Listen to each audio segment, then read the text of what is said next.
Welcome to Asia Rugby Emirates Sevens Trophy.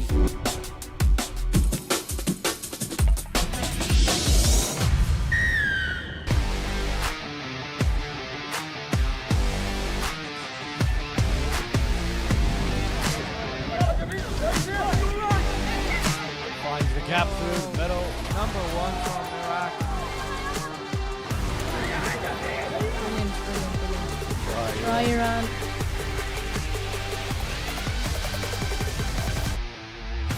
Nice deep kick. Ooh, still managed to tackle just before the Number highlight. 6. Number 12. Bahrain, good offloading, physical team. Afghanistan with the first points. Uzbekistan to the left side of the screen. Asia Rugby is more than 500,000 players, coaches, and organizers experiencing the game in this multicultural region.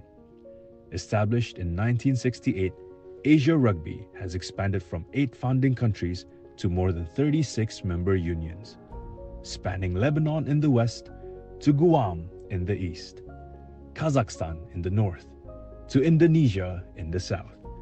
Home to more than half the world's population and an incredible 80% of its youth, Asia Rugby has grown from holding just one tournament every 2 years to running more than 15 international competitions each and every year, culminating in the iconic Asia Rugby Championship and the Asia Rugby 7 Series. Asia Rugby continues to grow the game through initiatives like Get Into Rugby, initiatives that have helped us expand our player base by more than 25% per year, initiatives designed to empower our kids with the knowledge and skills necessary to develop great players and inspire positive social change. Asia Rugby is a diverse collection of cultures bound together by our core values of integrity, passion, solidarity, discipline, and respect, driving our belief that rugby makes a positive contribution to people's lives. Asia Rugby is taking our great game, its spirit, and everything it stands for to over half the world's population. And we invite you to be part of it. Asia Rugby. We can do better, but together.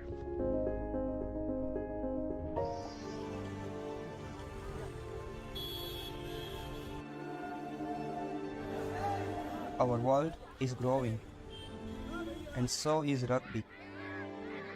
There are more players, more teams, more matches than ever before.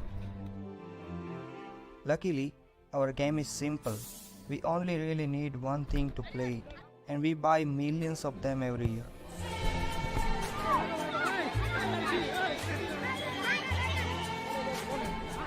Unfortunately, too many end up in the wrong place, but some balls are made better.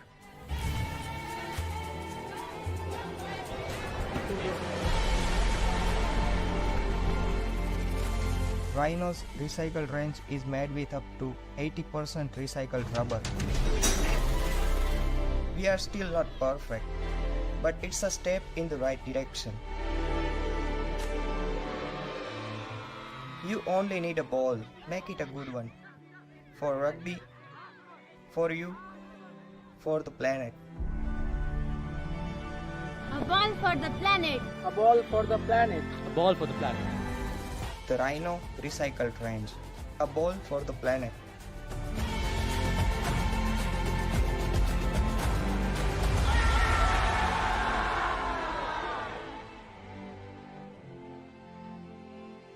Cones and cones and more cones. Belt up, balls pumped, bags in place. Whistles, wrestles, warm-ups and listen-ups. The talking, the tackling, the look in their eyes. For us it's the memories, the matches. They grow up so fast. For them it's their friends, the fun, and wow, do you see that pass? It's mini, but it's mighty. 3, 2, 1, Southgate! The best of traineeships. It's the greatest rugby they'll ever play. Just don't forget the chips. Rhino, where rugby begins. Asia Rugby is more than 500,000 players, coaches, and organizers experiencing the game in this multicultural region. Established in 1968, Asia Rugby has expanded from 8 founding countries to more than 36 member unions, spanning Lebanon in the west to Guam in the east, Kazakhstan in the north, to Indonesia in the south. Home to more than half the world's population and an incredible 80% of its youth, Asia Rugby has grown from holding just one tournament every 2 years to running more than 15 international competitions each and every year, culminating in the iconic Asia Rugby Championship and the Asia Rugby 7 Series. Asia Rugby continues to grow the game through initiatives like Get Into Rugby, initiatives that have helped us expand our player base by more than 25% per year, initiatives designed to empower our kids with the knowledge and skills necessary to develop great players and inspire positive social change. Asia Rugby is a diverse collection of cultures bound together by our core values of integrity, passion, solidarity, discipline, and respect, driving our belief that rugby makes a positive contribution to people's lives. Asia Rugby is taking our great game, its spirit, and everything it stands for to over half the world's population. And we invite you to be part of it. Asia Rugby. We can do better, but together.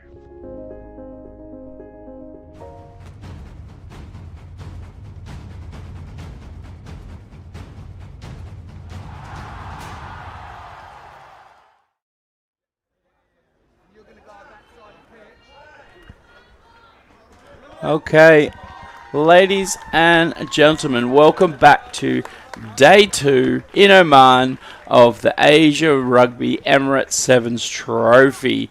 We are starting off today's game with Lebanon versus Oman. This is for the challenge ranking.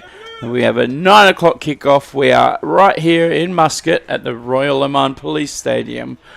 Getting ready, getting set for another fantastic day of Sevens Rugby.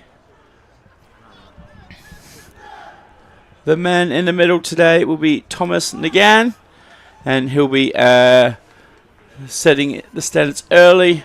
Lebanon versus Oman should be in for a cracker.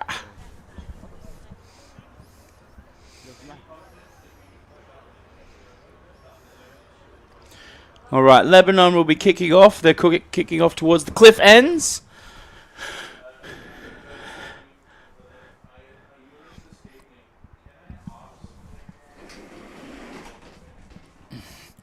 All right, and we are set to go. Nice deep kickoff. Oh, it's just dropped by Oman. So Lebanon have got the ball and moving it fast already. Number 32 used his quick feet, put the ball down, managed to stand up again. Secured the ball, and they are moving it from side to side. Another good run, late pass. Oh, really good foot control there. And then good hustle and play. Lebanon just using their patience at the moment to get things done. Number 9 decides to stay in. He lets a little offload go, but it's dropped forward and then is kicked by Oman. First 2 tackles have been missed. Third tackle's been missed. Oh, and he's been dragged down there. So Lebanon getting the ball back after a bit of a mistake. Little juggle through the hands, out to the side. A little bit of a fight through contact so they can reset their phases. And they are going wide. A dummy loop play and then a give out wide. And he is around the side, he's around the edge. And Lebanon are going to be the first to score in this game. A lovely meat pie there. So they've got 5-point advantage early on.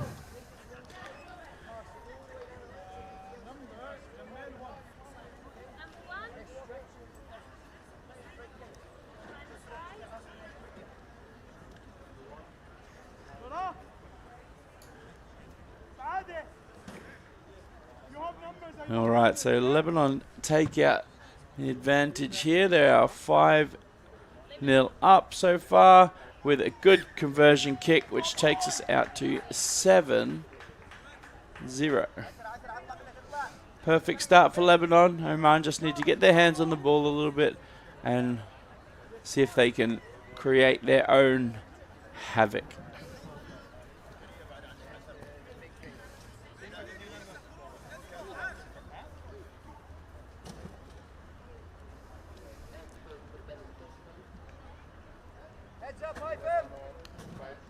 All right, so Lebanon to kick off again. It is a nice, high, contestable kick. Oh, almost taken by Lebanon, but just knocked on. And then knocked on again by Oman, so no advantage there. So they will go back for the scrum.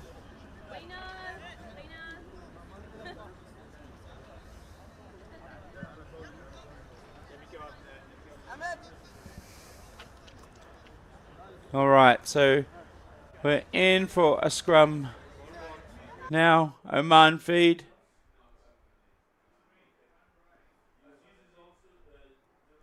Ball's out. He's been hassled a little bit by the defense, but now they've found a little bit of space, and it is man against man in a race.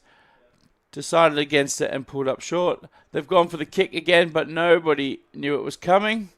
So the first to get back are Lebanon, and they are pushing wide early. Couple of passes, very late tackle there, but let go. And the Lebanese number 3 is off and running. He made a good bump, but then his pass just wasn't up to standard.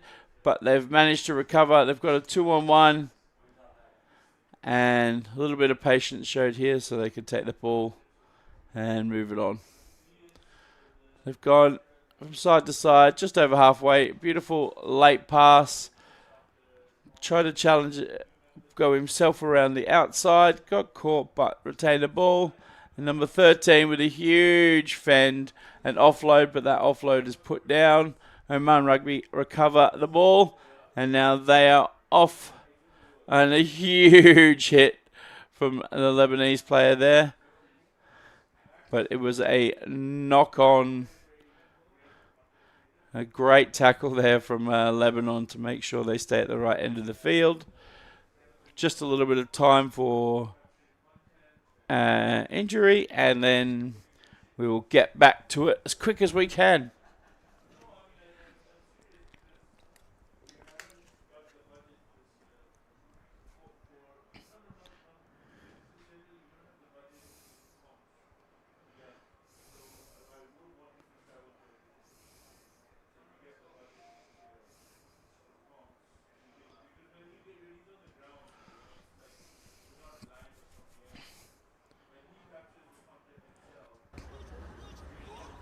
All right, Lebanon get the scrum, and they put the pressure on early, and he spun around twice in the tackle, makes it out. It's passed out to the side, but he said, no thank you. And he came back to the other side, holds on to the ball, shrugs off the first tackle, gets in. They've got nice ball coming out the side here. They're moving it to the width, really making Oman work side to side. Oh, beautiful little show and go. And number 3 is over again for another try. That will take us out to 12-0 with a kick to come. And see here, a beautiful show and go try. And then over the line, dots it down.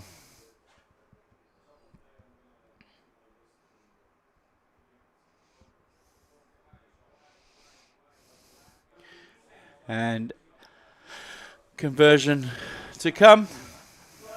It's kicking from a wide angle here.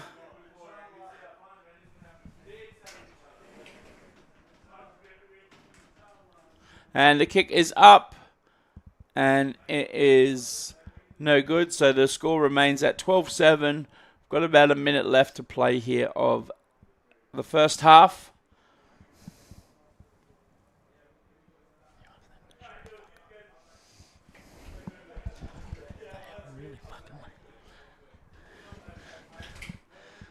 All right, so Lebanon to kick off again.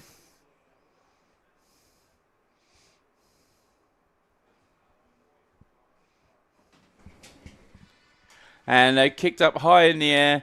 Lebanon's regained possession.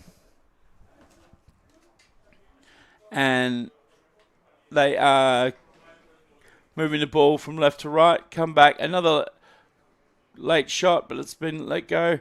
The next player with the ball has been slung down by his shirt. Still in the ruck. Trying to compete from Oman, but just don't get there. And Lebanon step inside the first defender. Pushing out wide. Just couldn't get the offload away there. But they've got time. Oman pushing backwards constantly at the moment. Lebanon just haven't been relentless with the ball. A beautiful inside ball and wrap. Just not read, and we have a try for number 13 from Lebanon. Really, really well worked so far. And they are putting Oman to the sword. So we're out to 17-0. Kick is about to come.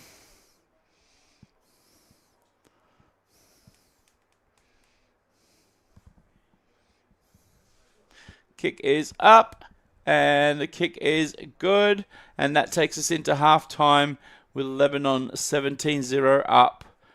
All right, so day 2 of Oman Rugby is underway with the Asia Rugby Emirates Sevens Trophy Series. So let's come back shortly for the second half.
Okay, we are back. The teams are just getting their final messages before we head out for the second half game in the challenge part of this series. So Oman with a lot of work to do. Lebanon have been dominant so far. As we said, Oman has had a couple of injuries yesterday, and you can tell those players are being missed today.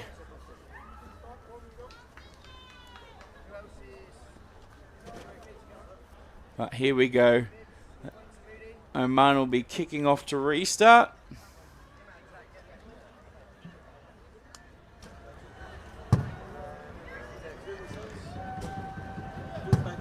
And Lebanon just getting set.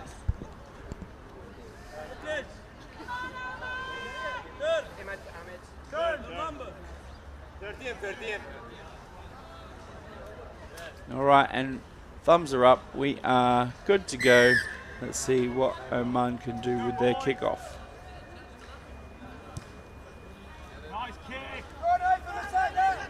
All right, Lebanon have managed to take the kick and retain the ball.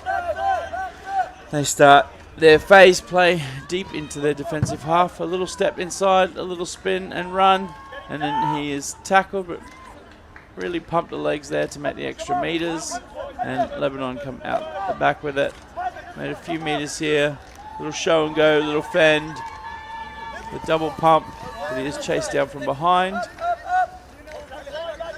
They reset and regather from Lebanon. A little juggle there, but quick ball pass to get away. And he runs through, fends off. I think that's number 3 for Lebanon, it is. And 2 fends. He's made some huge meters there, and he's got Oman reeling backwards in defense. Lebanon with the little pop off on the inside. Another one, and it's clear. He stepped inside, a fend, and he's just dragged down a meter in front of the line. They go wide. It's a wobbly old pass. But no, just gives it out wide. A little step inside, another step inside, and the number 12 is through for a try. So that's 4 tries to Lebanon in this game so far. And another kick to come. Oman really struggling to find their line defensively at the moment.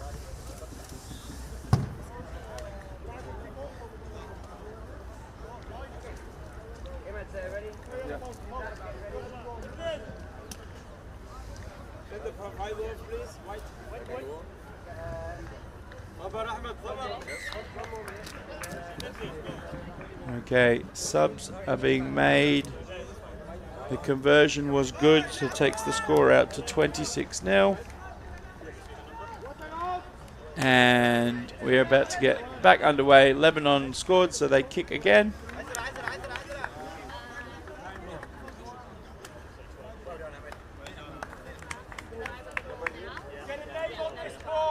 And Oman just getting ready to hopefully try and retain possession off the kickoff.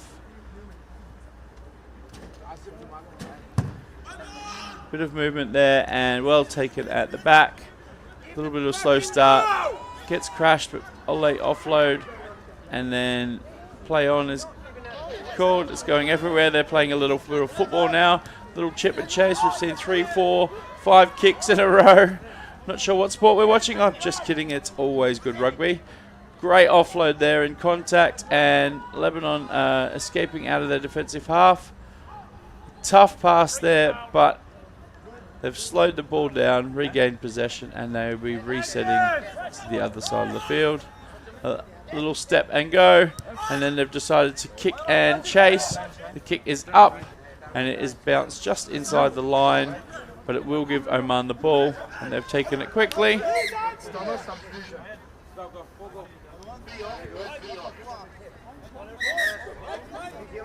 But they're being called back.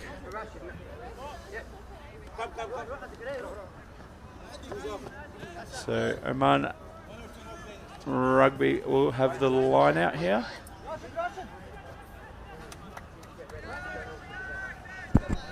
Just a last substitution being made.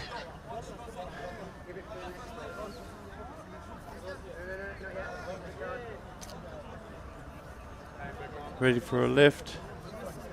Slightly telegraphed, but both players missed it. It's gone right down the middle. It was a beautiful straight throw. All right, and now Oman Rugby off and running. The number 7 has stepped inside, stepped in again. Beautiful offload. But he's caught. Oh, it's given as a forward pass. So it'll be a Lebanon scrum here.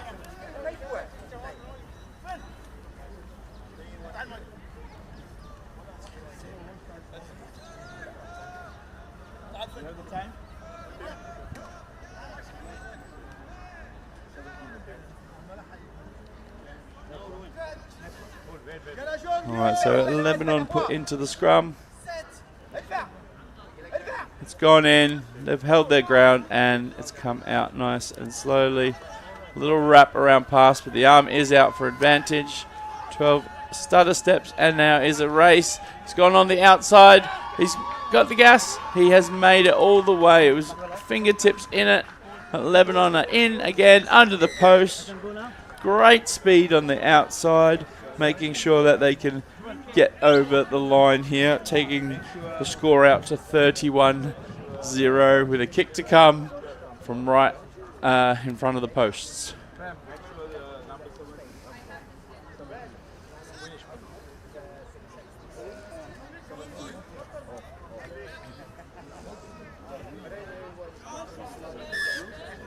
Okay, that try was converted, the arm went up, so we've got 33-0, about 2 minutes left to play, just under. Can Oman try and get on the scoreboard here?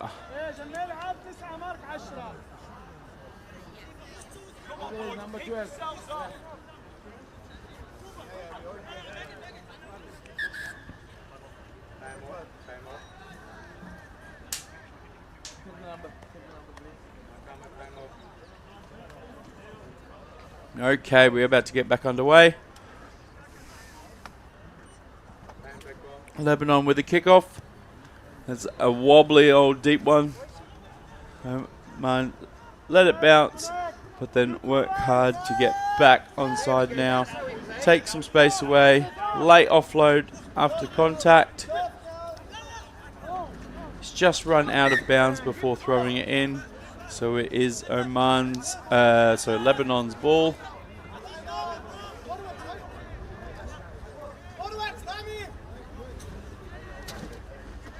And we're just getting the line out ready.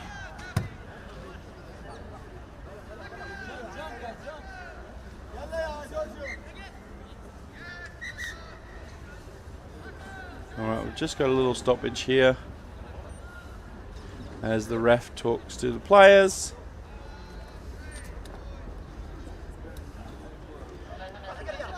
Well taken, but probably dropped into his competitor's back. Allowed to play on, and they are running through. Good late pass, good hands, except just out.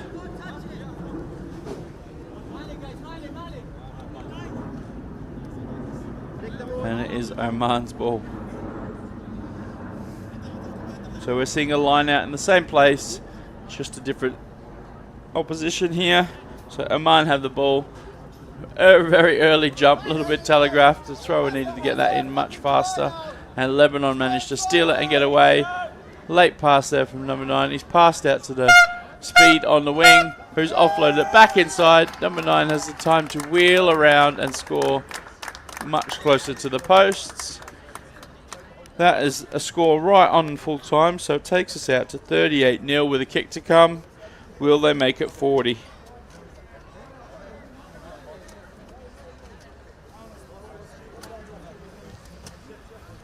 The top 2 teams today, so the winners of the semi-finals, will be promoted to the Asia Rugby Championship. So that is the next level up, where they play the likes of Hong Kong, Japan, UAE, China,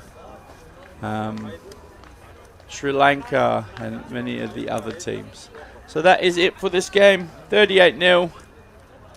And we'll be right back with our following games.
and welcome to Asia Rugby Emirates Sevens Trophy.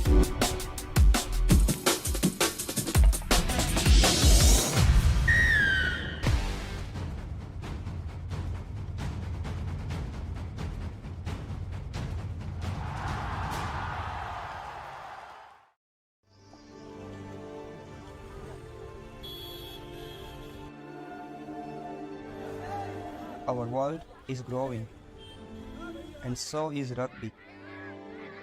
There are more players, more teams, more matches than ever before. Luckily, our game is simple. We only really need one thing to play it, and we buy millions of them every year.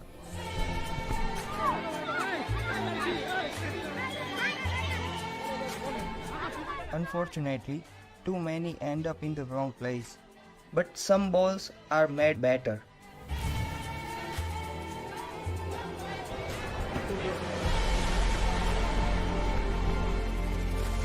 Rhino's recycled range is made with up to 80% recycled rubber. We are still not perfect, but it's a step in the right direction. You only need a ball, make it a good one. For rugby, for you, for the planet. A ball for the planet. A ball for the planet. A ball for the planet. The Rhino recycled range. A ball for the planet.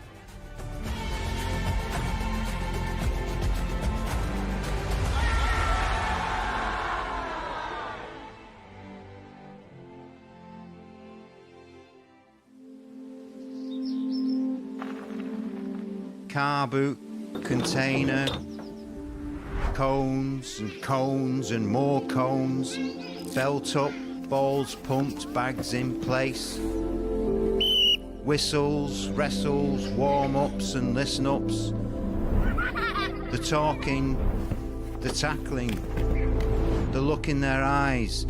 For us it's the memories, the matches, they grow up so fast. For them it's their friends, the fun, and wow, do you see that pass? It's mini, but it's mighty. 3, 2, 1, sound! The best of traineeships. It's the greatest rugby they'll ever play. Just don't forget the chips. Rhino, where rugby begins.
Okay, we're ready for game 2 of day 2.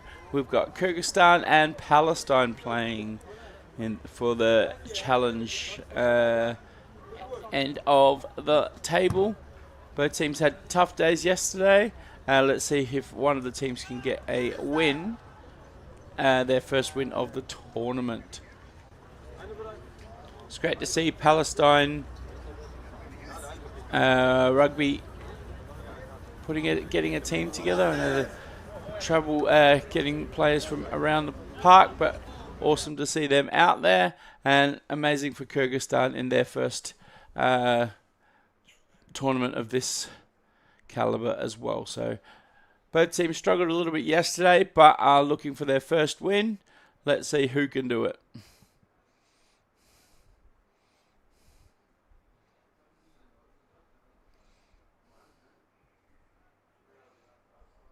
Kyrgyzstan are playing in the yellow, ready to kick off.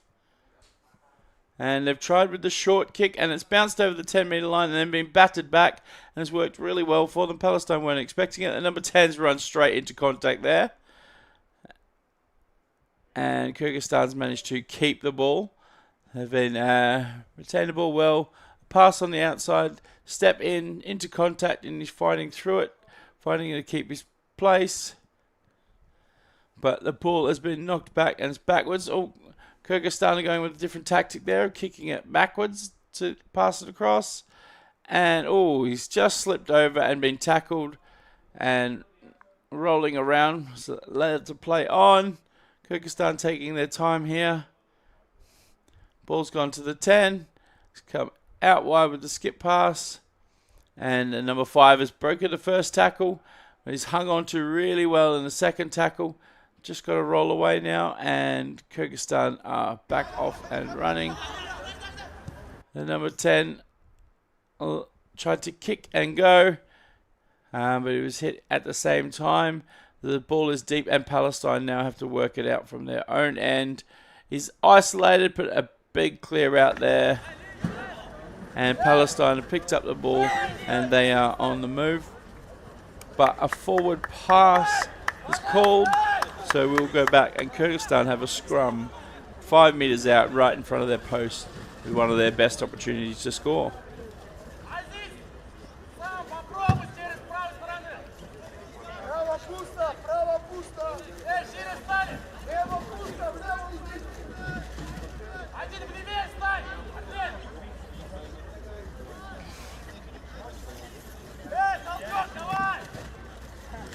Players just been told to get onside. Scrum has gone and is engaged, and the ball has come back out the back. Kyrgyzstan with a little dummy and go, and then a flick out the back. Big monster run from the number 5. He's putting the pressure on. He's just got to get over the line. He has done, and Kyrgyzstan has got a try. I think it's their first one for the tournament.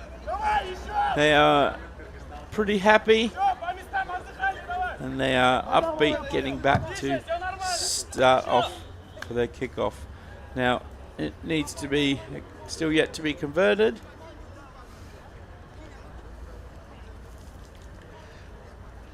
And the kick is up, and it is good. Kyrgyzstan lead Palestine 7-0. Palestine need to get their hands on the ball and see if they can make amends early on in the game. We've had 3 minutes gone and barely touched the pill, so that's how they're going to get back into the game. Can't win a game of rugby without the ball.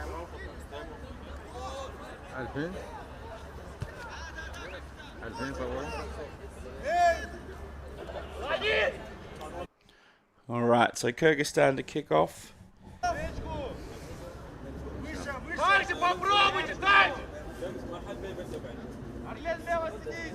Come on!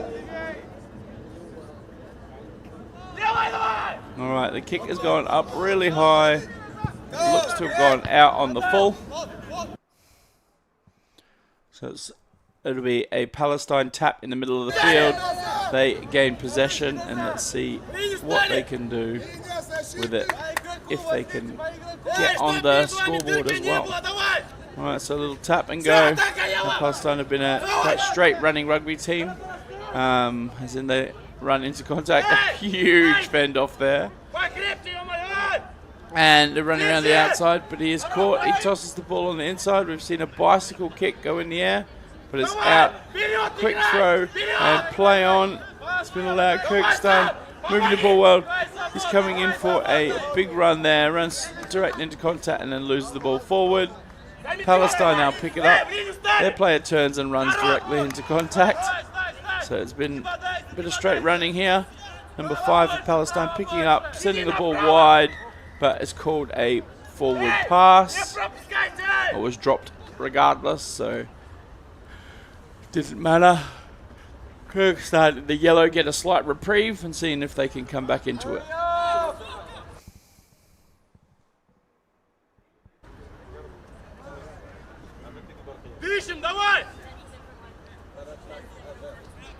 Hurry up!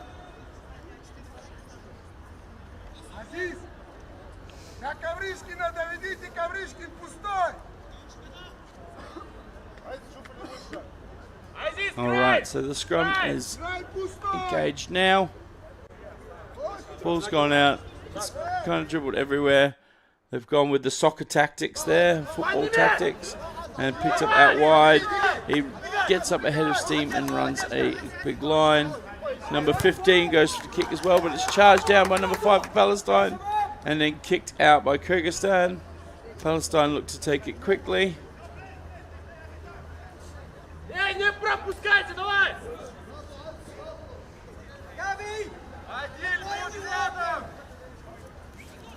Alright, so it'll be a Palestine line out about 10 metres from their attacking try line.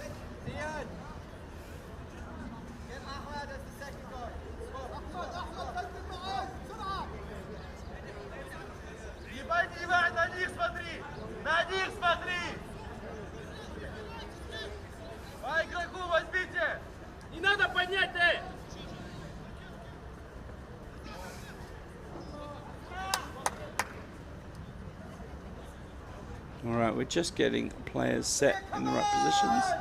Kyrgyzstan missing someone in the hooker channel there.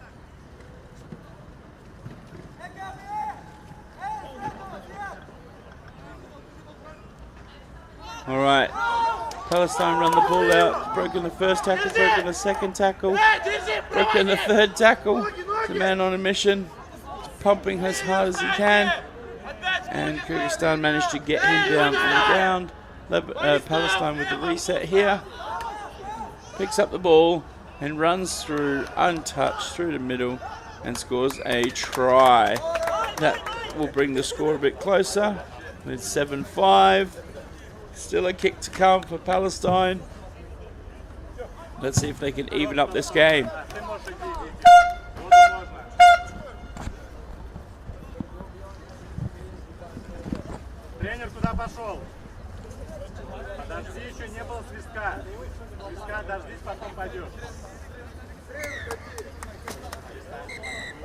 Alright, the kick was good. The flag went up and it is half time. We're going in 7-all.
Alright, and we are getting ready for our second half here.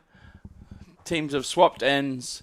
We're going in 7 apiece, and both teams looking for that winning try, that winning formula.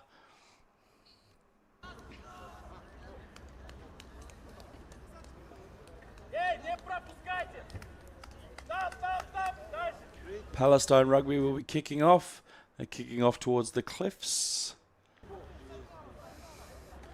Kyrgyzstan need to get their hands on the ball and try and get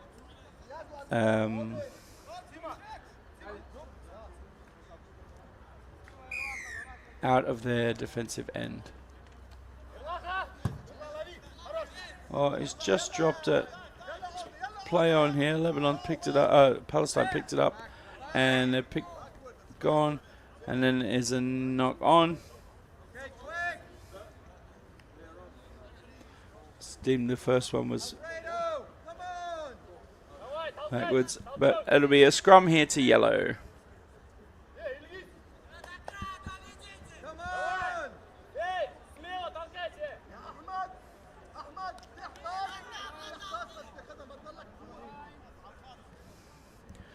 Alright, so the scrum is going in. Kyrgyzstan put it in. It's come out the side and then picked up by Palestine, but the refs called it back for a scrum reset.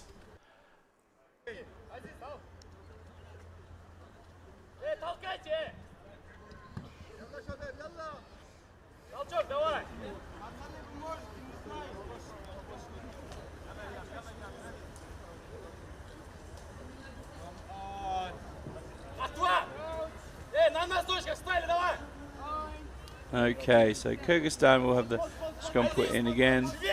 They put it in and pick it up at the back, and he's going straight around the scrum and open for the gap. He's then kicked it forward. The Palestine players are back. Oh, it's dropped forward. They've kicked it. They've kicked it again. And it should be a 5-meter scrum. And we'll see what the refs are calling here. Yeah, 5-meter scrum for Kyrgyzstan as Palestine put that ball out.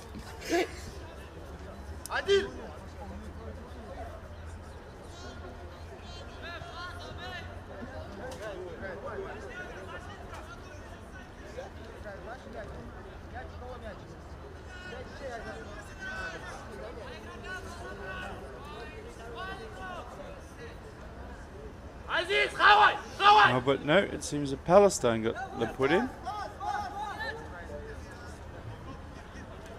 I'm as confused as you are, but they're working over the ball.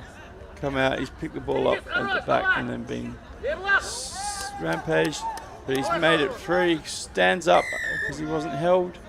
Ooh, unlucky, it didn't look to be held, but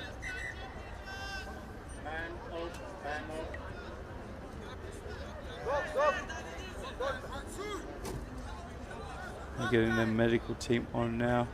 One of the Kyrgyzstan players is struggling a bit.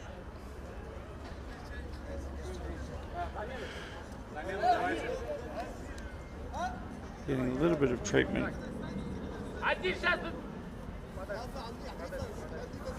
As Lebanon makes, Palestine makes some substitutions. I'm really struggling with getting my names right this morning.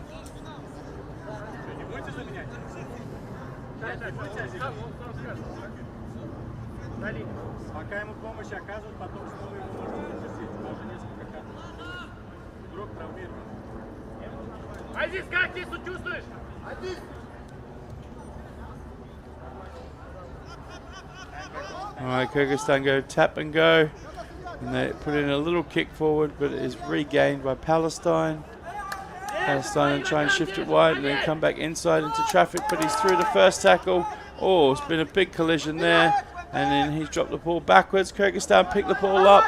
They're fighting for it. A slightly high tackle. Didn't matter. He pushed through and got over the line. Kyrgyzstan scored their second try of the game. Takes the score out to 12-7 with a kick to come.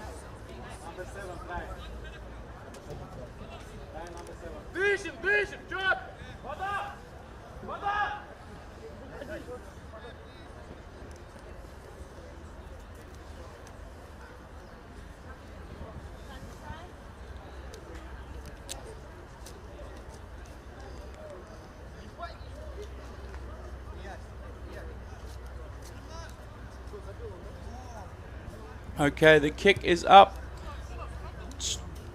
Didn't make it there, so unconverted. So the score stays at 12-7.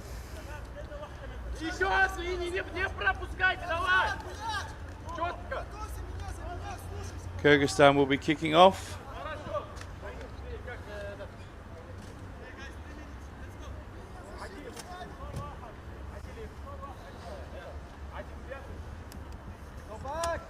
All right, and the ball is up. It bounced, but just short before it was picked up by Kyrgyzstan. It does have to cross the plane of the 10-meter line, so it just has to go across that line in some way, shape or form, but it was picked up a little bit early. Palestine with a short give, pop pass.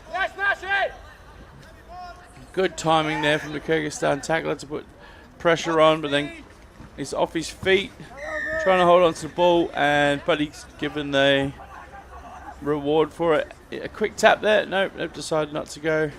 One of the Palestinians is down holding his head.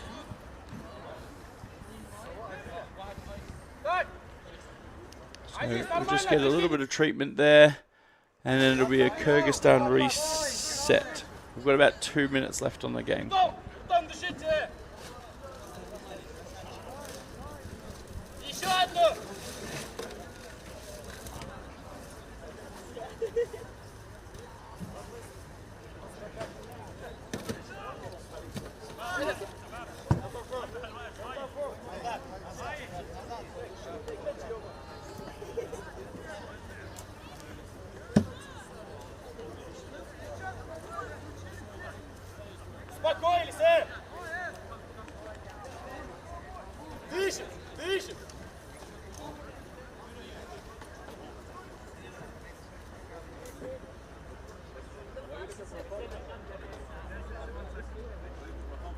Alright, a nice warm day out there. As we see, one of the players getting treatment. Palestine deciding whether they were going to make a sub or not. The card system has confused a few people down there today.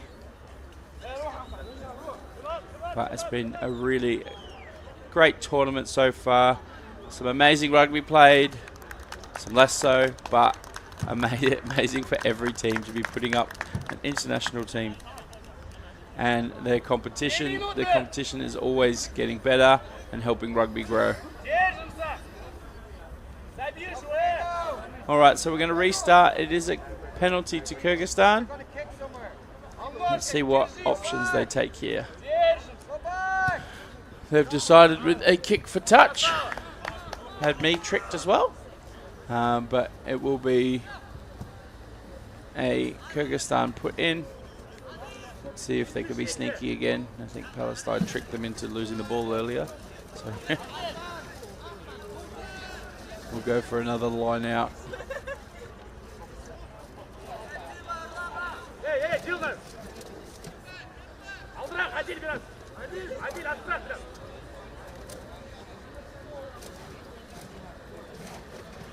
Alright, so Kyrgyzstan with the throw in and the lead with about a minute left. It's gone over the top.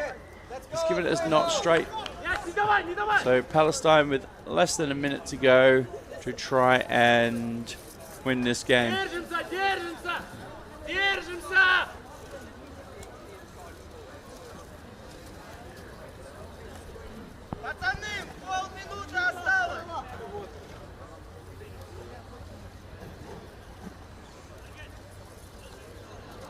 Alright, so it'll be a Palestine feed into the scrum.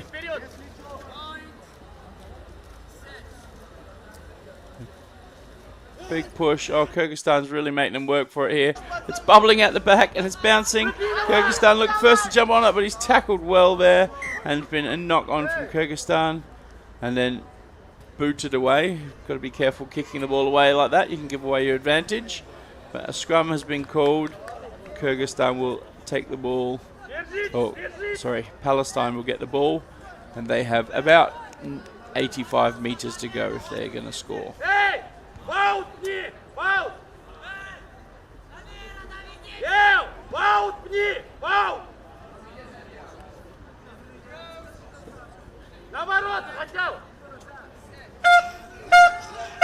Alright, the ball went in. Kyrgyzstan's made a mess of that scrum again, but Palestine's still got it. The final hooter has sounded, so this is the last play of the game. Big step from the Palestinian, and then it is kicked through, but a knock on there, and that is the game. And that is full time. Kyrgyzstan have won their first game in the Asia Rugby Sevens trophy, and they are very excited. Well done to them. Palestine yet to get on the winners board. But a really good effort from Kyrgyzstan to get up and get this win.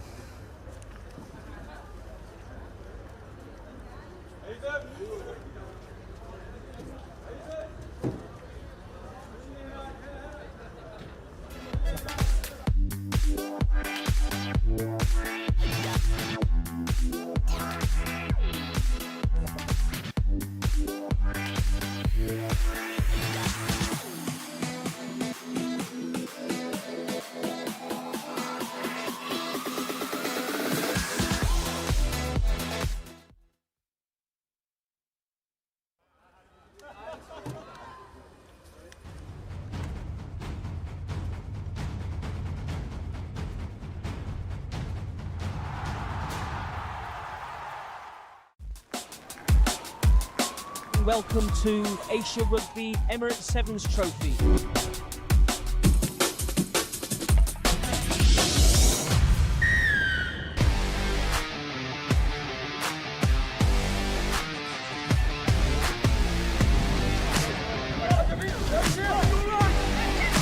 Finds the gap through the middle. Number 1 from Iraq. Brilliant. Try around.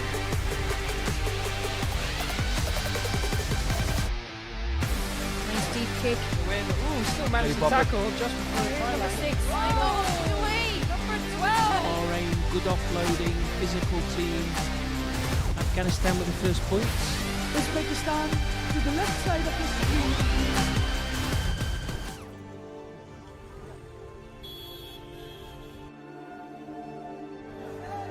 Our world is growing, and so is rugby. There are more players, more teams, more matches than ever before. Luckily, our game is simple. We only really need one thing to play it, and we buy millions of them every year.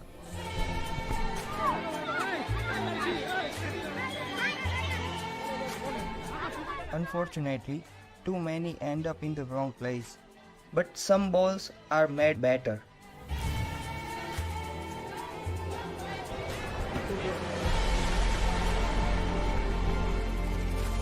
Rhino's recycled range is made with up to 80% recycled rubber.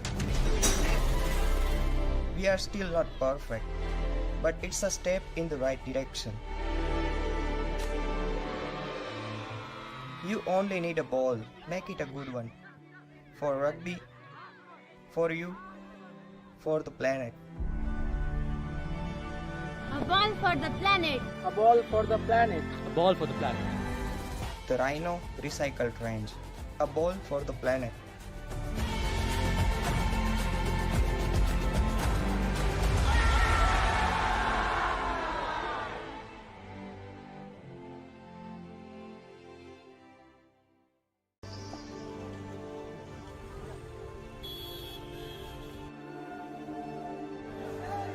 Our world is growing, and so is rugby.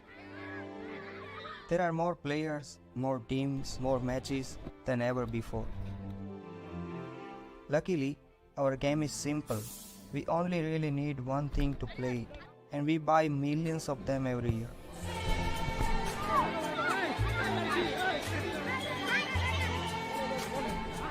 Unfortunately, too many end up in the wrong place, but some balls are made better.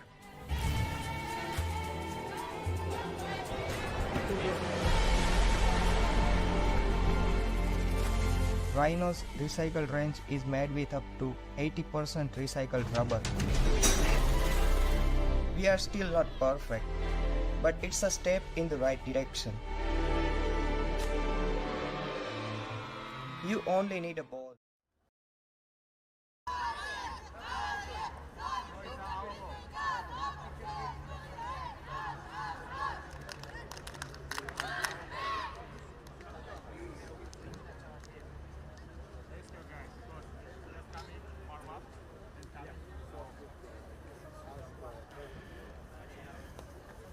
Okay, we are off for our first women's game of the day. We have Uzbekistan in green versus Jordan in black. Jordan do have their I love their little start. They really pump each other up with their little song and cheering. So that's a pretty cool start to the game. Jordan kicking off. It's a nice, high, deep kickoff. Uzbekistan yesterday had a reasonably okay day. Lost one to Iran in a close one. But here they are, off and running. Really good, powerful run to start with. But it's been lost forward. And Jordan pick it up and go. Big hit there. Managed to get rid of the first defender and the second. Putting lots of pressure through Uzbekistan there. And they'll reset and go. Offside given, as she just went a bit early there. And now Jordan are off and running. They've kicked it and they've decided to try and go wide. Number 9 for Jordan yesterday was a really important one of their players.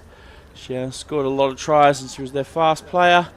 And nice slow ball here. Uzbekistan yesterday were good at putting on pressure and defence and working through that. Number 19 here has kind of just stood up, taken the tackle, and then worked hard to keep the ball. That's the second penalty for going early there. Jordan fast to take it and trying to get some space up the ground. Went for the offload, didn't give it, and now she will be caught with the ball. Slightly isolated. Alright, so the rugby ball is passed wide. Number 7 passes it to number 9. She sends it even wider. Uzbekistan using the full width of the field here. A little show and go, and she's through the line. She's over the line, and she's put the ball down. So a try to Uzbekistan women's team here. They are leading 5-0.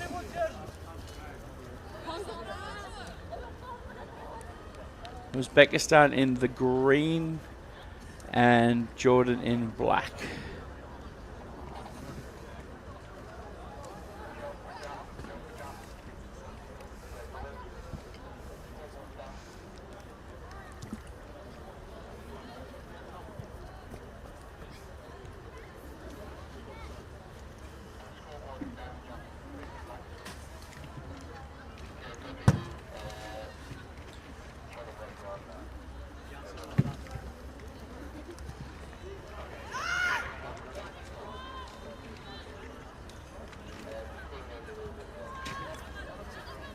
Alright, so Uzbekistan kick. Jordan take the ball well, give it a little pass, a little step inside, drag down, but not releasing. So Uzbekistan have to give it up there. Jordan play quickly, take their time getting back up the pace. Number 19 runs into contact. She's taken 3 girls to take her down. There'll be another penalty to Jordan here because the player on the floor didn't roll away before the next player tried to attack the ball.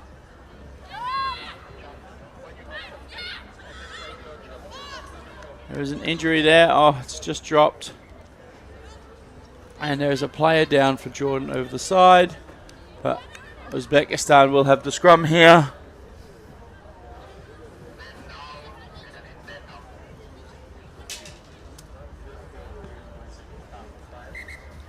Scrum half ready to put it in before the scrum is even engaged, but that's all right. And we'll just have a little stoppage here for a break in play.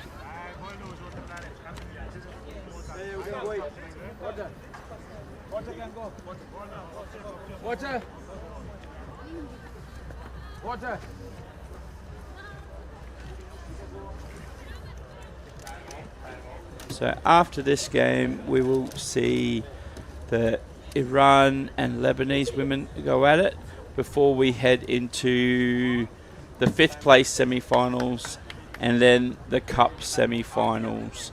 Now the Cup semi-finals are the biggest, probably the 2 biggest games of the day, because the winners of those will qualify for the next level up. So as long as you win your semi-final today in the Cup semi-final, you are going up and you will be promoted up to the championship. So that would be exciting for either Afghanistan or Kazakhstan or India or Saudi Arabia.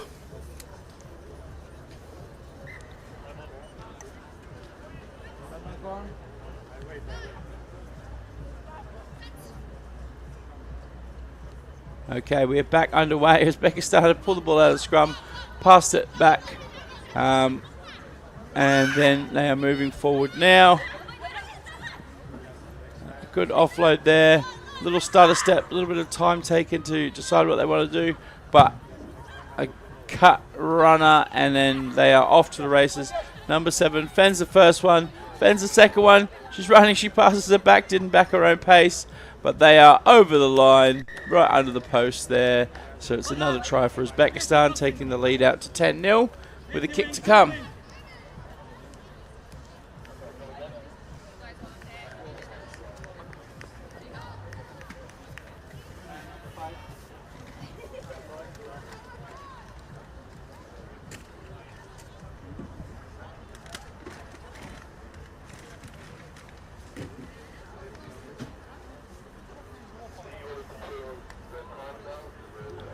Alright, so the kick was unsuccessful.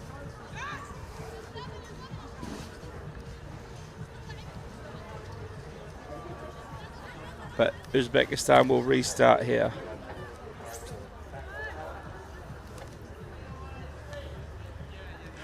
Okay, Uzbekistan restart, and it's just gone the 10 meters and bounced backwards. It could not be a more perfect kick for her teammate. And they are on the move again, wide passing, taking on the line. Oh, just scragged down by the number 9, but then passed out wide, and it's gone out to the winger. She is going quick as she's gone round, and she's going to go under the post as she's looped everybody and scores under the post. So 2 really quick tries there for Uzbekistan, taking the lead out to 15-0 with a conversion yet to be taken.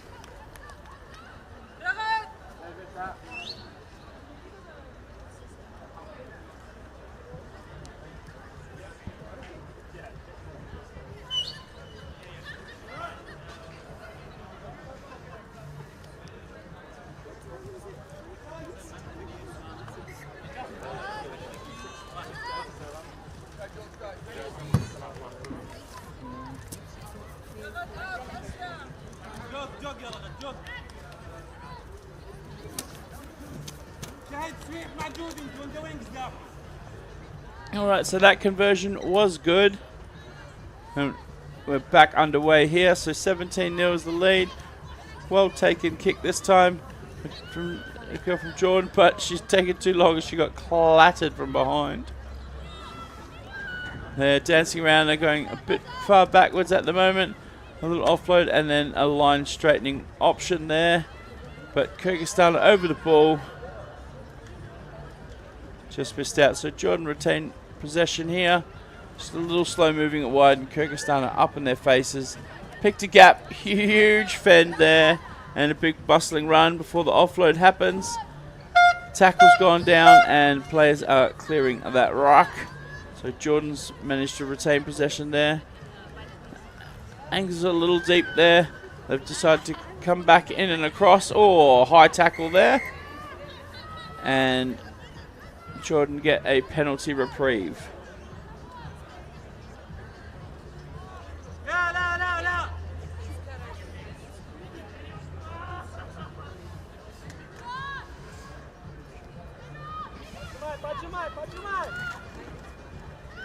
Okay, Jordan restarted, busted a couple of tackles. She's put the ball down on the ground and stood up before picking it up, so you can get to your feet again as long as you release the ball.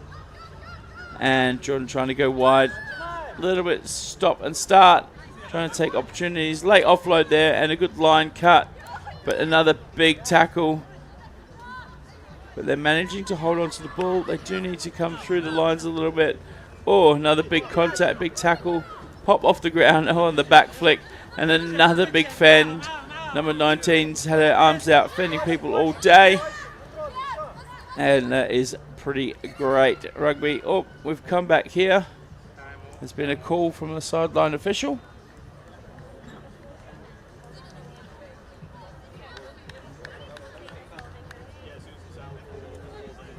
We'll just see what they're deciding on here.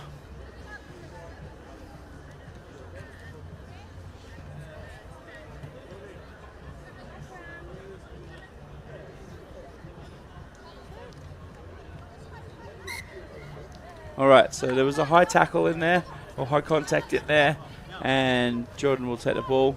They've decided to kick for touch. It's gone over and out, so a nice little 20-30 metre gain there, and they could try and reset from halfway, just over halfway in score.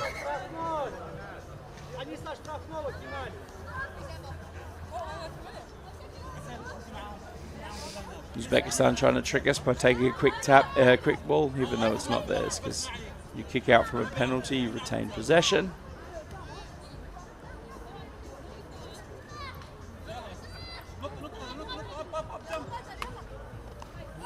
Alright, quick line out taken, but it has been knocked on by Jordan there. And that is half time.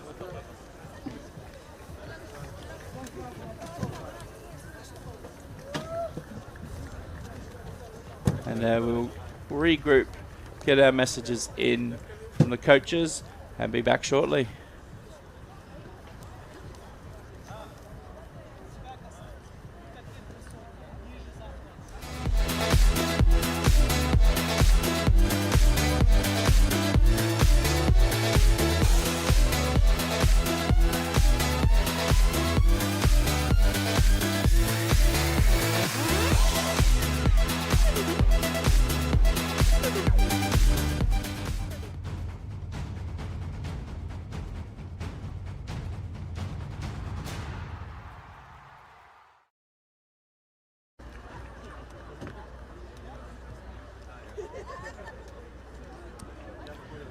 Okay, coaches are giving their final messages before we go back into the start of this second half between Uzbekistan and Jordan.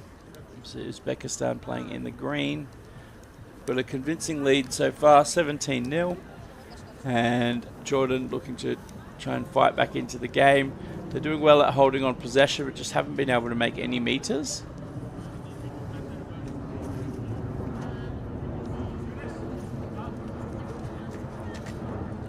Uzbekistan ready for the kickoff.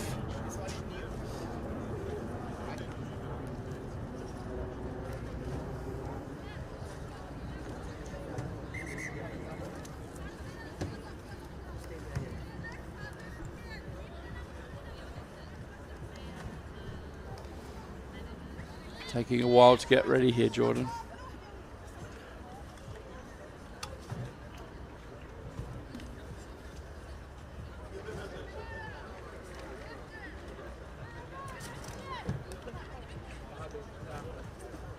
Alright, so Uzbekistan to take the kick here. Ball's gone up, it's in the air. It's gone around the back. Oh, it's just been knocked forward there. Jordan, so Uzbekistan pick it up.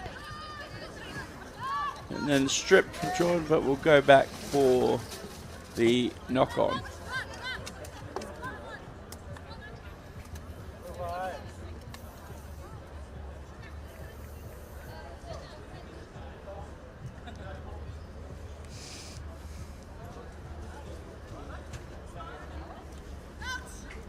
Alright, the scrum is packed in. The feed will be by Green. It picked it up and sending it out wide. Thought it might be a loop pass, but she just cut the line and sprinted forward, and she's left them all for dead. And another 5-pointer right under the post for Uzbekistan.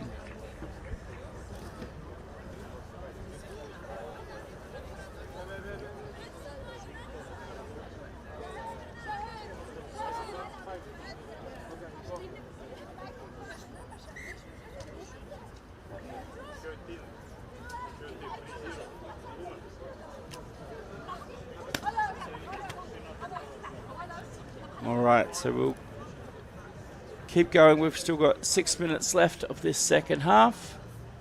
5.5 minutes left. Uzbekistan will be kicking off. And they're going for a restart. Really great high kick again. Well, just dropped by Jordan, so that's 2 kickoffs in a row that they've made a mistake on. And Uzbekistan will have the scrum advantage.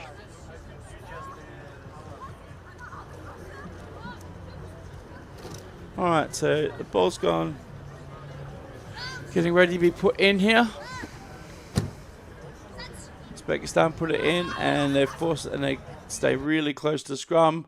Nice little wrap-around pass, causing an overlap. Then that following pass just went over the top. Uzbekistan regain, go through the middle, and they reset to come back the other way. And another hard running cut line. Missed tackles there, but a beautiful try for Uzbekistan. This game is starting to blow out a bit. It is 29-0 so far. The conversions to come. And the kick is up. And no good. So we stay with 29-0 with about 4 minutes left to play.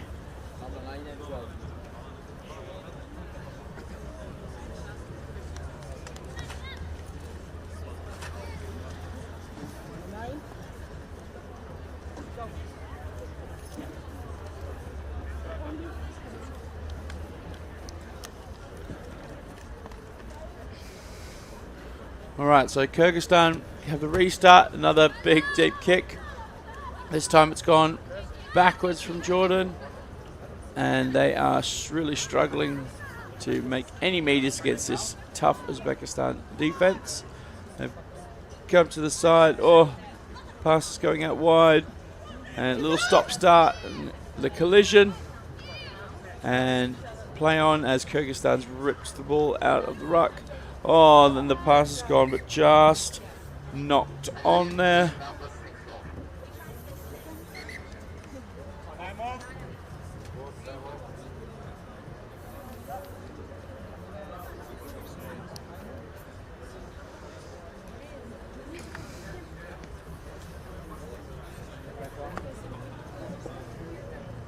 All right, so it'll be a Jordan feed into the scrum.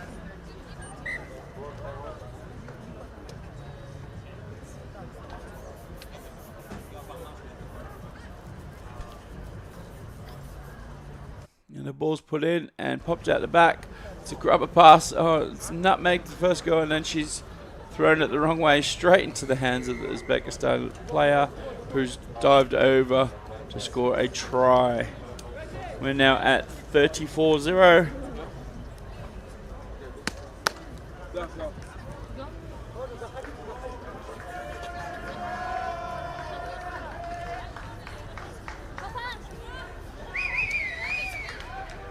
And the kick is up, and it's good. So they convert this one, taking the score out to 36-0 in favour of Uzbekistan. The ladies groups are still playing for the final spots. So the finalists haven't been confirmed yet. But because there's only 5 teams in this league, we will make sure that all teams can compete. At the moment, the top 2 teams that have been playing so far in this league would be Uzbekistan and Iran. For the ladies, they had a tight battle yesterday. Iran just getting the win there, but Uzbekistan have been the next best team in the ladies league. So I suspect those 2 teams will be playing out in the final later today, but they'll definitely be, I'd expect them to go forward if they can.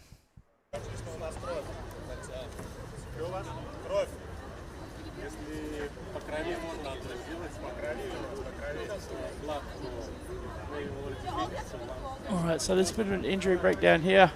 So we've just got a stoppage in play, and we'll make sure all player safety is taken care of.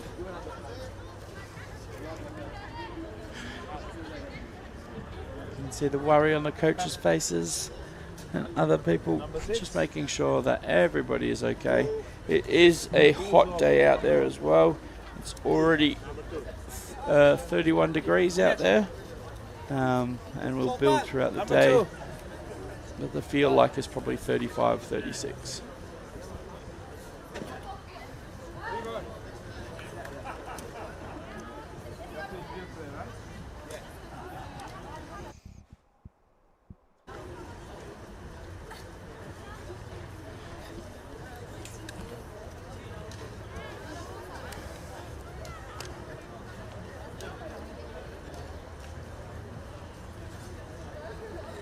So we are just making sure that all safety precautions are taken, and that's why there's a bit of a delay here.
Alright, so we're back underway. Uzbekistan managed to get over the line there for another try. And the kick for conversion is up and no good. So our lead is out to 41-0. And we still have a couple of minutes to play.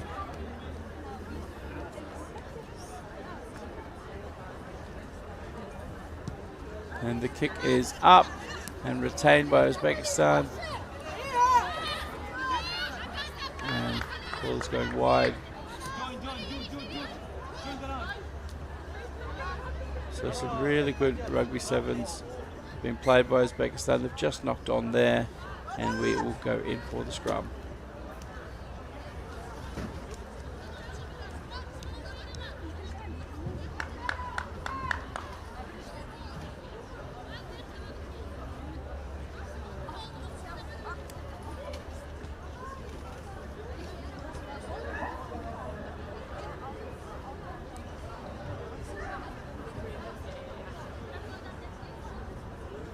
Okay, the ball's in and out, and it's been affected there by the Uzbekistani players. Knock on Jordan, so that is the full-time hooter. Because the scrum was called before the hooter, we will play it, and this will be the last play of the game.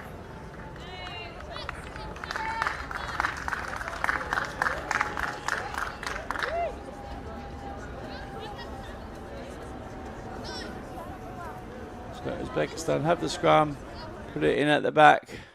They've run through a dummy and then late offload after contact. He's brought down by the Jordanians, and they have coming wide. He's fighting through contact. Another late offload. A good booming run there, but a penalty against Jordan there for hands on the ground.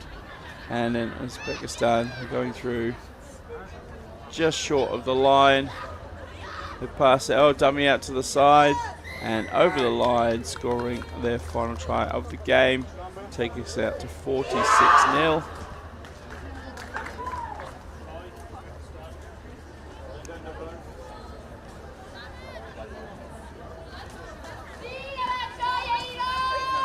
The conversion attempt to come.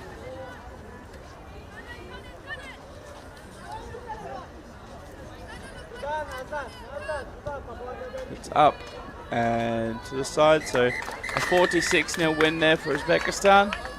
They start off with a good day, and you can already see Iran and Lebanon running out on the field. Iran will be playing in white today. They normally play in red, but Lebanon will play in red. And Iran will play in white. Iran have dominated the tournament so far. They came through with a win against Uzbekistan late yesterday, and a dominating performance earlier in the day. So a lot for Lebanon to do to live up here.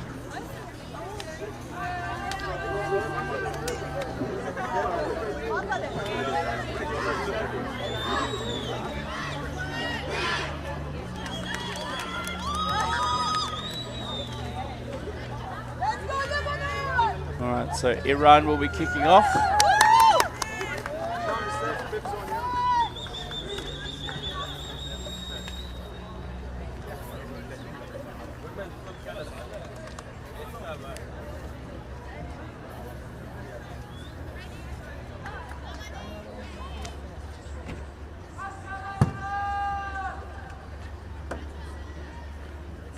Okay, so we're about to get underway.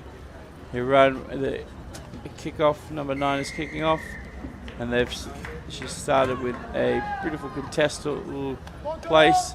It's been knocked around, placed backwards, but they've managed to get the ball back and straighten up.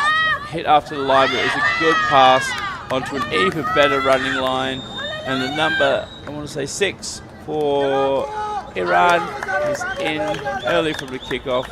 Really good kickoff there, really good try. Well done.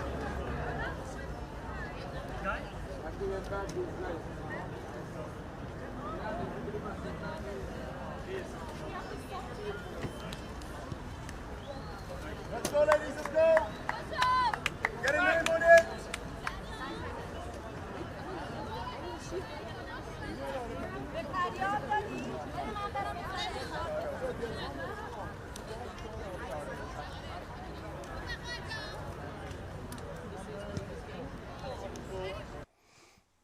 Okay, the kickoff's gone off again, and Iran's after. Lebanon get the ball back. Let's go, ladies, well done, let's go.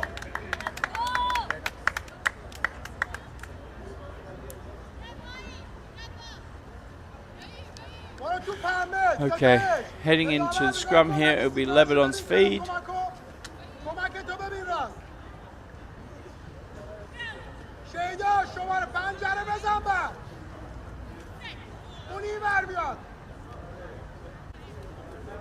Alright, the ball's come out of the back. Lebanon's got the ball. Going to spread it wide. Straightens up. Just gets tackled down. In position, and Iran were over the ball really quickly and a nice steal. They then look to spread it wide, but just another knock on there. And just play on. And then stopped for the scrum. Big scrum again. Let's go.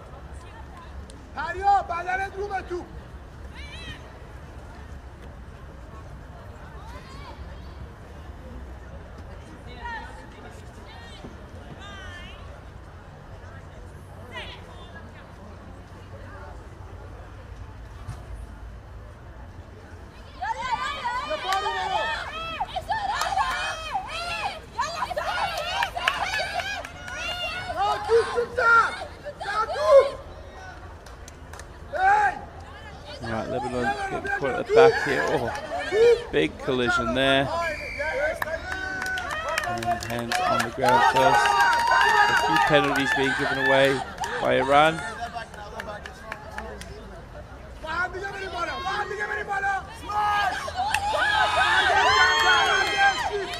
Alright.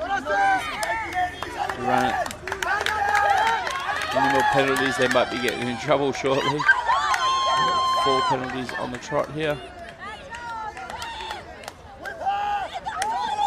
Alright.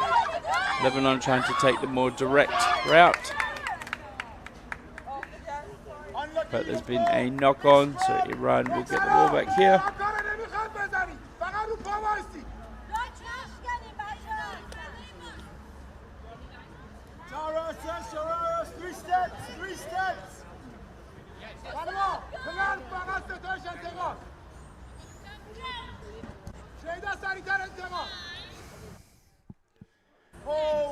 Alright, so Iran put the ball in. Good push from Lebanon, but they've got the ball back here. Iran.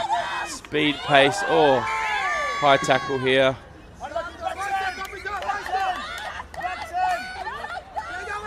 And there's also been an injury, so we'll have a little bit of time off.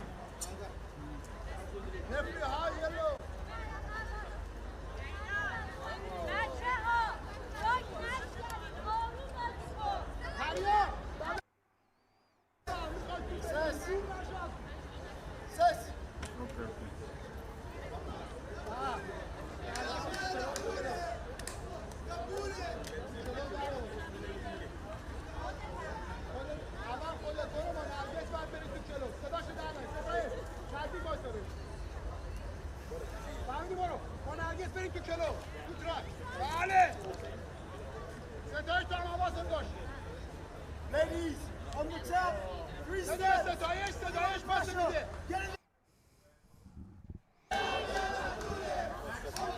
Just a little stoppage in play here as the player receives some treatment.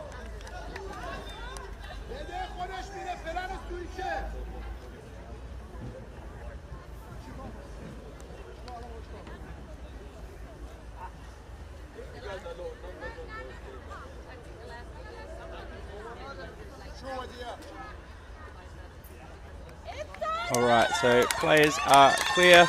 We are ready to get back out. We are restarting from the penalty for the high tackle. We're just going to have a... Oh, sorry, we're going for the yellow card. I don't know why that couldn't have been done before, but here we are. So Iran start with a penalty. They've got a player advantage, and they're in their attacking half.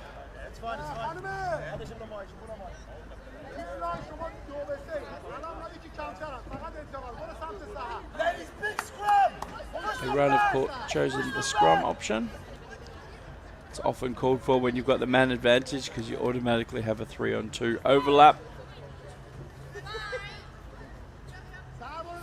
And Iran will be putting their speed to test here. Oh, it's dropped at the back and lost and given to Lebanon for the scrum or for the tap.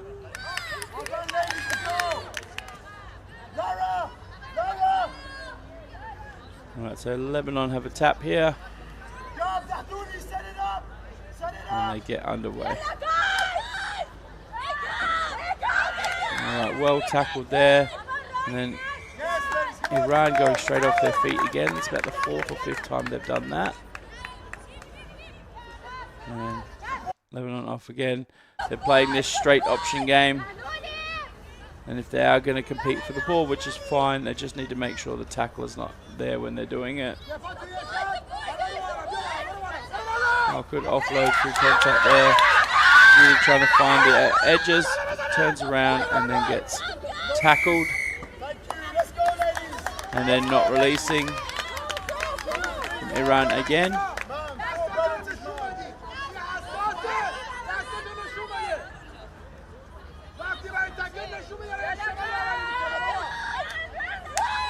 Alright, Lebanon get out of the way. It was a good line cut and then offload, but Iran just managed to intercept. Now they're fighting through the contact.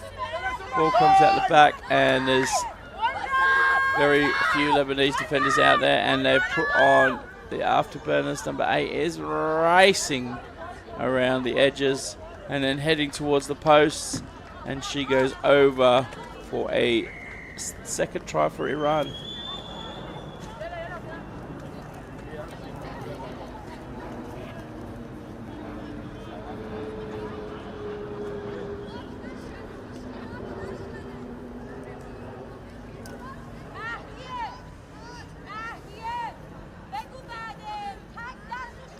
Alright, the kick is up and it is good. So that's a 12-0 lead for Iran. It'll probably be the last play or so before we go into half-time.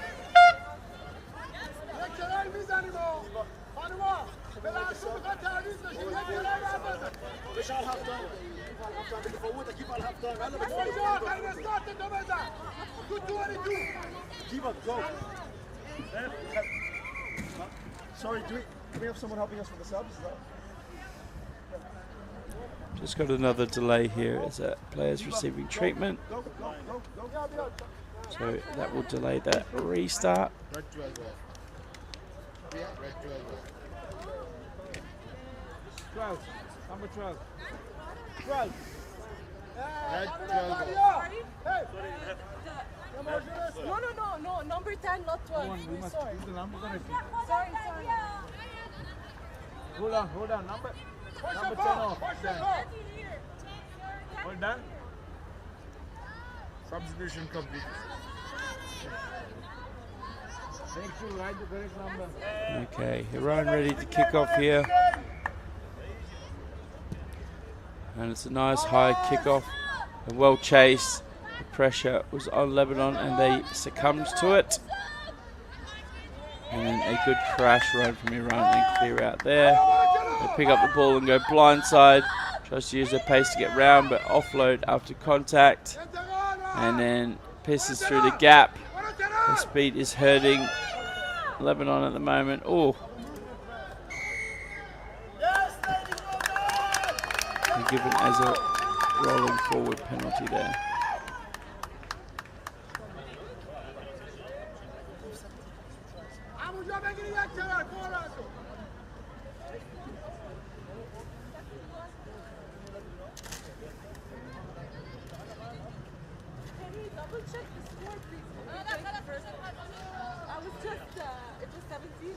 All right, Lebanon have the tap here. Yeah, really taking their time to end this half. Oh, and they've cooked the ball down the middle of the field. Oh, and then it's been knocked on.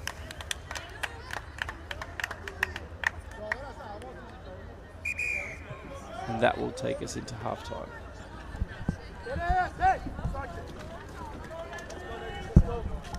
So the score is 12-0 at halftime, and we'll be right back.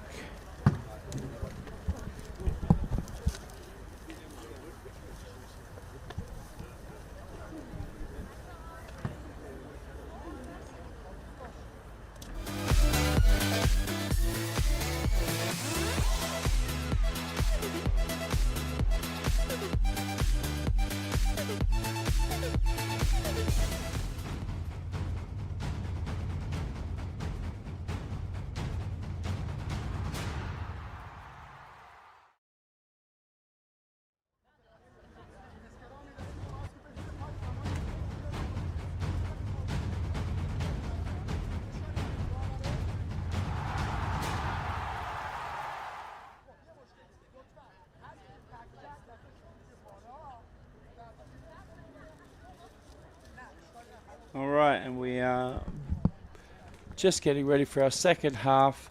The girls are getting their final messages from the coaches.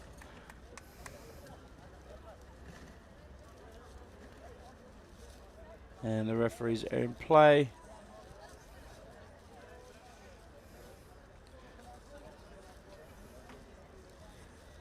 Teams are slowly heading out to their positions, and the referee has blown her whistle.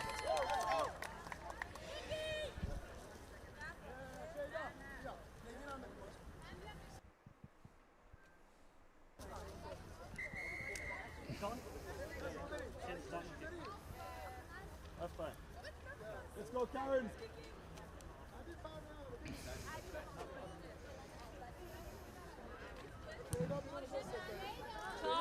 Players definitely are feeling the heat from yesterday.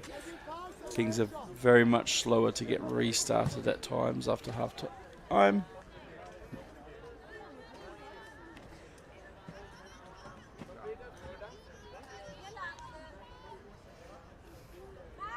Let's move up, ladies. All right, it will be Lebanon to kick as we head into the second half.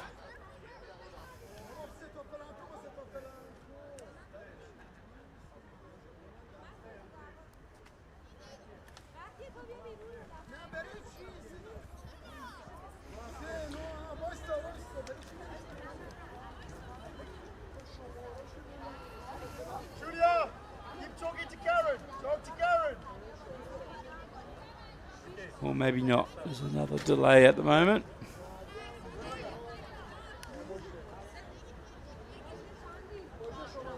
Let's go, ladies. Pick And up. here we... No, here we don't go. Here we go.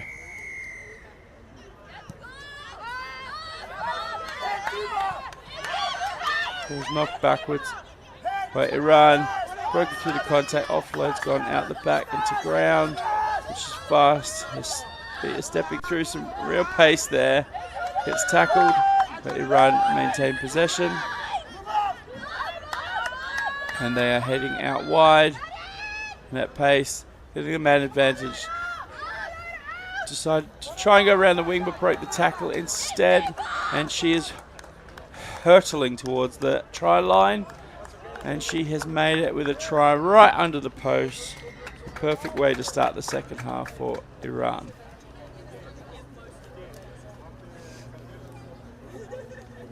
Going for conversion from directly in front. Ooh. It's just come off the upright, so it is a 17-0 lead into this game for Iran.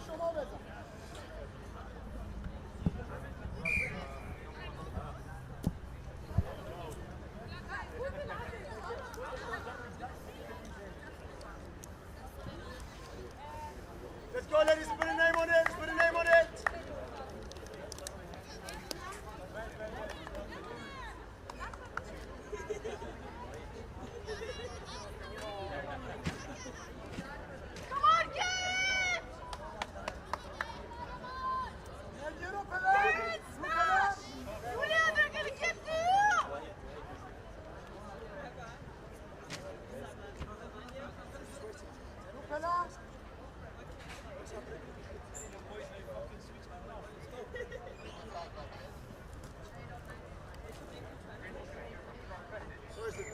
All right, we get back underway.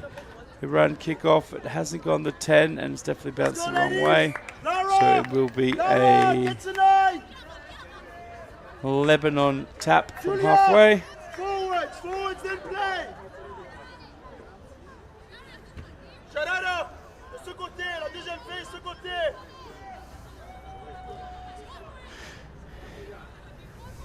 Smash, Karen! They tapped it on and she's taking the direct route.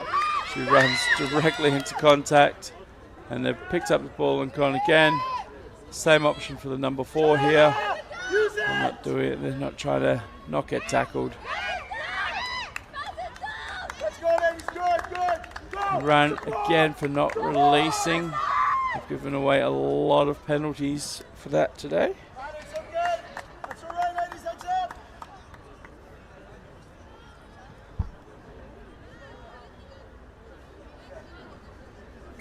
Well done, ladies.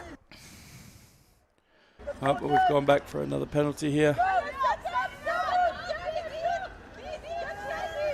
Sharada, après ça, commande là.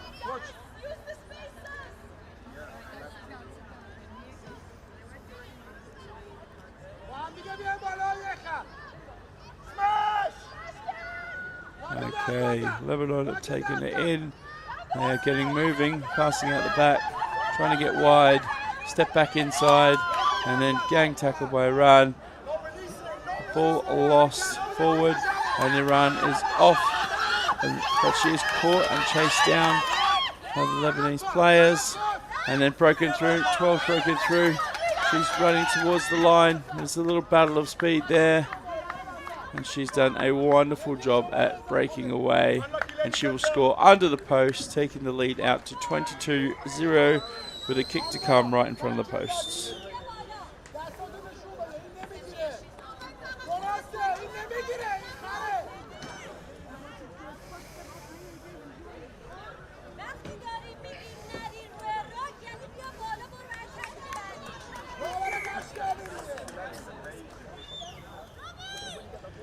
Still have a couple of minutes left here to play.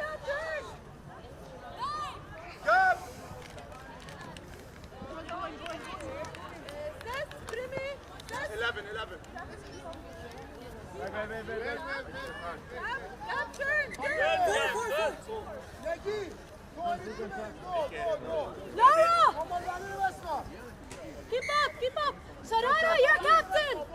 Number 4.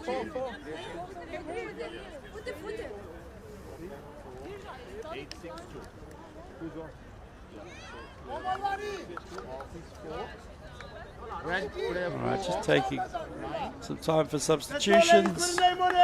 Let's go! 9 off, red. And 11. Priya, hold on, Priya. Come on. Okay.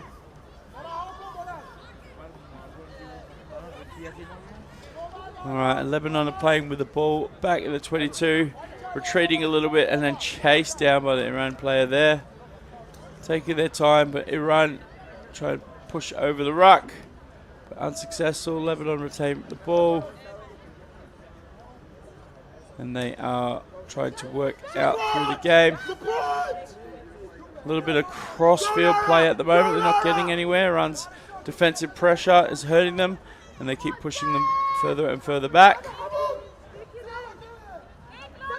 They'll have to go about 95 meters here to score a try. Oh, another huge collision. Two-man tackle, and Iran's managed to get the ball and score the try. So that defensive pressure turned into an attacking try. Well done to Iran there, taking the score out to 29-0. Smash it up, protect it, then play. Okay? Let's go, ladies, heads up!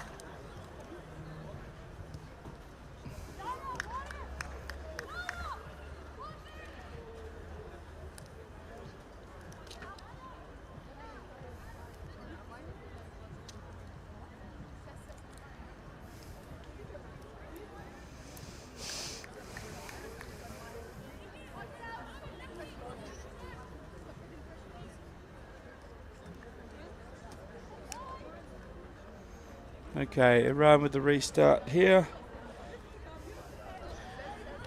This will probably be some of the last game time. That was the final hooter. It's been knocked on there. But Iran pick it up, taking advantage.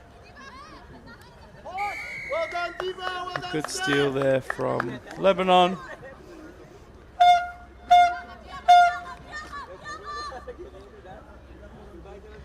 And this will be the last, definitely last play as the hooter's just gone off.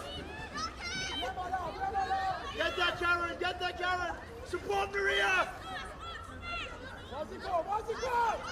And it's stolen by Iran. Good pilfer. She's cut through the middle. Then the offload for the support. She didn't have any at the time. And it's turned around and got it. Ball is being held on to, but Iran told to let go. Moved wide, and Iran are going in for a final try there to take the score out to 34-0 with a kick to come.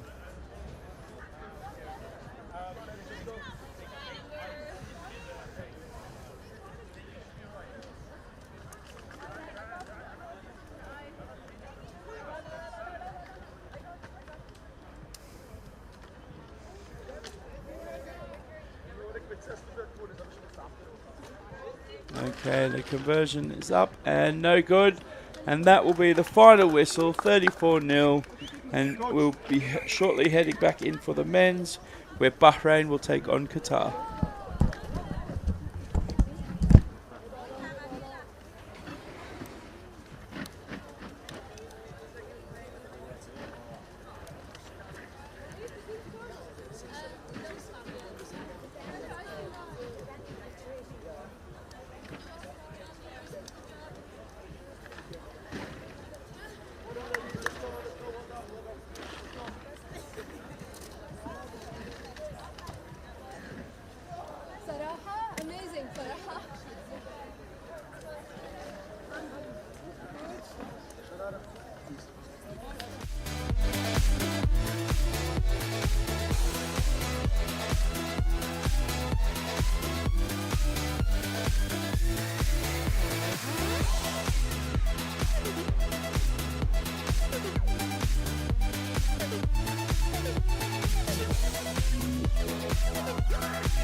and welcome to Asia Rugby Emirates Sevens Trophy.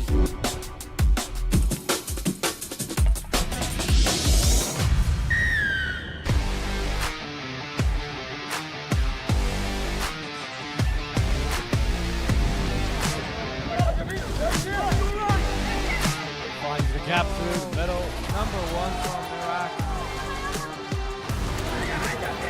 Brilliant, brilliant, brilliant. Try Iran.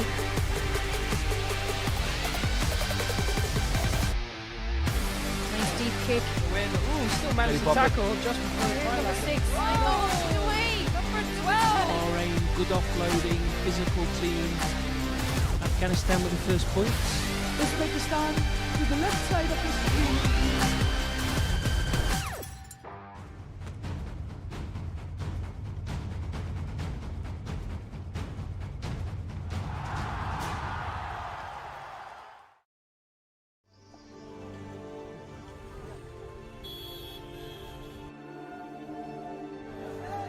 Our world is growing, and so is rugby. There are more players, more teams, more matches than ever before. Luckily, our game is simple. We only really need one thing to play it, and we buy millions of them every year.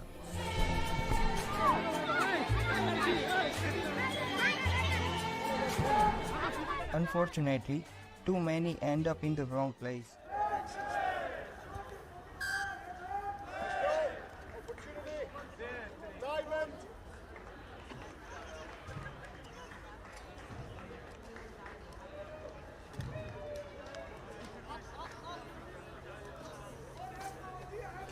Taking the kickoff, and they are working hard here, and we are pushing through with the ball.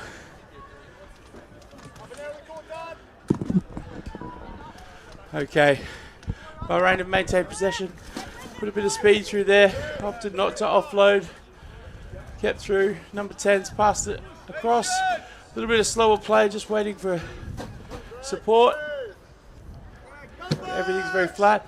But number 10's broken the line there. Oh, it's offload just a bit too low and dropped.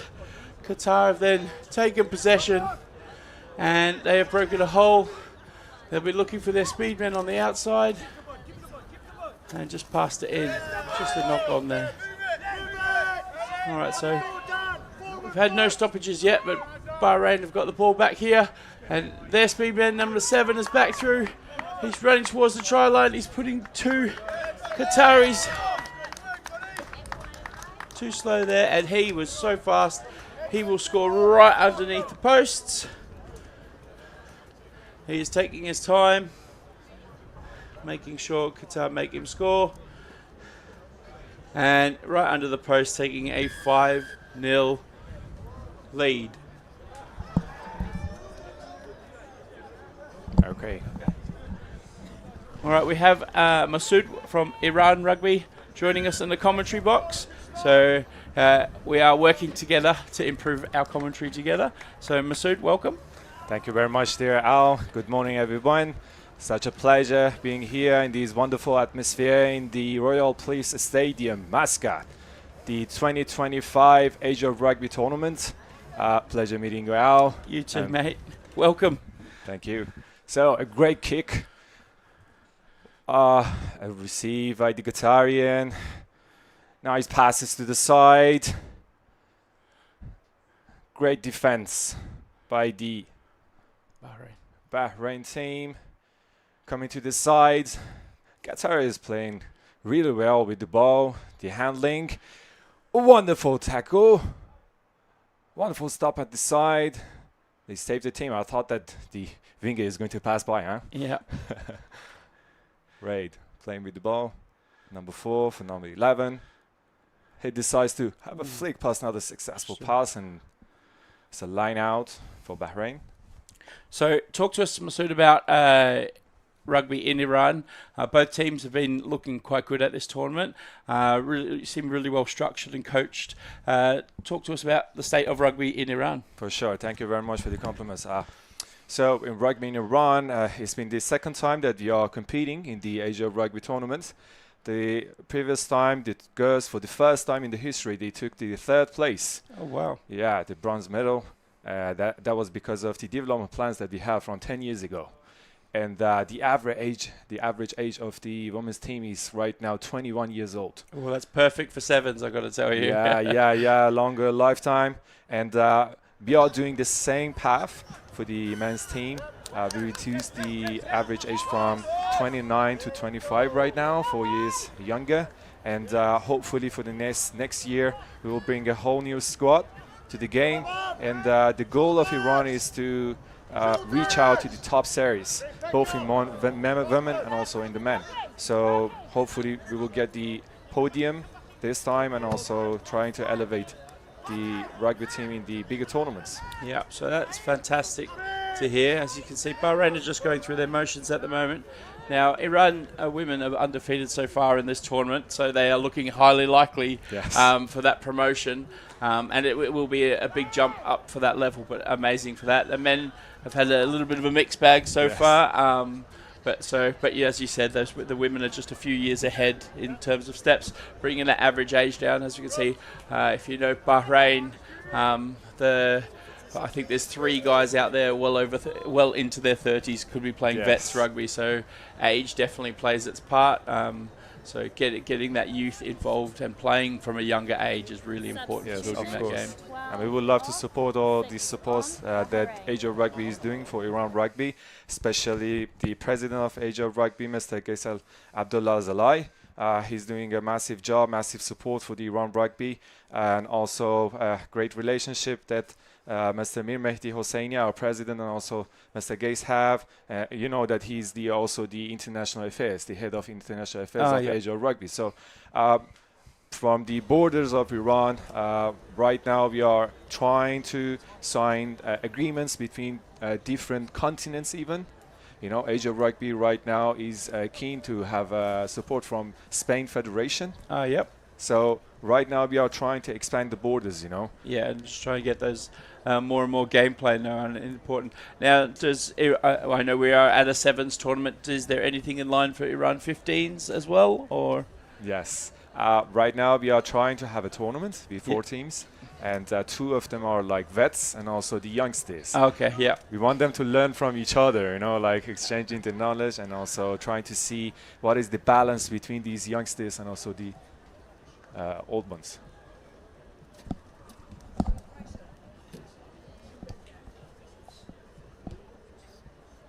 Yeah. All right, so there's just been a bit of a stoppage in play at the moment. There's a player down and they are receiving the best care. Obviously, rugby in Asia is growing. Obviously, the goal for this tournament is to be promoted up into the Champions League. A lot of work to do for a lot of teams still, but it's amazing to see the growth in the region. I can't wait to see what Iran Rugby can do over the next few years as well, because they just lost to Bahrain yesterday, and that probably cost them the spot in the semi-final.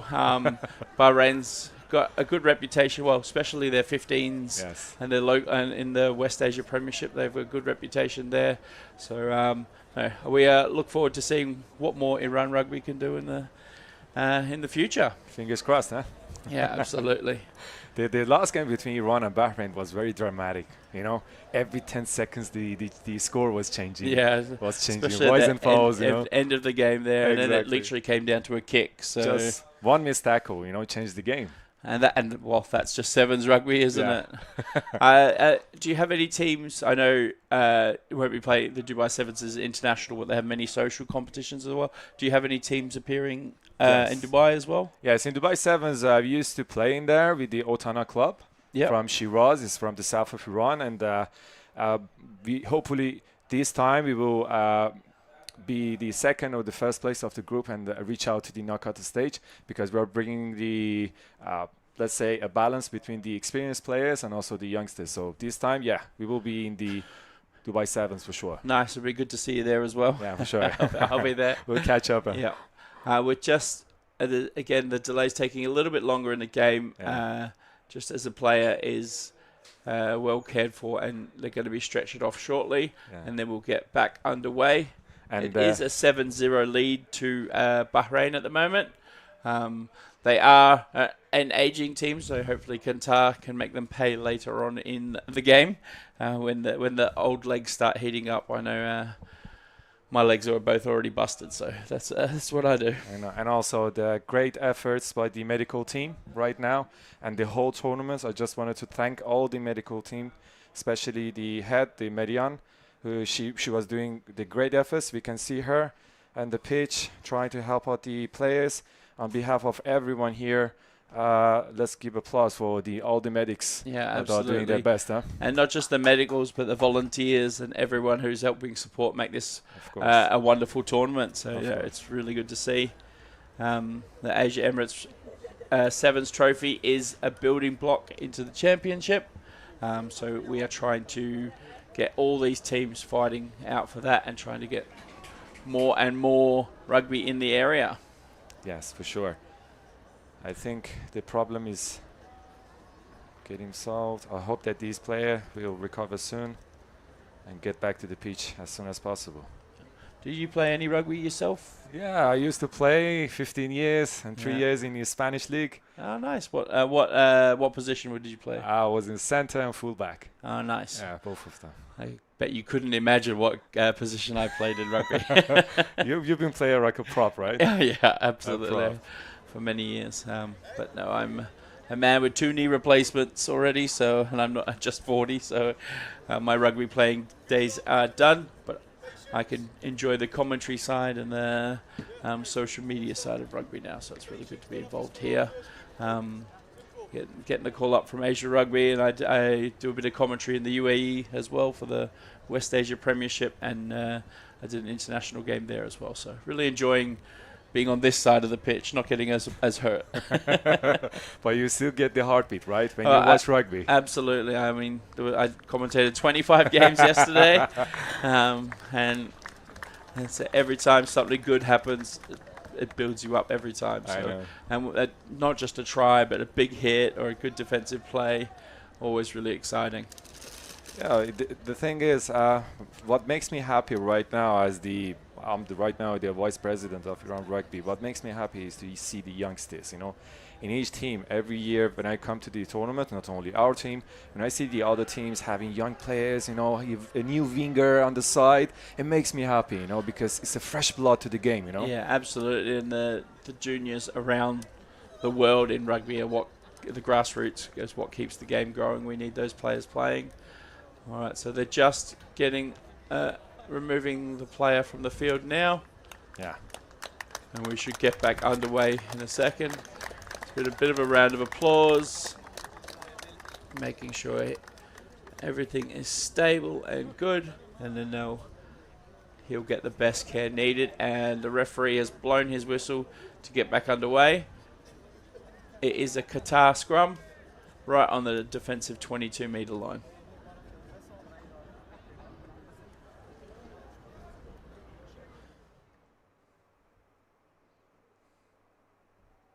Referee making sure that this scrum goes well.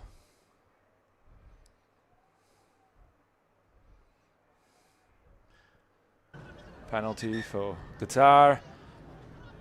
They take their time to organize the line.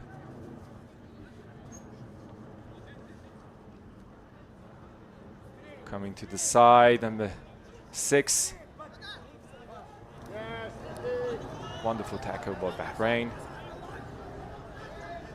Coming to the other side.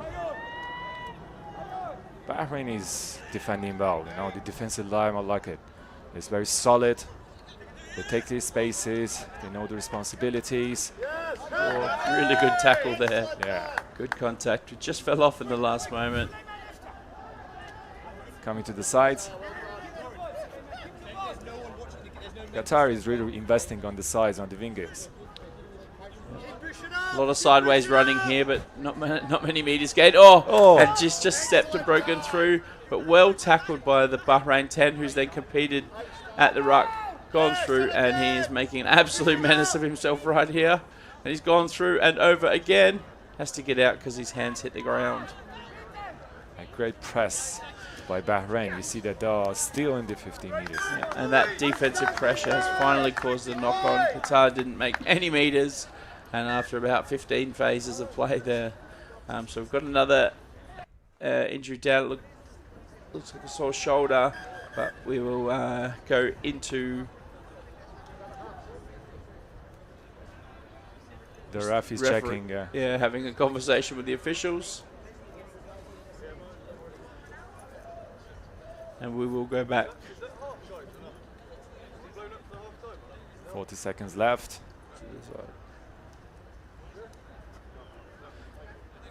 The collisions are happening more because it's a physical game right now. They are playing with contacts, both teams. Yeah. Yeah, both teams, just finding the hands, they're actually looking for collisions to try and get offloads through and run through the defense rather than run around them. They're using the physical strategy, you know, force.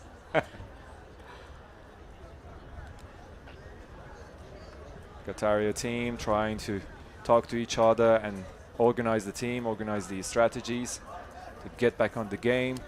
They are one try behind, so we have like 40 seconds left. It's crucial, eh? Yeah, and this half, but we'll just still the player just being treated there. We I think we're going back for a scrum. Yeah, but we'll just wait for that referee's call. He's just been escorted from the field now. And a substitution will have to be made for Qatar there.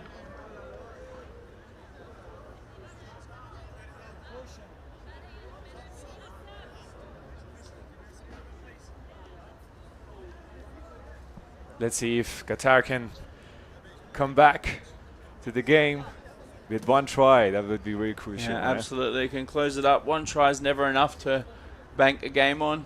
They've filled in their substitution card, and on enters the number 1 for Qatar. It's very close, very close. And shout out to any of the Doha Rugby Club people who are also supporting. I know they're in the West Asia Premiership as well. And we are about to get back underway. It is a Bahrain scrum, and it'll be the last play of the half. Quick ball lane through. Great passes to the side. The winger, the youngster, number 7. He got stopped by 2 players. Wonderful bridge and support by his teammate, number 11. Got down. They are very close to the try line. Coming to the side. I think this would be a try. Line break. Oh, another successful offload by number 6. Coming to the side. The big guy. Going to the smash. Waiting for the support. Number 6. Choose to line break. And to number 4 on the side. Absolutely beautiful over the top basketball pass from Lindsay Gibson there. Bahrain have scored their second try right on half time. That'll take us in for 12-0, and there'll be a short break.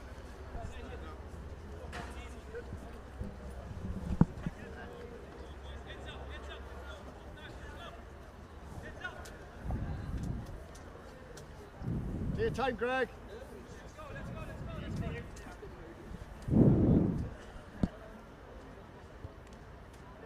Yeah, long way.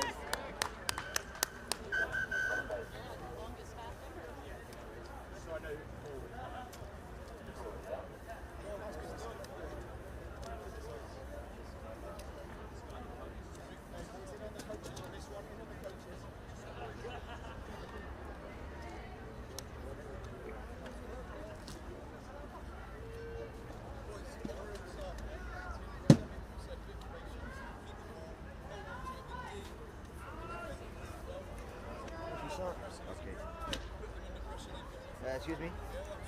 Please.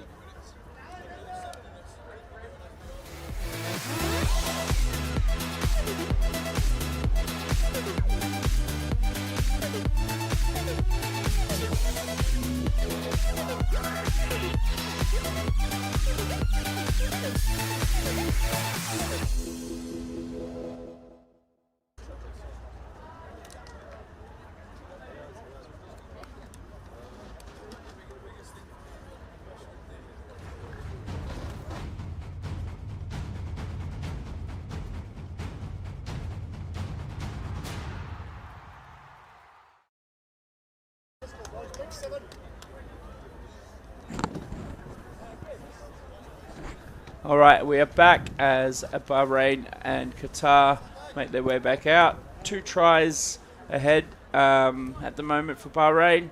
Qatar looking to fight back, try and use their speed men and get out wide. Kickoff restarts have been a good thing for them so far. I think they might have scored the fastest try yesterday, literally off a restart, took it, and he was rapid down the side.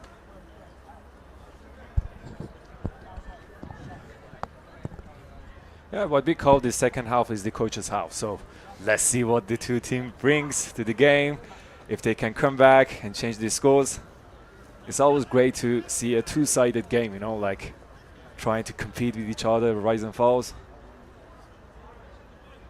So I think Qatar still has a chance since there are 2. Oh, a sneaky kick from Bahrain to go down the side. Oh, it has been knocked on there from Qatar. So old man Lindsay Gibson there with a sneaky little kick-off trick, and that worked out well for them. It was pretty successful. I think they were analyzing the side to kick it like a Grover kick and trying to press down.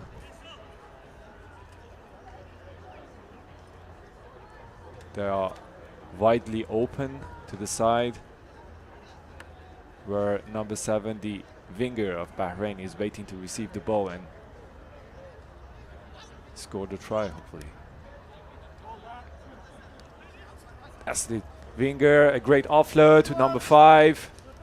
Ah, wrong offload. Wrong one, mate. Really good turn there from the Qatari number 11, and he is fast. He looks like he's going to go all the way here. And he is going to try and get under the post, chased down to the last metre by Bahrain. But as you see in sevens, the game can change instantly. An offload to the wrong side there, and Qatar closed that gap. One mistake and a comeback. I think the conversion would be easy since it's in the center. I'll never say it's easy in sevens. And that's why. I jinxed it, sorry. You'll learn very quickly about the commentator curse. It exists. All right, so the score is 14 for Bahrain, 5 for Qatar. And Qatar ready for a kick-off restart. Okay, they still have the ball. They have the passion, they have the hope to get back on the game. Long pass to the center, number 4. Bahrain is taken to the side. The contact, looking for support. Still on the feet. And stripped from him there. So Qatar putting some good defensive pressure on, getting out wide. They've got numbers as a little 2-on-1 advantage, but Bahrain defense has closed in quite quickly there. And over the top basketball pass, and they are swinging. They've got numbers if they can use them. Good tackle, good follow-up tackle. Bahrain's pressure is really good right now. They've gone out wide, and it has been knocked on by the Qataris. So it'll be a Bahrain scrum at the 10-meter line inside their attacking half.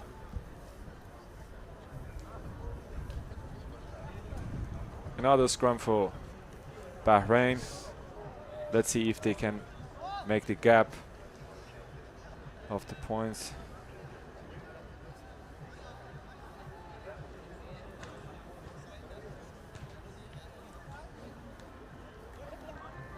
Ready for a scrum.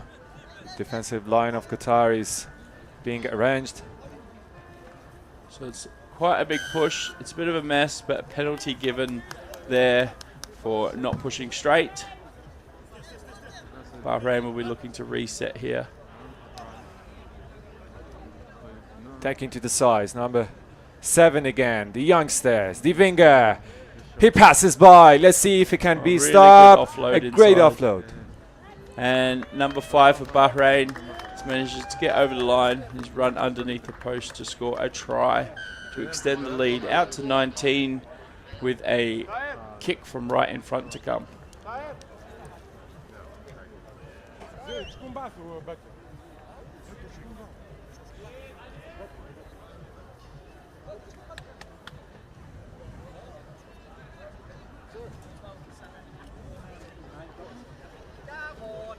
The Bahraini playing is taking time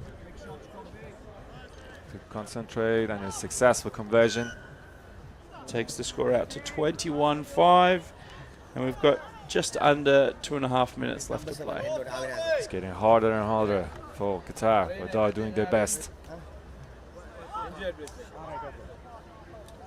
We are in the playoffs at the moment for 5th to 8th place, so if Bahrain win this, they'll definitely be 5th or 6th in the overall standings. High kick has gone up, and it has been touched by Qatar, who probably could have left it, and it would have been their penalty on halfway, but just didn't know where he was on the field then. Okay, so Bahrain with a line out. It's given a short, sharp line out, but then it's been knocked on. Tried for the trick play, didn't come off, and Qatar will get another chance at getting some points on the board. Well, yeah, 21-5. Bahrainis up in the game. A substitute, I think, for Qatar. Number 11 is being changed.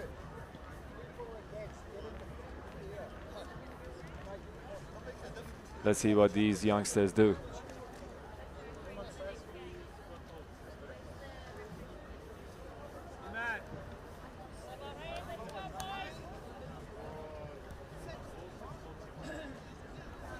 Scrum's gone in.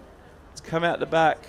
Tried to go to the blind side, but changed his mind. Number 7 is fast, but he's running across field at the moment. Difficult pass. It's been juggled by number 11 and given as a knock-on. So Bahrain will have the feed. We've got less than a minute to play. Will anyone put some more points on the board?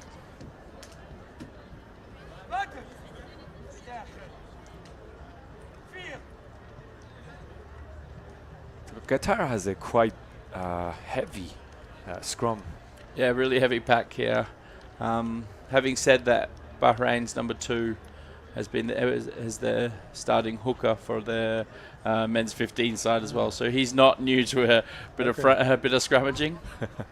And it goes out, so out wide to number 5, who cuts a really good line up through the middle and gets through the gap, and he goes over for another try just as the final hooter goes. So he'll have time to convert that, taking the score out to 26-5 with the kick to come. And that guarantees Bahrain either 5th or 6th place.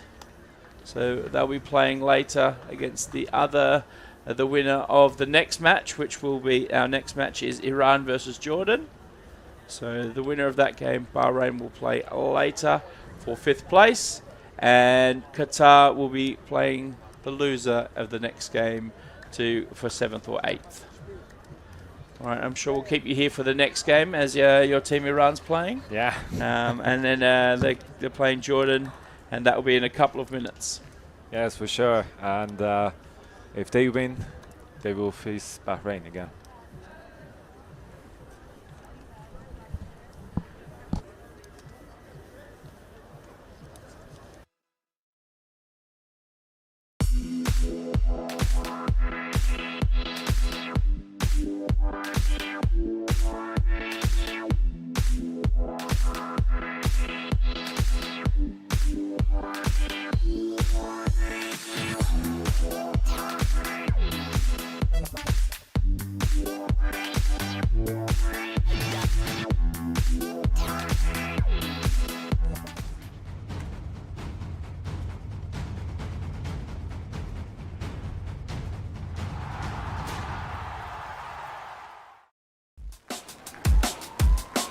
Welcome to Asia Rugby Emirates Sevens Trophy.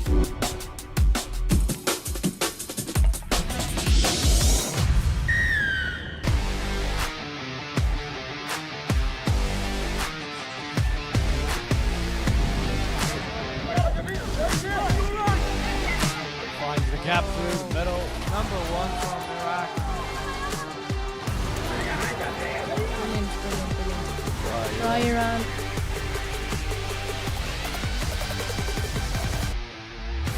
Nice deep kick. Win. Ooh, still managed to tackle just before the try line. 6. Away, number 12. Bahrain, good offloading, physical team. Afghanistan with the first points. Uzbekistan to the left side of the screen.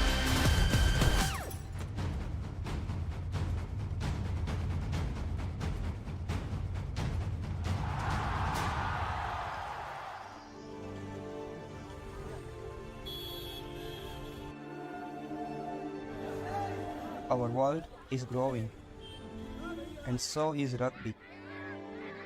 There are more players, more teams, more matches than ever before. Luckily, our game is simple. We only really need one thing to play it, and we buy millions of them every year.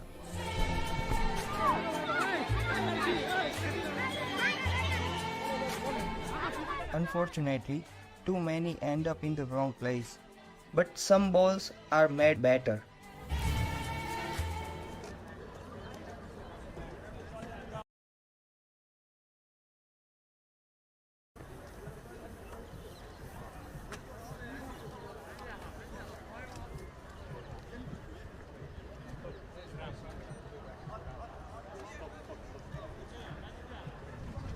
Okay, welcome back to this game between Iran and Jordan. We're about to kick off now. Wonderful atmosphere in the Royal Police Stadium in Oman, Muscat. Game between Jordan and Iran.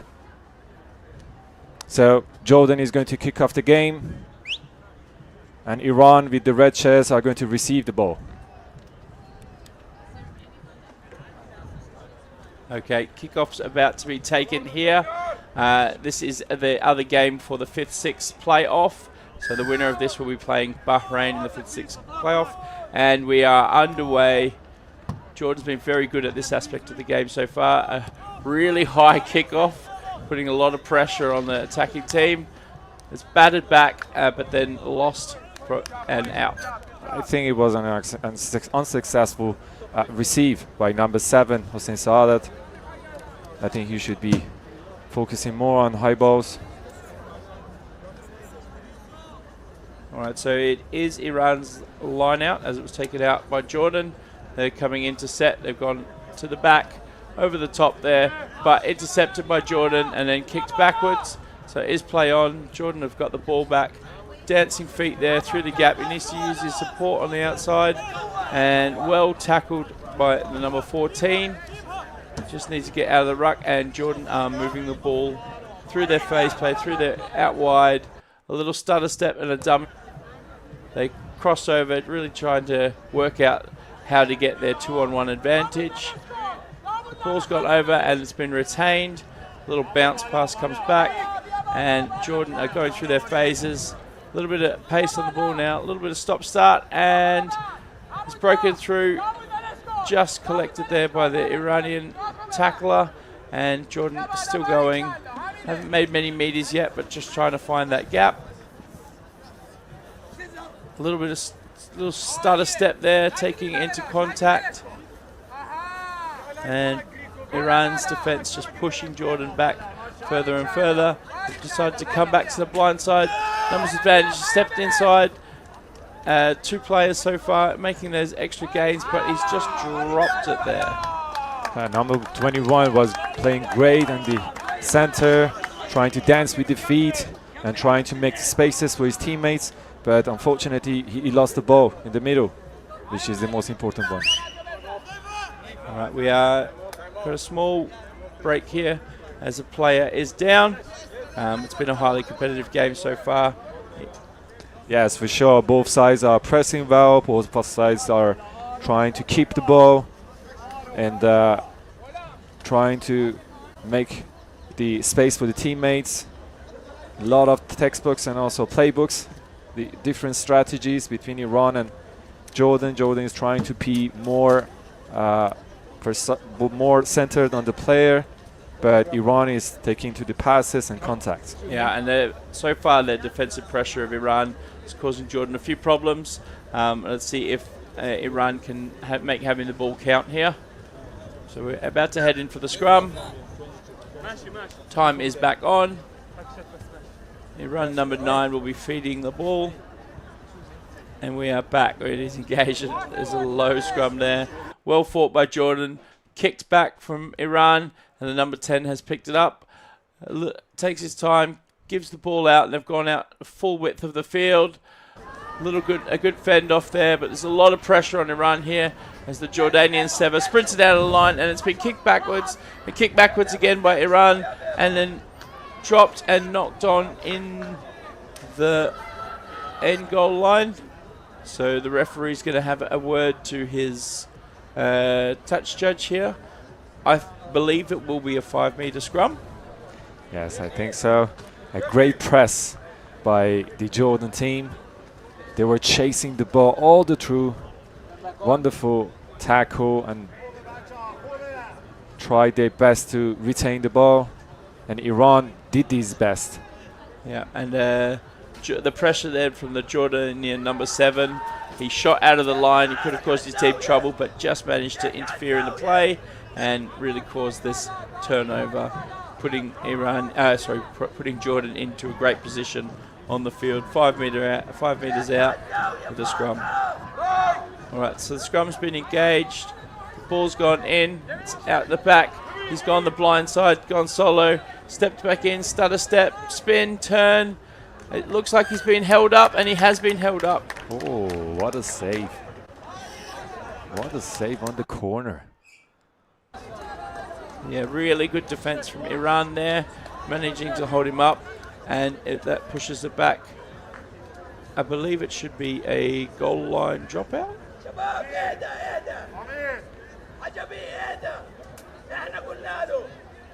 But we're going for an Iran scrum here. It's very tricky. All right, so the scrum is engaged. But a short arm penalty there, and Iran quickly playing from deep. They've decided to go for the kick option, and number 11 for Iran is a lightning quick. Just an unfortunate bounce at the end, just causing a knock on. Yes, the youngsters couldn't handle it, couldn't hold the ball, double their shot, and Payam Zari, his teammate, tried to support, but unfortunately a knock-on, I think, happened, right? Yeah, just the bounce looked good from here, but then just dipped sideways a little bit, just caught him off guard. But I like the tactics from Iran. At least they've pushed Jordan back 50-odd meters here, so Jordan's got to make up that space to come back. All right, so the scrum is engaged. Their feed has gone in, and they've put up number 21. He's got some dancing feet on today, and he's trying to run around the edges, but caught. Player must roll away, and they're going back, taking the width away. Oh, and he's just dropped it on. Unforced errors hurting both teams at the moment. What I'm watching right now is very talented players of Jordan, you know, the sideways, the side steps, the explosive works, how they passes the ball, the quick transfer to the sides. They are really well in attacking, and on other side Iran is defending very hard. The strong defensive line by Iran. All right, and the ball's gone back into the scrum here. Iran's pulled it out the back, and they're coming through. So really fast feet from Iran. He's closed his teammate's space up there, but then a late offload. Number 11's come back, tried to go on the blind side. But the arm has gone out from the referee for a Iran knock-on. So Jordan will get the ball back here. Iran probably just need to calm down a little bit here and relax, and they can get the job done. Really tough game, huh? 0-0. Yeah, 0-0. We've got probably just over a minute to play in the first half. Will either team break the deadlock by halftime? You know, when the scores are very low, both teams are defending well. So that's the message. And that's a full-arm penalty. This time Iran pushing really early in the scrum. So Jordan will be setting off play here. Quick tap's gone. They're trying to go wide. Players are looking a little bit tired. And then he's kicked and gone himself. Probably not the option his teammates were ready for. And Iran playing back in, run into contact, but not releasing and not getting around the gate there. Penalty given. Iran then move the ball fast. They're trying to make the most of their numbers. Pressure there from number 33, but it looks like advantage is given for offside, and the speed man of number 11 is cruising away. He is now running, he's in clear, and he puts it down just near the posts. So a great team try from Iran there. Yeah, double their shot with 21 years old. The youngster, the hope. So he scored the game. He scored the last try of the match. Yeah, really well done. Iran doing a little bit better job there at holding Jordan's defense in and then letting their speed man do the work out wide. That kick is converted, so we are 7-0, and it is half-time. Both teams will get their final messages from their coaches before we go in for a close second half. Really, really great performance by both sides. You know, the defensive, the offensive, everything was great. I could see the tackles, the saviors, even on the sides. Great tackles by both sides.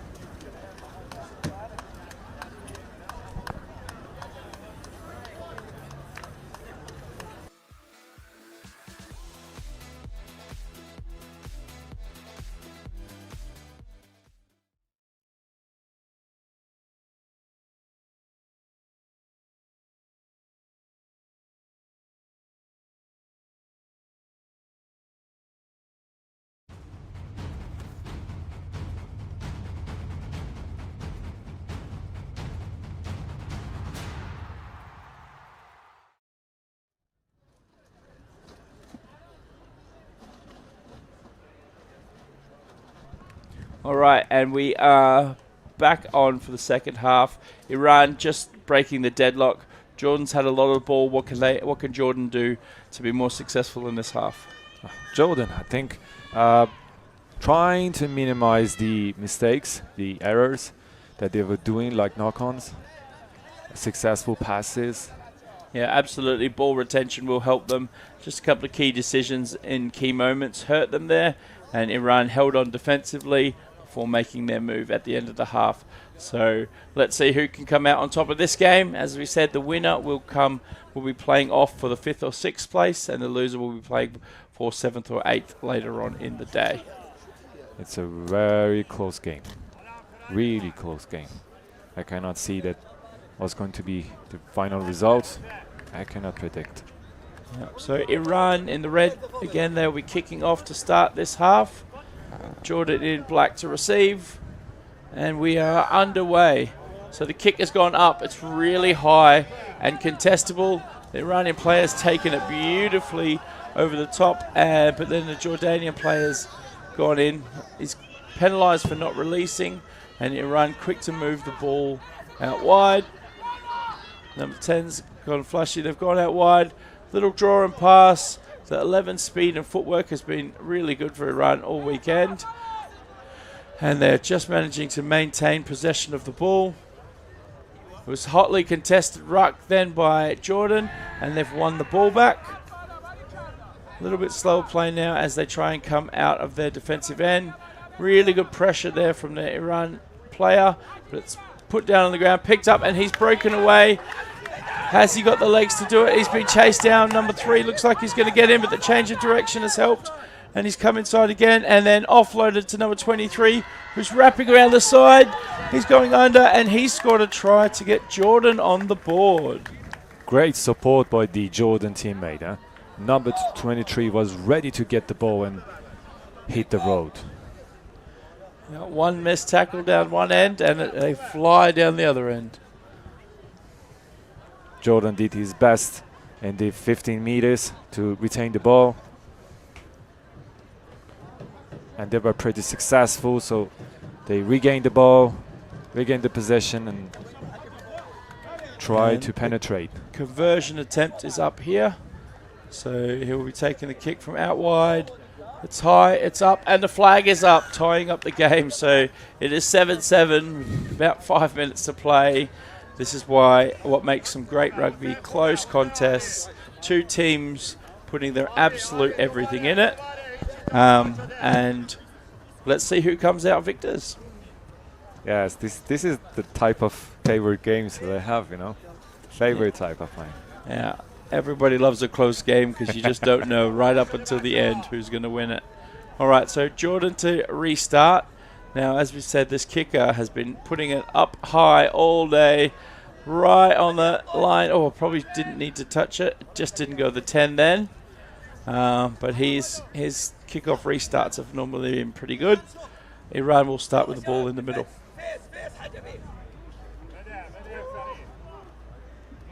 All right, a little tap and go from Iran. A couple of cross passes, little dummies, and they've moved towards the sideline. He is brought down, but he's brought down with a high tackle. But Iran play quickly. Jordan needs to get onside here. And there's a 4-on-1 overlap. Iran's kind of hurting themselves at the moment. They're running themselves out of space. But there's been a turnover for not releasing. Iran just kind of taking each other's space there rather than giving the ball. They're running across and then giving it. They should run straight forward. Yeah, just straighten up a little bit and then give the pass wider. Jordan have kicked out for touch, and it's been a magnificent kick there. Really good to get them out of the danger zone. So Jordan will take the line out just inside their attacking half. They have the both elements of 15 aside and 7s. You see that the kicks are very similar to the kicks that they do in this 15 aside. The Jordan team and the captain, I think. I saw him in the 15 aside game. Yeah, absolutely. And the line out will be where they can see if they can make the difference. But there is a player getting some treatment, so we've just got a little stoppage here.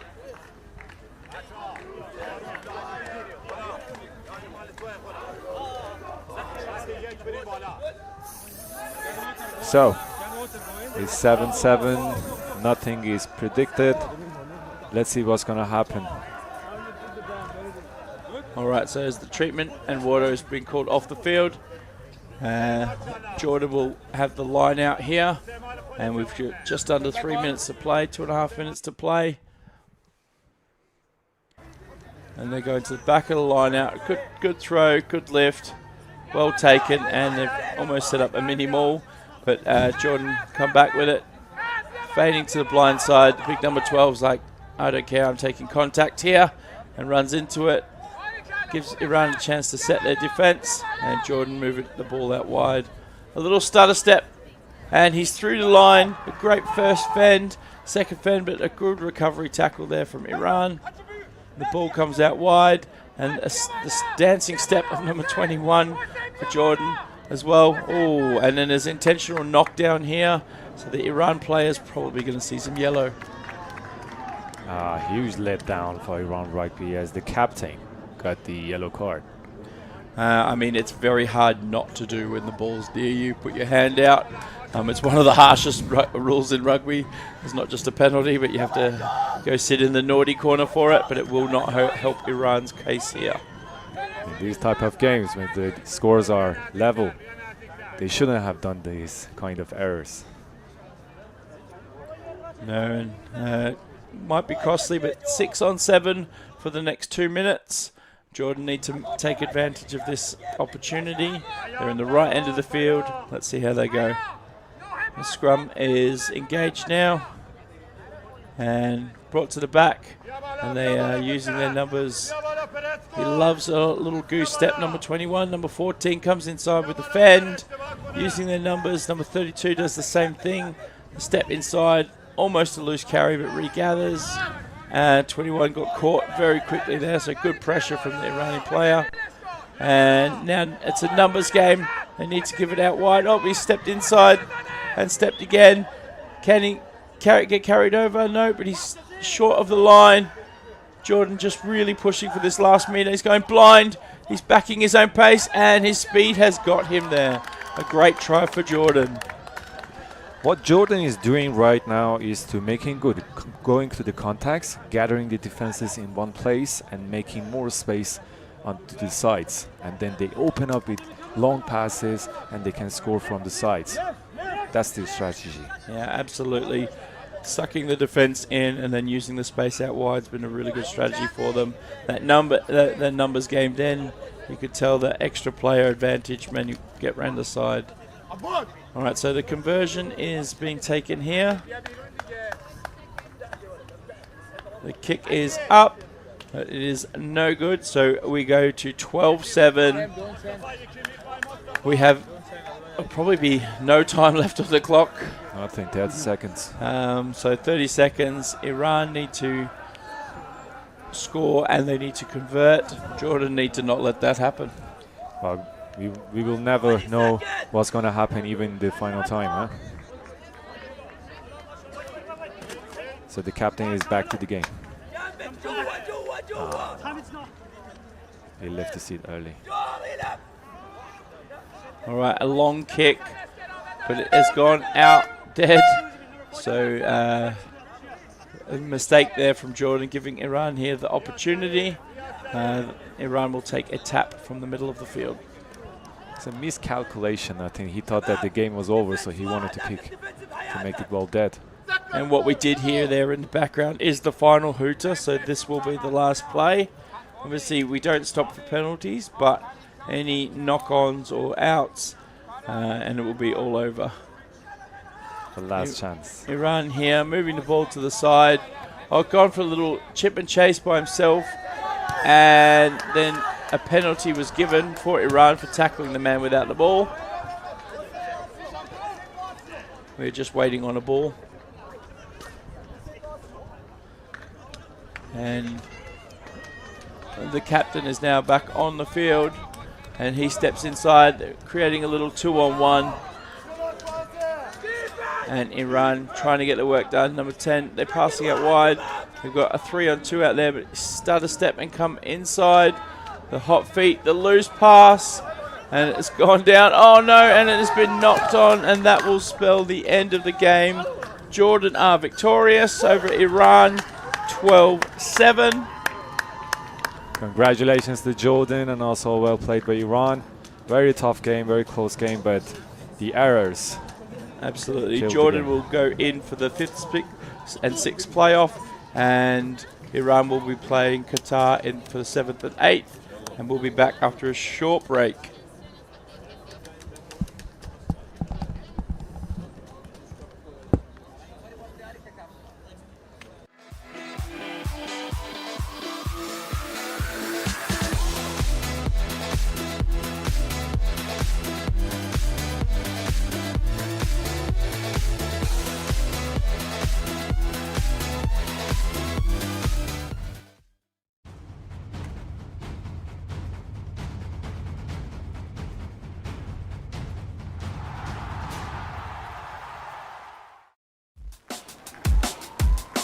Welcome to Asia Rugby Emirates Sevens Trophy.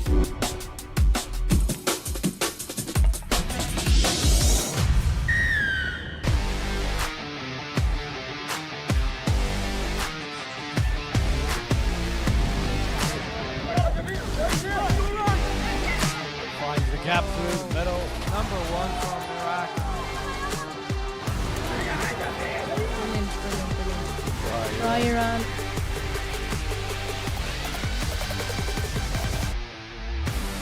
Deep kick. Ooh, still managed to tackle just before the try. Number 6. Oh, wait. Number 12.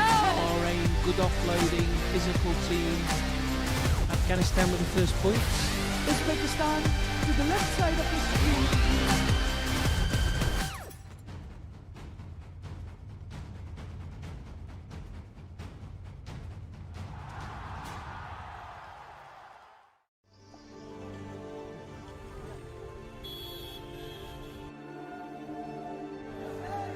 Our world is growing, and so is rugby.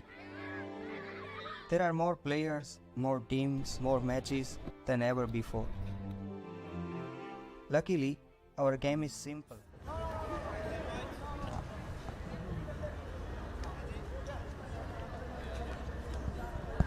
Okay, welcome to the Cup semi-final. The winner of this will win qualification into the championship. So this is a huge game between Kazakhstan in the white top with blue shorts and Afghanistan with the white and blue top with blue shorts. Good kickoff. So the Afghanistan team plays more contact, plays more physical, because they have like more 15-a-side players. And Kazakhstan is more about speed and long passes. All right, the line out is in, and Kazakhstan have turned it over, and they'll be pushing wide. Little goose step. And an absolute bustling run there. Number 12, Kazakhstan, left the defender behind and has gone all the way to score. A great pass, a great opportunity, and a great handoff by number 12. And the speed is awesome. So Kazakhstan, like I said, they are more about long passes and speed, and Afghanistan tries to make more contact. So let's see how the game goes. All right, the conversion is missed there, taking the score out to 5-0 for Kazakhstan, and they will be looking to restart here. They've moved very quick to take the restart. They've gone across the field, put a lot of pressure on Afghanistan then. The tussle for the ball, really slow breakdown, and Afghanistan step inside. Kazakhstan's early pressure is evident.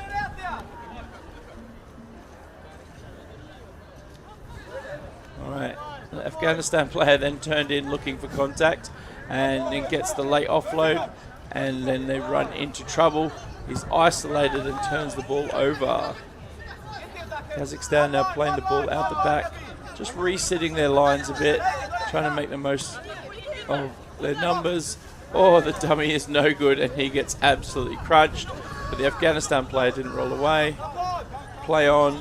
A little bit of time taken. Afghanistan tried to close up the gap. A crossfield kick into an absolute huge collision, but an offside penalty.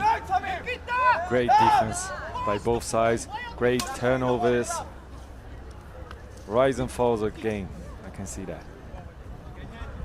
All right, so it will be an Afghanistan scrum.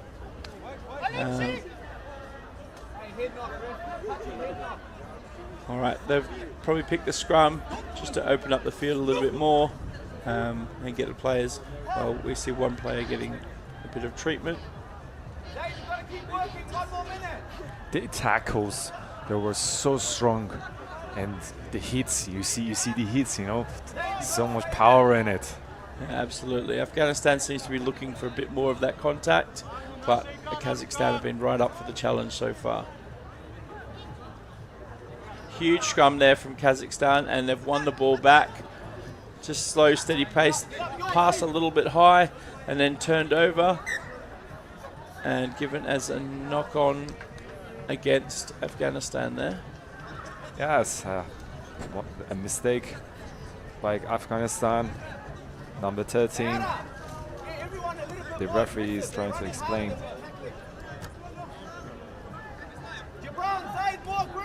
Okay, we are packing in for the scrum here. It will be Kazakhstan's scrum. They're about 30 metres away from their attacking try line, right on the 15-metre mark. Look at the width they've set their attackers, and the ball has squirted out the back real fast. And in no time they've gone to the side. Oh, and 21 stepped inside two players, and has he got the gas to go all the way? He does. Of course, Kazakhstan has faster players, explosive work by the Kazakhstani players can beat the power and strength. There's the good footwork on the inside steps they got him through, and the conversion is up and good. So that takes the lead out to 12-0. Which style of play do you like? What is your favorite? Oh, to be honest, I like winning styles. Like whatever works for your team, however you can win the game. If bustling and contact is your favorite, then that's what goes for you.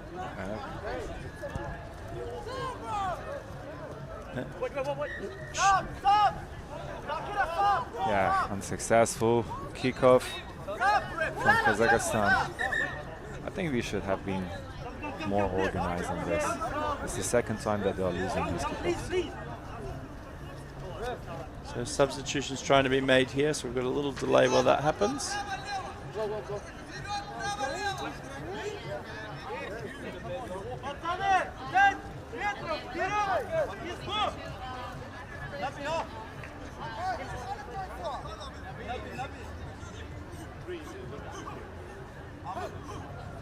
Afghanistan is bringing another winger to the game to add more speed, I think.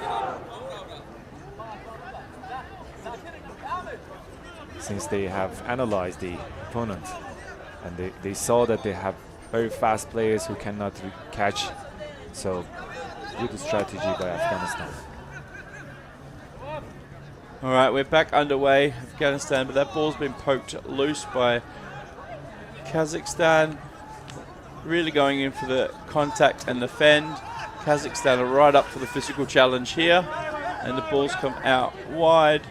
Number 2's going with the big body, and the crash is broken through the first tackle, pumping those legs. He's pumped through 2 huge tackles there, and then gets the fend out. He's caused problems, but the Afghanistan players stepped inside. A lot of pressure coming here. Kazakhstan, unlucky not to give it, but they're away really quickly there. And number 22, after the quick tap, caught Afghanistan sleeping, and he's gone all the way to score another try in the corner. Although Afghanistan is going to the contacts and trying to add more power to the game, the Kazakhstan players are very fit, ready, and powerful too. So they have the strength to defend these type of game, and they have speed. So that's the advantage that Kazakhstan have, and they are taking this advantage to win the game. Absolutely, the conversion is up here. It's a good looking kick, and it's a very good kick from the sideline, and that gives them a 7-point try, taking it out to a 19-0 lead with probably just under 30 seconds left of the half.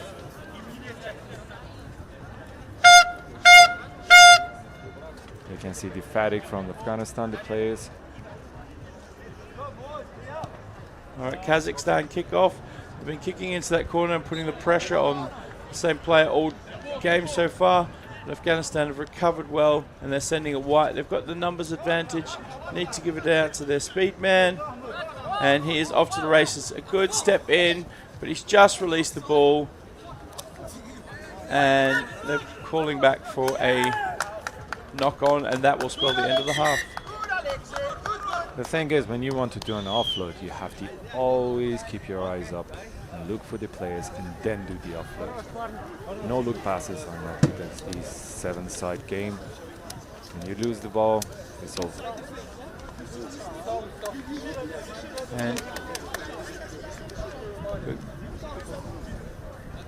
And now we'll go to half time. Coaches have delivered their final messages.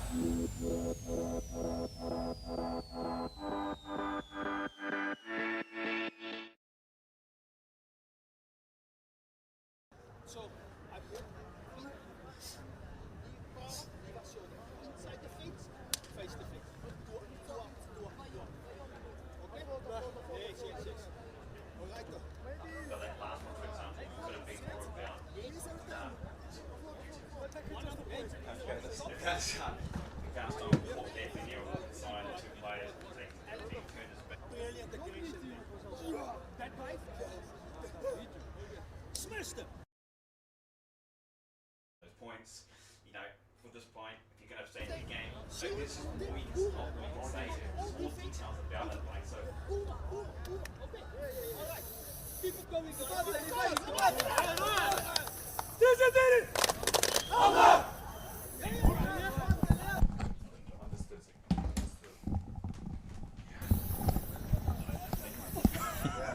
Been waiting for you all weekend. Alexi, just pass. At the end, man. At the end.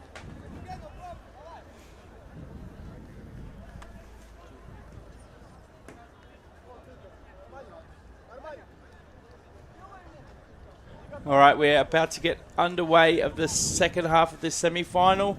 Kazakhstan leading 19-0. The winner of this game will progress to the final and qualify for the Asia Champions. So that one there, not a very good start. They are in the lead here. So one thing you've always got to make sure, especially in the first half, you might have the momentum in that first half, but you definitely want to be moving in with a good start second half. So that one, they'll have to look at that again and think, how can I progress if I want to be good in the later stages? Afghanistan take the tap from the centre, and they've got a big bustling runner, but he's caught and lost the ball. And Kazakhstan have turned it over and spread wide really quickly. You can see the stuttering steps of the players. Oh, and a beautiful line there in the 22s, but he's held up his line to make sure he has support. Really good pressure there from Afghanistan's defense. Oh, an absolute clattering of a tackle. But Kazakhstan have come out with the ball, and now they're sending it to the blind side. Two guys have run up short, and he is in the open space. Will he get there? Can he make it all the way? Number 2 has absolutely blitzed it through, and he'll get it dotted down under the posts. Oh my goodness, what a try there. Afghanistan really caught napping there. They tried to rush up out of the line, and what it just did is provide an opportunity there for Kazakhstan to just look around, find some numbers, and then all of a sudden, because the Afghanistani players overran the play, they rushed the fence, it was their Kazakhstan, they were able to just simply push forward straight in and went straight through the gap. One of the things you've probably seen throughout the entire game that's happened quite a lot is Afghanistan have pushed up quite high. They're trying to disrupt, they're trying to put the pressure on. But Kazakhstan seeing that literally just straightened up, and it actually opened up an opportunity for them. So for Afghanistan moving forward, they need to tighten up the defense. Yeah, and the try was converted, and the Kazakhstanis have done a very high kickoff straight out and won back possession straight away, and they're spreading out wide early, looking to suck in a bit of that defense. The stutter step and offload has caused a 2-on-1 out wide. Do they have the pace to get there again? He's taken it in, and he's busted over the first tackle, but he's caught a metre short, and then reaching out scores the try. Oh, wow, what a turnaround, what a score. The floodgates are now opening up there for Kazakhstan. I think maybe you look around the park, Afghanistan, hands on the hips, they're breathing and they're sucking in the big ones, and that's what sevens can do to you. It's only a short amount of time, but proving that the ball is the one that you want to work, do the work, and there Kazakhstan just using the width, finding players on the outside, that's where the space was, a couple of quick passes. And 31 unanswered points so far. It will be a tough way to come back, but they've still got 4.5 minutes, and anything can happen in sevens. Oh, plenty of time on the clock there for Afghanistan. I mean, it's probably unlikely they're going to win this match, but, you know, pride is on the line, so it's all about points, and it's all about keeping the attitude and the effort going all the way to that final buzzer. All right, Kazakhstan take the kick restart again, and it is just high, and every time it's contestable. It's been a knock on there. This is one of those simple things you see in sevens. You know, it's there's only 7 players on the field. Potentially, it could have been the sun up in the air there. It was it's pretty bright here in Oman, and it looks like the player there just losing sight of the ball. Couple of substitutions being made here, so slight delay, and Kazakhstan will be taking it into the scrum. One thing I'd love to see from Afghanistan, you can see here, the players are actually a bit compacted. I would like to see them spread out a little bit more, maybe stretch Kazakhstan when it comes through here, especially right now, like I said, looking for their first points. They want to be able to score. They're a bit too tight on attack for me, so I'd like to see them use the ball, spread the ball a little faster in this next phase. Now, is a Kazakh feed into the scrum the knock-on off the kickoff, and they put it up. Oh, it's been booted out the backwards and possibly knocked on there as well. So good start for Afghanistan. They've got the ball straight back. Yeah, nice there. A good bit of pressure from Afghanistan. It's probably the first bit of pressure really we've seen all match. You know, you can tell the guys, the intent is there, and it's just about shoring up their small little mistakes that are happening. So it's a really good sign there. Nice work there by Afghanistan. Put the pressure on the halfback from Kazakhstan, and able to control the ball at the back and forcing the knock on.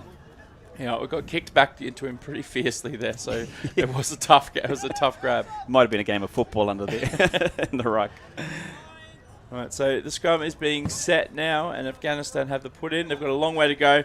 Kazakhstan have gone reverse on them and pushed over the scrum, and now they have got the ball, and they are in open space.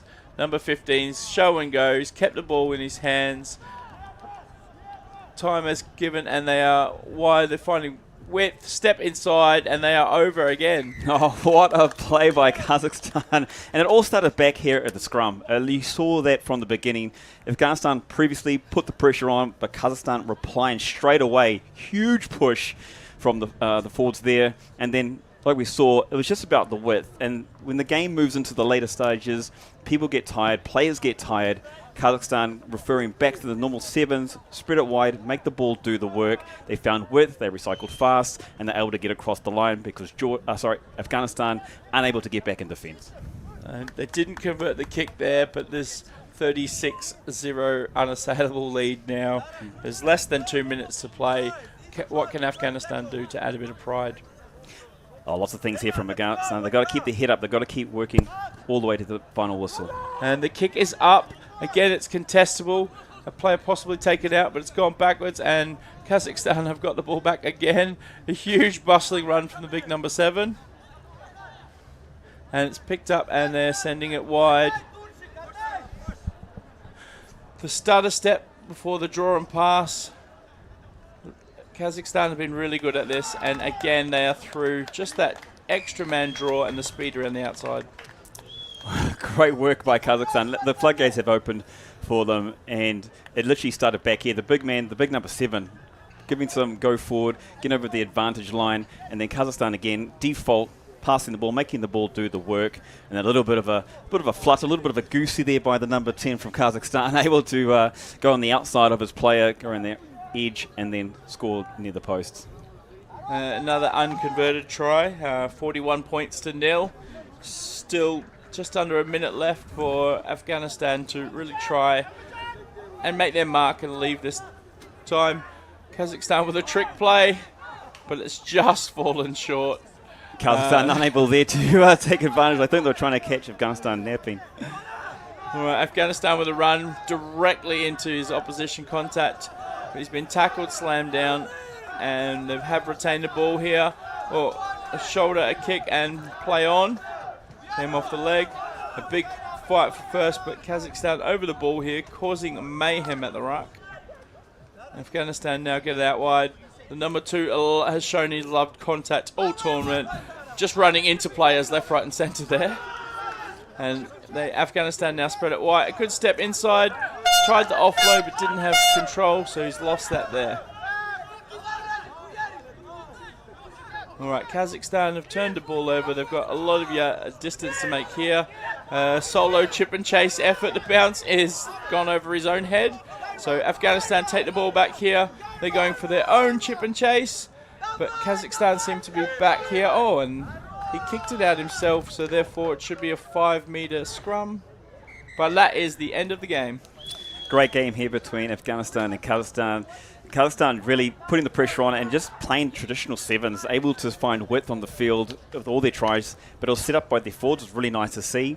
Afghanistan on the other side, it was just their small bits, especially going into the ruck. They looked like they were under pressure. They tried to force the pass. They tried to force themselves to play, which really left them in a spot. But what that means for Afghanistan is they will be able to just shore up, like hold the ball a little bit longer, don't try and force it, and they'll be able to really make some leadway moving forward, especially here in the tournament and in the future as well. And the big news here, Kazakhstan is now qualified for the Asia Rugby Championship. So they will be moving up. They're in the final.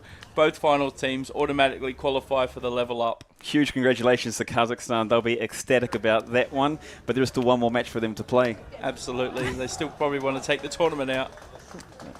And now we'll wrap up here before we come back for our next Cup semi-final.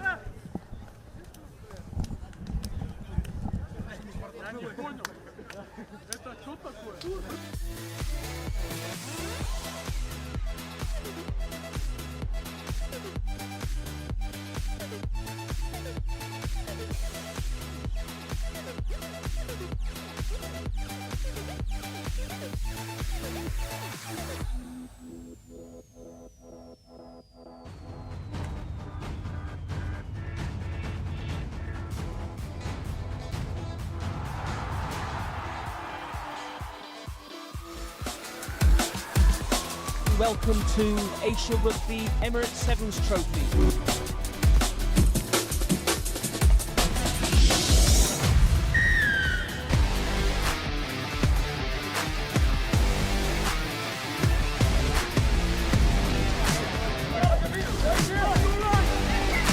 Finds the gap through middle. Number 1 from Iraq.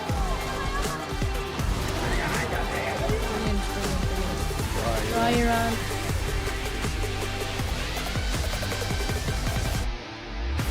Nice deep kick.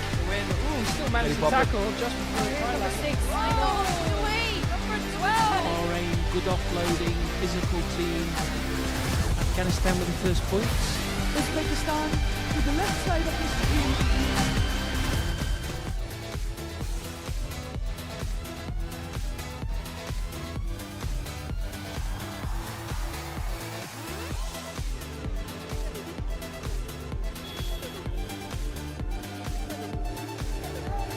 Our world is growing, and so is rugby. There are more players, more teams, more matches than ever before. Luckily, our game is simple. We only really need one thing to play it, and we buy millions of them every year.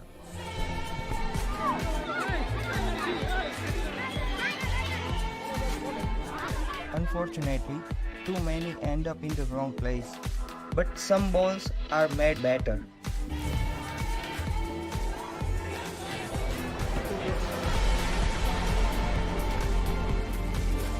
Rhino's recycled range is made with up to 80% recycled rubber.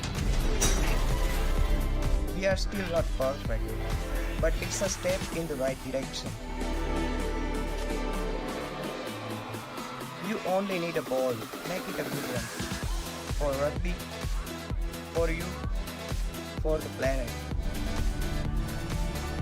A ball for the planet. A ball for the planet. A ball for the planet. The Rhino recycled range, a ball for the planet.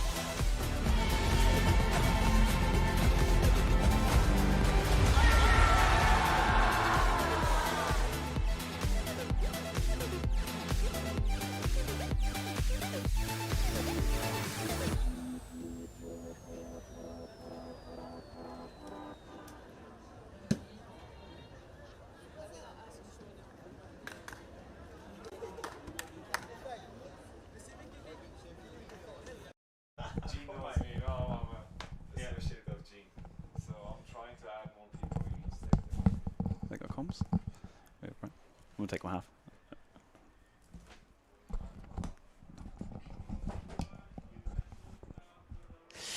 Welcome back into Asia Rugby Emirates Sevens Trophy 2025. We're back here in Oman. My name's Grant Goes, and with me today was Masood from Iran Rugby.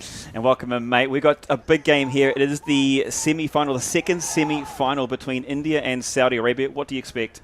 I expect a really fast game by India, great passes, and also a mix of power and also speed from Saudi Arabia. Awesome. What we're seeing here on the field, India in the traditional blue, playing from left to right on the camera, and Saudi Arabia there in the green, playing from right to left. There's lots up for stakes here in this one. It's a position in the next step up. Put in the comment section, who do you think will take this one, India or Saudi Arabia? Vote, comment for your favorite players.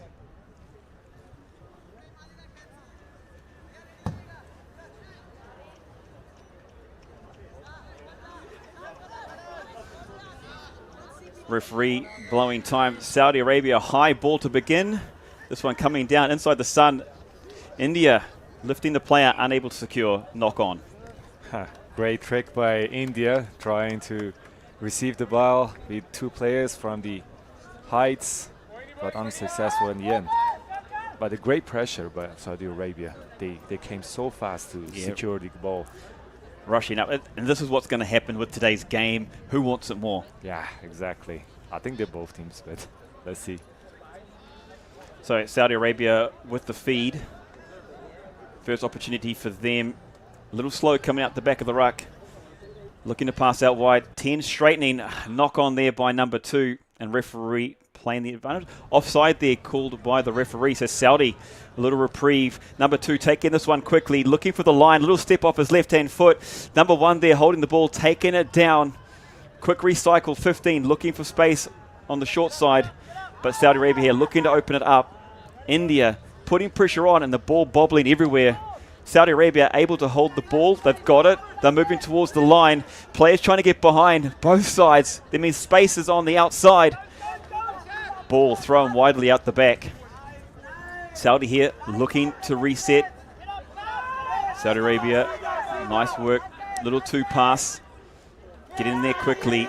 Number 10 from India looking to get the ball but unable to.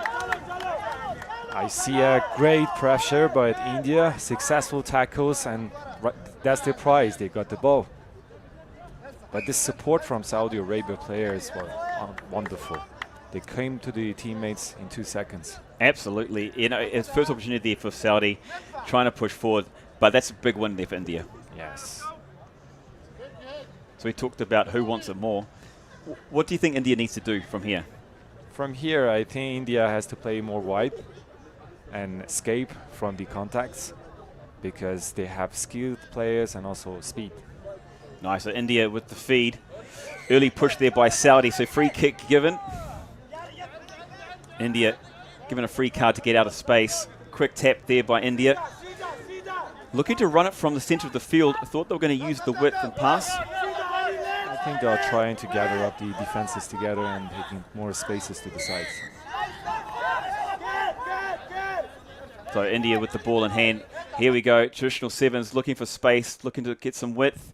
Number 7 stepping off the right, finding some space through the middle. It's a foot race down at the end. 11 coming across to cover.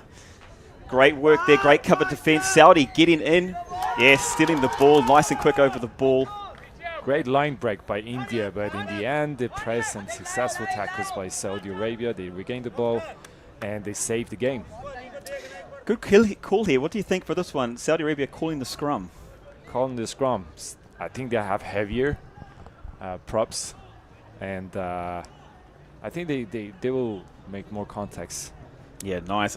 It's definitely clever there by Saudi, looking to slow it down as well. I think they're looking for more a controlled, structured game. So from Saudi's point of view, very interesting call. Great call, I think. So Saudi with the feed. 11 passing off 10, looking to run that cutter, looking for a goose step straight in. Support there from Saudi, but unable to secure the ball. India straight over the top, grabbing that ball. And India now with a great position. Saudi Arabia is not letting India to have the ball. You know, they want to have the possession because they know that India, if they have the possession, that's danger. Well, India given an opportunity now. Down the right end of the park, they got the ball in hand. This is their first opportunity. Where do you want to see them go? I think that they will be successful. India with the feed. Early out. Looking through the middle. A wrap around the back. Ball not to player. So number 2 there from India having to clean this one up. Pressure coming from Saudi. Ball going everywhere, but player off his feet. We see a lot of errors. I think that's because of the level of stress. And India looking to go fast here. Quick tap, but again. So players probably look excited, huh? Yeah.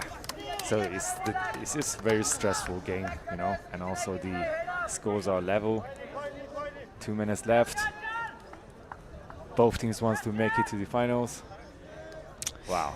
Semi-final number 1 of the Asia Rugby Sevens Trophy 2025 here in Oman, and a big thank you to Oman Rugby for hosting this tournament today.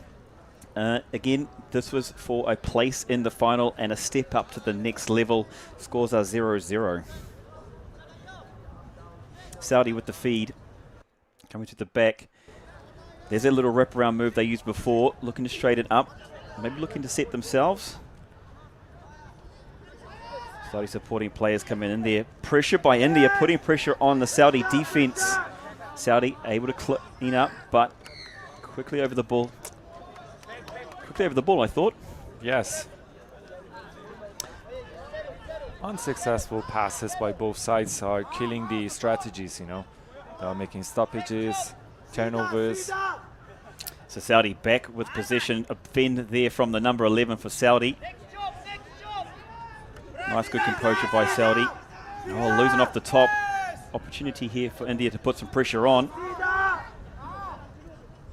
Big pressure coming in from India. Saudi, nice little reprieve, not releasing the call there by the referee, and a scrum called by Saudi. I haven't seen India in single game that they will like hands on the knees or they will be tired. The level of conditioning of India is awesome during the whole tournament. And I can see them when they are like warming up, they have great passion, you know, they are making fun of the game. That's amazing. Inside the final 60 seconds here. India trying to put all the pressure on Saudi Arabia. Saudi Arabia not being able to get out of their own 22. They've been stuck here for the last 2 minutes. What can they do from here? They have the feed. Big push by India, but out the back quickly. And 11 finds some space here. He's got open space in front of him. He's going all the way down the field. Oh, the pass not going to hand, but 7 from Saudi Arabia able to clean that one up. And huge opportunity. Oh, Saudi Arabia, unfortunately, the knock on. And it's a turnover. India back in possession. The game of sevens. That's what happens. So India now looking to make their way back down the field. Looking for space. India looking for space. Oh, dummy. Big dummy there by don't see the number on the back of his shirt. India breaking through the tackle, pushing off. Number 10 looking for the corner, looking for the corner. He's found it here at the trophy. Try to India. Yes, I think Saudi Arabia is making great line breaks, but the lack of support from the rest of the players is killing them. They have like some kind of stronger guys, I would say, the props, who are not following up with the speedsters. So India strike first here in semi-final number 2. The try scored, thought he could have maybe taken a little bit closer to the post. Conversion attempt goes to the right-hand side, and the scores remain 5-0 to India. India is taking every single opportunity that they have by using pressures and also trying to take advantage of the human errors and also lack of support that the Saudi Arabia have. So they take advantage and they regain the ball and they go quick. Cool, that brings us to halftime here at the Asia Rugby Sevens Trophy 2025 in Oman. We'll be back straight after this.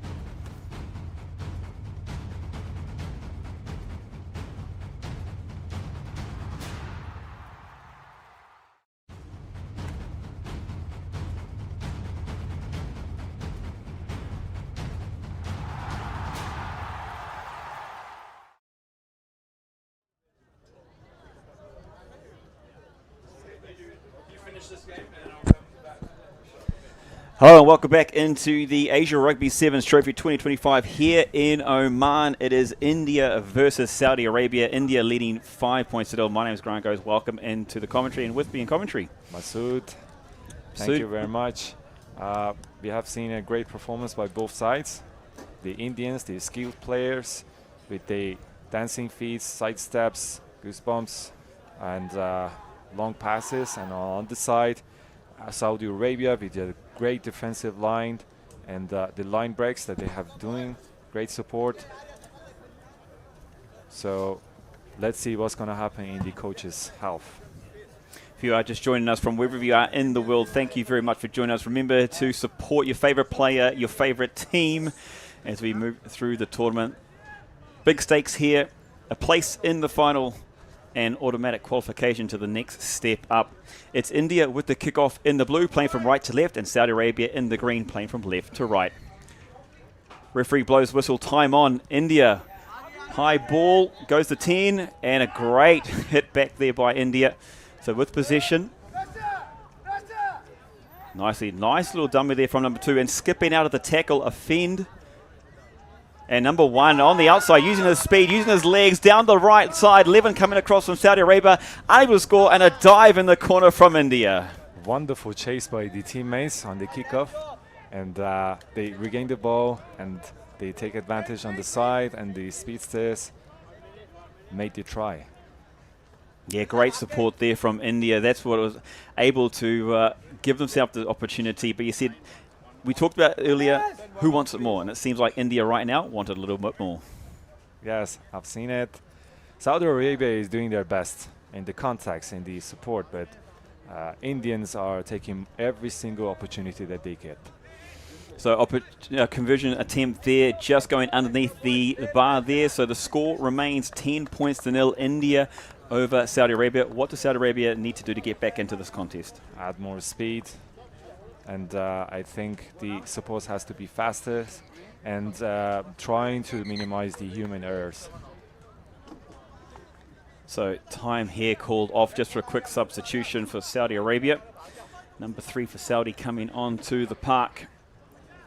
Remember, it is only a game of 7 minutes each half, but it uses a lot of energy. Yes, for sure. And the Indians are showing so much energy. So India gets us back underway. This one a nice big kickoff, nice and high. This one falling in no man's land, but Saudi able to grab the ball. And good move forward there. High tackle from India. So Saudi, opportunity now to make their way back down the field. I think Saudi Arabia, with some substitutions that they have been made, they added more speed to the game and trying to avoid the contacts. And being more successful with the chases. And you can see that even the number 11 in India, I don't know how old is he, but I think the average age of India is quite low. And that shows a promising future. Saudi with the feed and quickly out to the flanks, out to the edges they're looking for. And hands on again. So Saudi with a quick tap. Moving the ball, a little bobble there. And the first touch for the number 3 from Saudi Arabia on the park. Saudi sitting the ruck and finding opportunity around the back. India trying to push over. Looking for a player, looking for support, and gets it out. Flick out the back there. Number 11 with a nice fend. Keeping on his feet, waiting for support to come there. Saudi looks set in the back line. If they get this wide, they got opportunity. Big bumper by number 3. Immediate impact, and there's opportunity on the left-hand side. Number 1 keeping his feet, waiting for his troops. Saudi, nice composure here, holding on to the ball. Oh. And a loose ball there. Looks like India could pick this one up. It's kicked forward by the number 1. India, no one in sight. He's taking all his time. He looked behind twice. He wasn't too sure, and it's going to be a nice little casual jog. Saudi Arabia player now coming in and under the sticks for India. Like I said, the fresh players are adding more energy to the game in Saudi Arabia, but the human errors is not letting them to execute their plans. So on the left side, we saw that they had a good line break, and on the right side as well, but the lack of support. I think one of the other things there is that when you get to this point, it's later in the game. We're just halfway through the second half. That's 10 minutes of full-on energy being used. And when a quick turnover like that happens, it is a bit sapping. Yes, exactly. They couldn't even chase the Indian. So India here in a commanding position with only 3.5 minutes to go. It's 17 to India, 0 to Saudi Arabia. Saudi Arabia need to be the next to score if they're going to have an opportunity. 6 off, 6 off. What can they do from here, do you think? I think they have to add more experience. and let's and try to see the gaps of Indians, how they can take advantage of the experience that the Saudi players have. Well, they probably need to get their hands on the ball as well. They're going to need possession here. And we've seen India, they've got the ball back the last couple of kickoffs. So Saudi Arabia need to have a man put a name on the ball, and they need to secure this kickoff. Like I said from the beginning of the game, Saudi Arabia really wanted to have the position, to not let India to execute the plans. So 2.5 minutes to play here in the semi-final number 2. And the ball has fallen in the arms of Saudi. Oh, try to force the pass there, and what it's done is turned it over. India have the ball in hand. India now looking lively, little step off the left, and through that the arm was out. It was being called high as well. And so Saudi sending someone to the bin, yellow card. That's not going to help. That's 60 seconds in the bin. Oh. So the chance of comeback of Saudi Arabia with this yellow card just got less and less. Yeah, opportunity for India here to secure the match, secure the points, and secure the final position. Nice call here by India too, calling for the scrum, eating up the clock, and you can tell that's experience. Really looking to solidify themselves. They're in no rush. That means they've got their mind in the right spot. They're thinking about the finals. India with the feed. Big push here by Saudi Arabia, putting pressure on, but a foot comes through, and so the penalty to India. They'll keep this one slow. So a tap there by India, passing off to the centre, looking to straighten up. Nice support there from India. They've got players on the outside, and they're going to find them looking for the fast man. The fast man to step off the left, unable to get around. Good tackle there from Saudi. Ball released. India looking to recycle quickly. Saudi struggling to get back in defence. It's an advantage to India. Straightening up, looking for space left and right. Good tackle there by number 11 from Saudi. Oh, Saudi Arabia a little bit eager there. Offside. The amount of the possession that the Indians have is so much higher through the game, and the Saudi Arabians, I think they had like 7 or 8 chances to have line breaks. So time is up here. The hooter has gone. It is only now waiting for the referee. India, they called another scrum. Probably didn't realise quite how long was left, so they'll probably feed the scrum and then kick this one out. India with the feed. Comes out the back. And free kick has gone off the foot. So this one not over yet. Saudi looking for those consolation points. We want them to hold on to the ball. Saudi looking to straighten. Inside and outside looking, searching, probing. Support found. And a big bump off there from the Saudi player. Bumped off the Indian player. Looking for the second one. Number 10 from Saudi. Looking to pass the ball up. Saudi support there, unable to assist, but there we go, ladies and gentlemen. India are through to the final here in Oman, and they've also qualified for the next step up. What do you think of the game? India totally dominated the game with the position that they have, with the skills and also successful passes, and Saudi Arabia did their best in the defensive line, but the errors that the players made killed the vibe.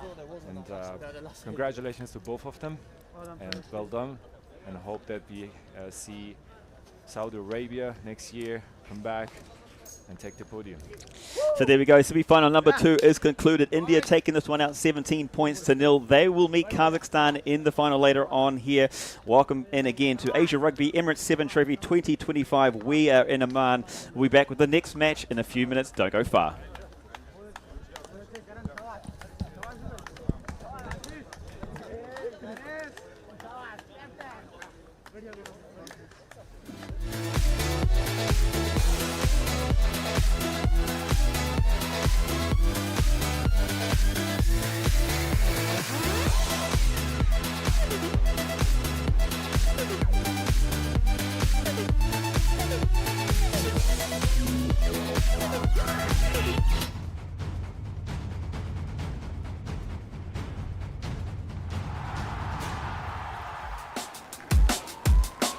welcome to Asia Rugby Emirates Sevens Trophy.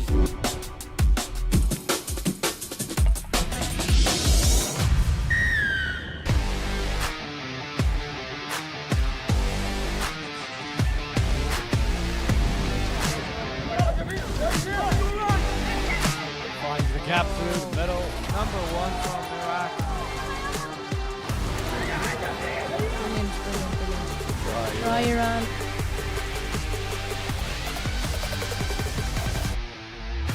Nice deep kick. Win. Ooh, still managed to tackle just before the try line. 6. Away! Number 12! Bahrain, good offloading, physical team. Afghanistan with the first points. Uzbekistan to the left side of the screen.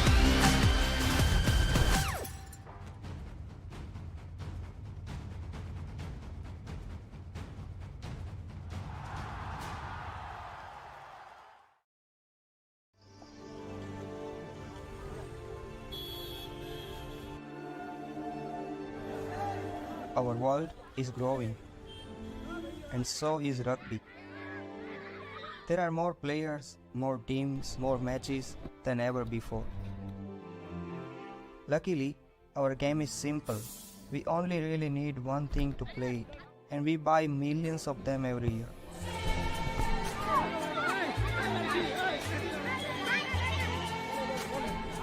Unfortunately, too many end up in the wrong place.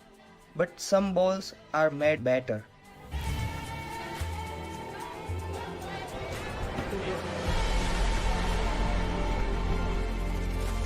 Rhino's recycled range is made with up to 80% recycled rubber.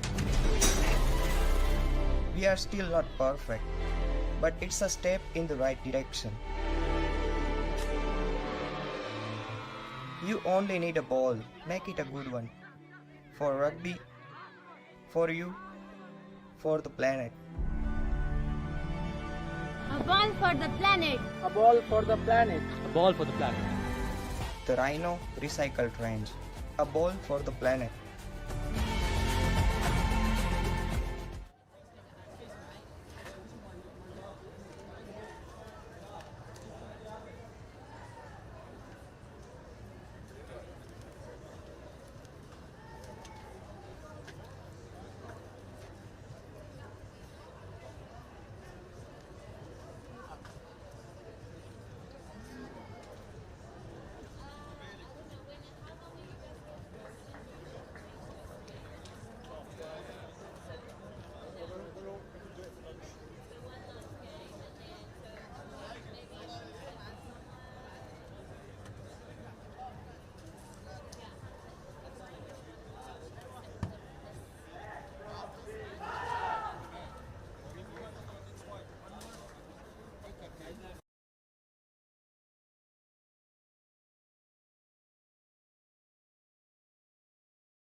All right, welcome back.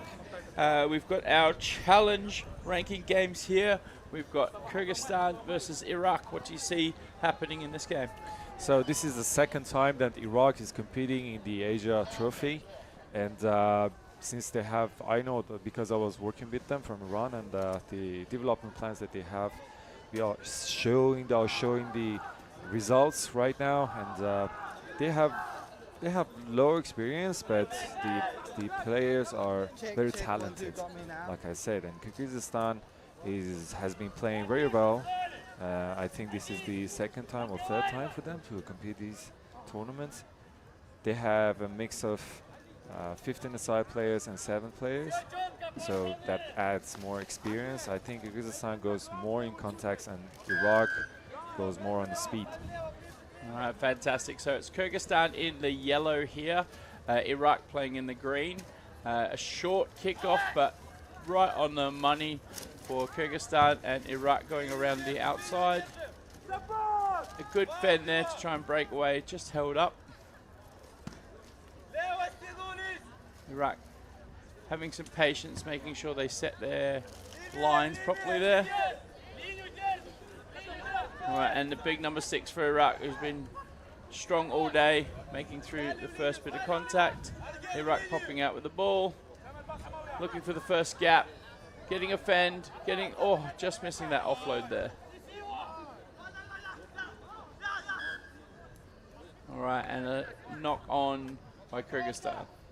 Iraq has really fast players, so if they escape, if they make the line break, no one can reach them. Yeah, they're starting to work out how to step through gaps and things like that. It's really good for them.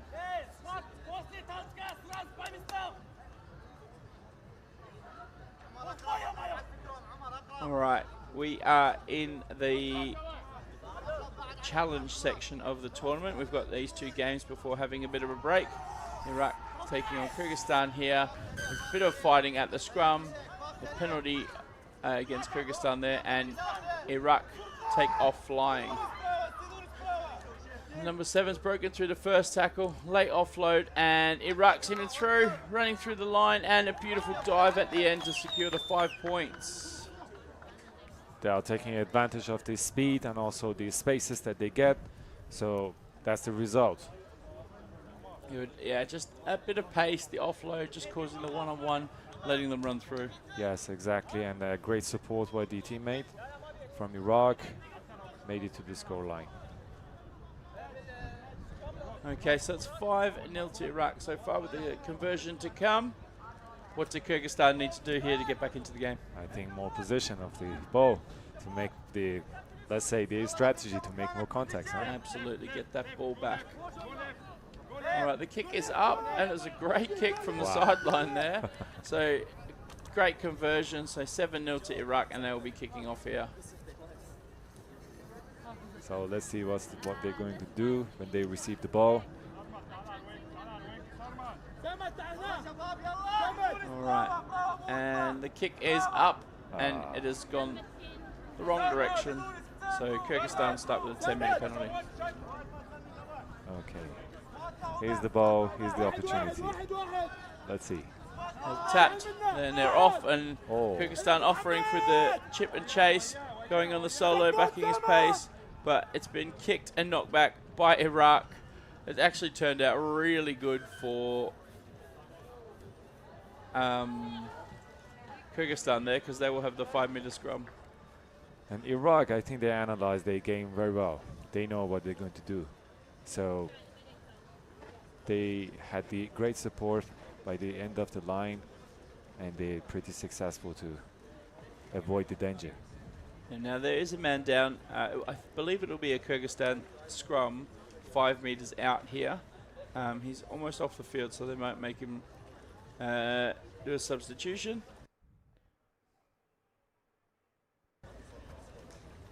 But we'll see what happens. He's fine. He's up. Thumbs are up, so we're getting back underway. Kyrgyzstan with a scrum 5 meters out. I think this is dangerous because they have the heavy players and the 5 meters line, and let's see if they can take advantage of that. They've been quite unpredictable at times. You never know when they're going to kick it and things like that, so see how they go. All right, the ball is tapped on the back, and it's good push from Iraq, and then a soccer stadium type kick, but it's pushed them back a mile. Kyrgyzstan now fighting to get back in place, and they have been a crash tackle through. Ball is held there by Iraq, and a turnover. Iraq look for the numbers and work outside, drop backwards but play on. few dummies there given, and then they've given it to the speed man, but this time he is caught as he tries to offload, and then it is picked up by his support player, and he is off to the races all the way. He's gone all the way home. He'll put it right under the post. Oh, with a nice little fancy dive at the end too. Wonderful support by the Iraqi players. They take advantage of the speed, and the Kyrgyzstan did their best to chase the players, but were unsuccessful at the end. So that is 7 points there for Iraq, helping build their lead out to 12-0. And the kick is good as well. You know, Al, that Iraq rugby just started rugby in 2 years ago. Oh wow, so that's a good improvement. They're already doing well, being in the tournaments and things like that, and they're looking for their first win. Yes, and I've been talking to their manager, and they had great hopes for both ladies and men game. So we're just waiting on a ball.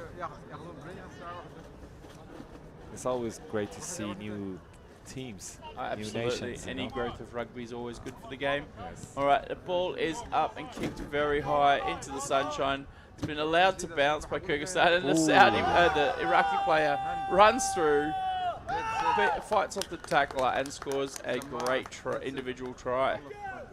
Great intelligence. It was really smart, really smooth, and he read the game and took advantage of it. Now, Kyrgyzstan probably making a little mistake there, letting the ball bounce. Yes. Hopefully they learn from that. Another conversion from the same side, huh? Let's see. It's gone up. This time unsuccessful. I think this player used to be a soccer player, huh? Well, the score is 19-0. You've got to worry if he's kicking a soccer ball like that. All right, so Iraq ready to take the restart again. Thank you. Substitutions being made. Oh, what a young player. And Kyrgyzstan are known for their grit. I believe they have that cool sport with the horses and stuff as well. This would be a penalty to Kyrgyzstan. Just tackled without the ball there.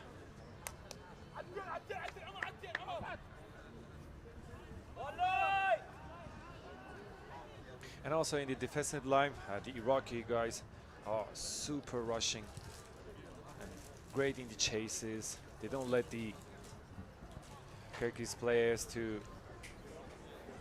Yeah, they're just not letting forward. to get settled there. All right, so it's line out Kyrgyzstan.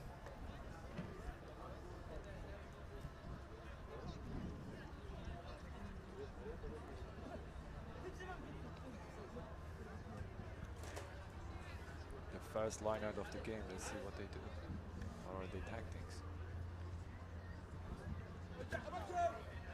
I predict... Right, so the throw is turned over and Iraq take possession. He's gone on a battering run, the number 12, but then he is also thrown down heavily.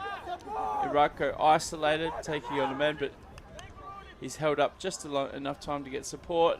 Or the fancy footwork's got him through the line. And he's broken the line, but managed to hold on to the ball. Kyrgyzstan coming from the side there, and the arm goes out from the referee. So it'll be a penalty back there. The Iraqi guys are showing them that we know the context too. We have both. And number 6 with the tap and go out wide. This is a penalty, probably going to be a yellow card for Kyrgyzstan, who never got onside. But Iraq are through and under the post for another try. I think one-on-one tackles are very important in this game because the speed that the Iraqi guy have, they must be successful in one-on-one tackles. Absolutely. If you're not sticking your tackles in sevens, it just breaks up too much. As we see, that kick is converted, and it's taken us out to a 26-0 lead for Iraq. And we go into half-time. What do they need to do to get back into this game?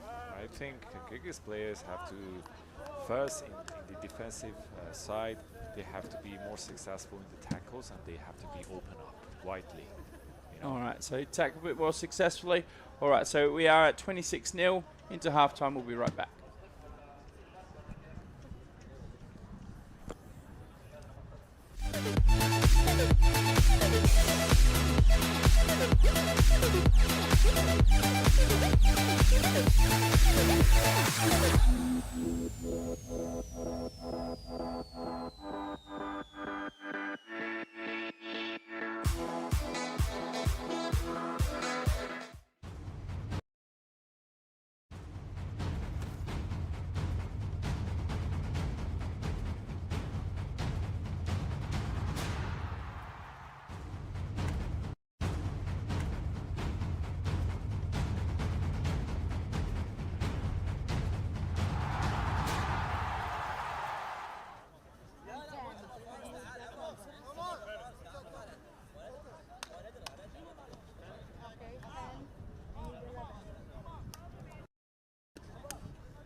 Okay, welcome back for the second half here.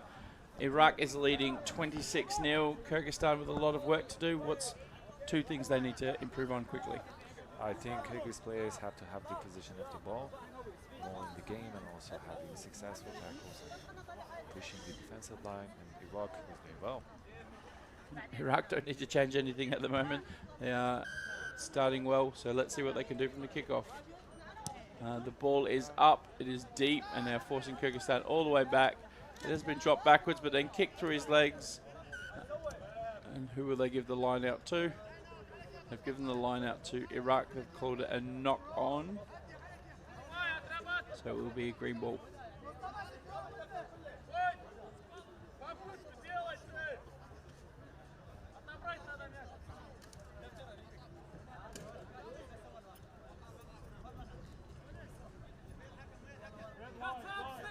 All right, so it's a green scrum feed. So Iraq in the green, looking to finish their tournament strong here.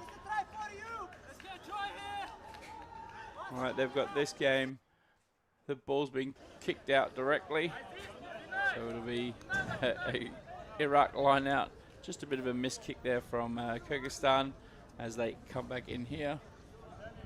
I think they were supposed to kick it in a long way, to just push the team forward. Yeah, but a line out here. What should Iraq do off this one? Iraq playing more wide, and I think they have pretty successful chance at it since. All right, so line out is taken and given out wide. The number 7 has been fast all day. He absolutely sells the defender and then goes around the outside. He's fast, he's included, and he's in the end zone, and he puts the ball down and celebrates wildly. Great solo performance by number 7, Abu Ammar. He shows his passions by that celebration. Huh? Yeah, it was a good dummy run and go, and then really making the most out of scoring that. Everyone loves a bit of TV time. Exactly. I think his friends are following him. I know some other sports do that in different months. Yeah, it's try celebrations. The most elaborate ones get through. And rugby less, I think, football more. All right, so the conversion attempt is up. Solid kick, but just not quite there. That takes our point score out to 31-0. That's a huge lead for Iraq in this game.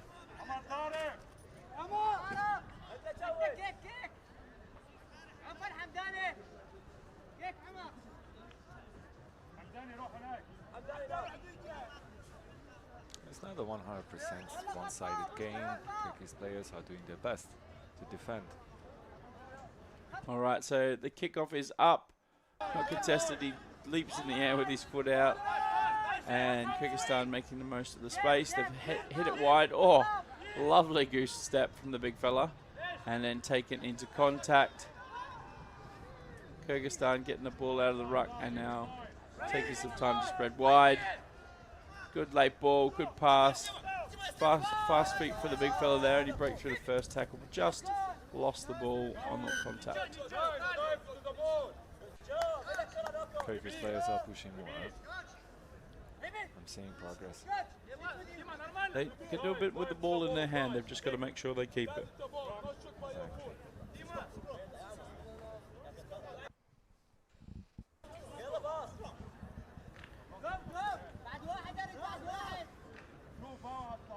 And also the level of the fitness of the Iraqi guys is much higher. You see them, they never get tired and they're making sprints.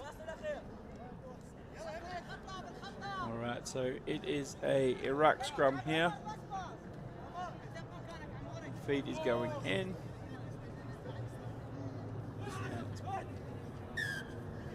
Popped out, but it's a short free kick to Kyrgyzstan.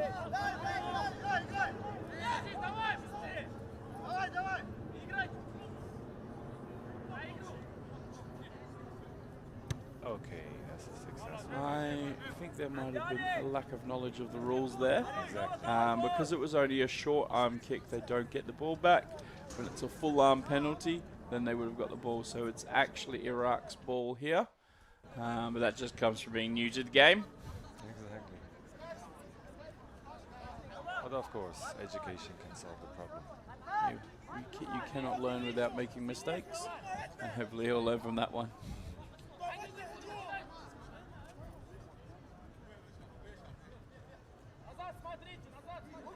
All right, good line out lift, good jump, good contest. It's a penalty as the player jumped over in front of the line, but Iraq with a tap, and they have to come to the 15. Successful lineup by Iraq. That was a great performance. All right, then number 7, the try scorers stuttering around, gives it off, and they're playing wide. Broken the first tackle and stepped inside. Oh, he's just knocked on after breaking 2 tackles.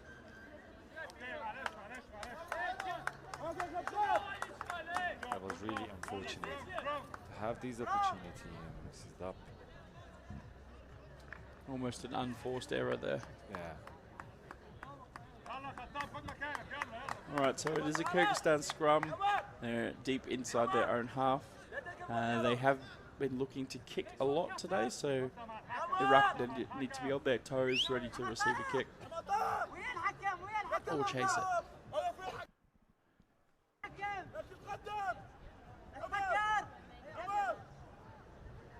Okay, the scrum is engaged there, and it's out the back. And they are moving the ball wide early. They've come all the way to the edge, and they've tried to go around the outside, but a high tackle here. And it'll be Kyrgyzstan's ball.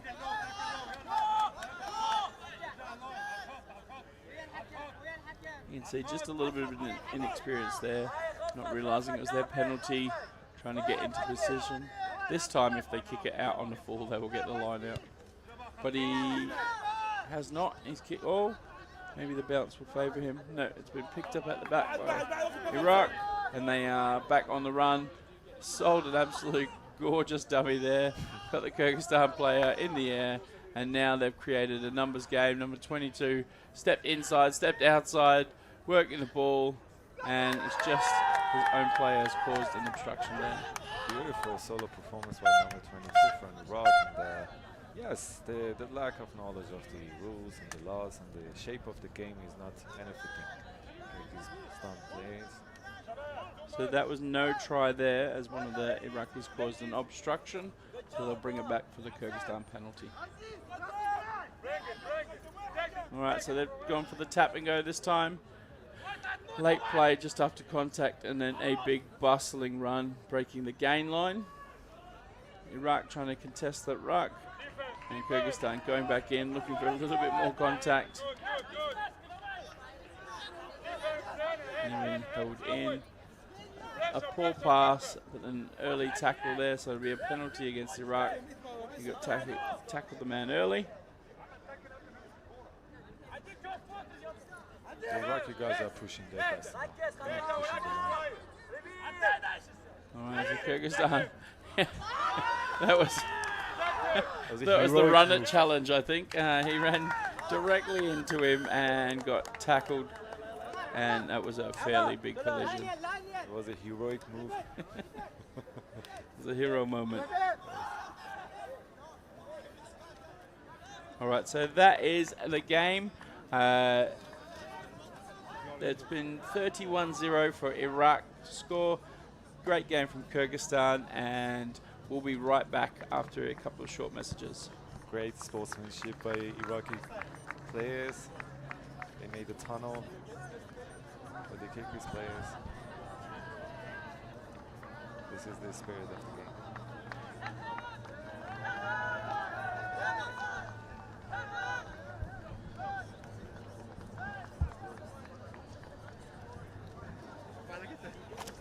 Oh.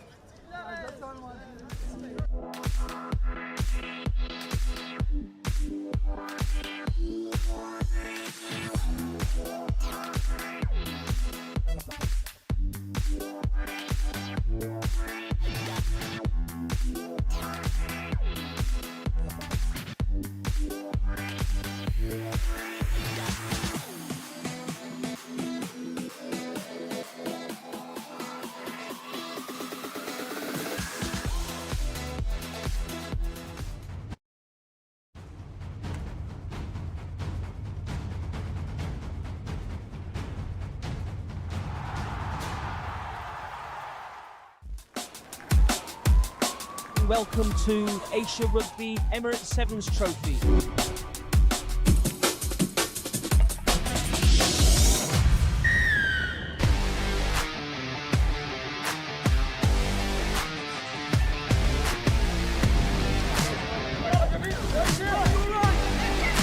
Finds the gap through the middle. Number 1 from Iraq. Brilliant. Try Iran.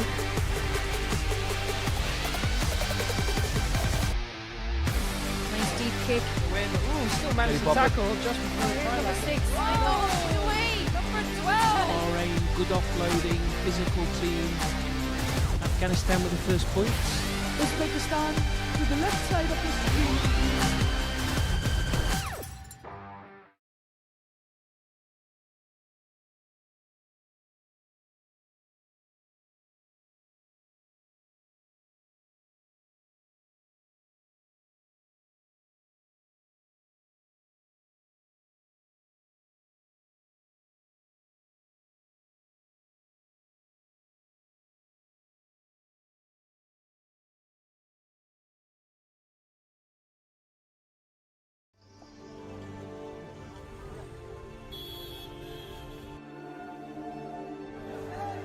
Our world is growing, and so is rugby. There are more players, more teams, more matches than ever before. Luckily, our game is simple. We only really need one thing to play it, and we buy millions of them every year.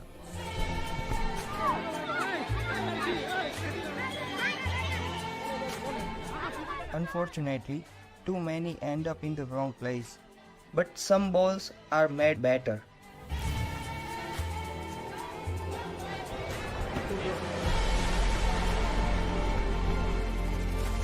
Rhinos recycle.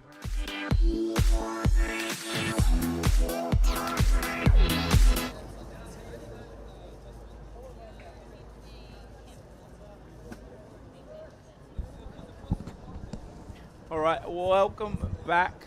My name is Alistair Brough. I'm here with Grant Ghost, and we are here at the Asia Rugby Emirates Sevens Trophy. We've got another challenge game coming up between Lebanon and Palestine. What a day it's been. It's a beautiful day here in Oman. Absolutely blue skies everywhere. Oh, the weather in Muscat's been great all weekend. A bit of wind around, but nothing affecting our great rugby. And it's been some absolutely great rugby. What's been your favourite part, mate?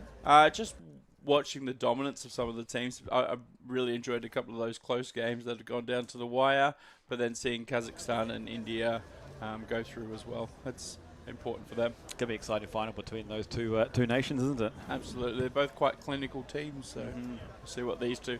Now, Lebanon and Palestine, they've had a little less success over the weekend, but they can end here on a good game. 100%.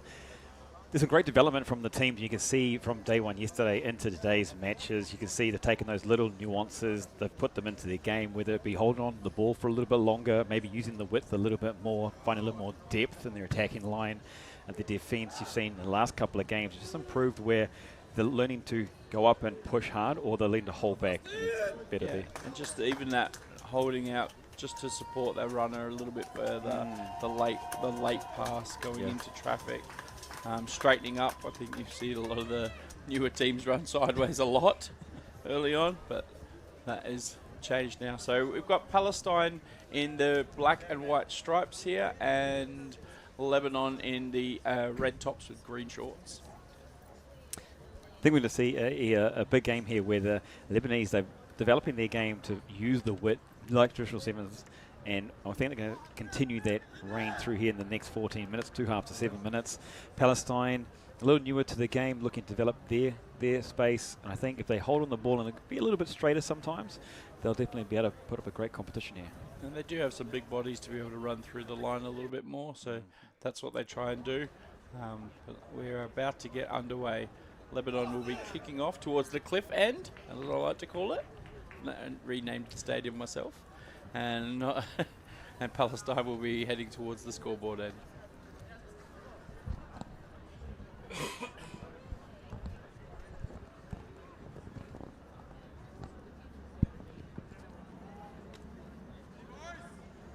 All right, our referee is about to blow his whistle, and we are underway. A nice high contestable kickoff there from Lebanon, and really well taken by the number 13. And they've settled down into their set piece. As the ball moves sideways, a little bit of speed around, and of course the 2-on-1. Oh, the pass was just a little bit behind the player, but he's managed to step inside and give that late offload that we were just talking about. Number 12 sees the space and gets around the outside and dots down for a try. Oh, great start there by Lebanon, looking to take their time, moving and building pressure up the field. Palestine unable to find their defense on the edges there, and just you saw there from the Lebanese, it was a little bit of pass, a little move forward, they reset their ruck, and then on that outside there, they're just able to run around some good speed and dot down in the corner. Be a tough conversion from here. Just lining it up. Don't want to put any commentator curses on them today. Ball is up and it is unsuccessful. Palestine will be looking to change their opening sequence off this kick-off. You can see the wind there. If you look at the flags, you can see in that wide shot there, the flags. The wind's picked up a little bit. Does that make a difference?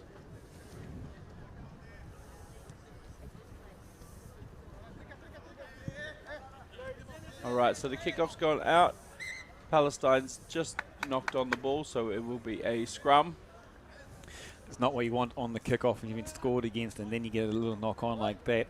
The game of sevens really is about those small margins. A little thing like this, you know, where they are now, Palestine under pressure straight away off their kickoff. Yeah, and they haven't been able to find the ball at all yet so far in the game. Lebanon took the first opportunity. What will they do with their second? All right, so the ball's in and out. Number 12's given it out wide to number 9. Just held up play for the wrap around and then the double wrap around play, and then you see the afterburners go on. They are out wide, and it's a beautiful set piece. Oh, he slowed up a little bit, put himself in trouble, but managed to score it right under the posts. Really well worked right there by Lebanon. As you said, they did the simple things really nicely there. You saw a build here from the close part of the field. They took their time. That little wrap around really created the extra 2-on-1 on the outside. Had the afterburners, the pace and speed out there. And when it comes 2-on-1, simple 101s, you know, the basics really do make a difference here in the game.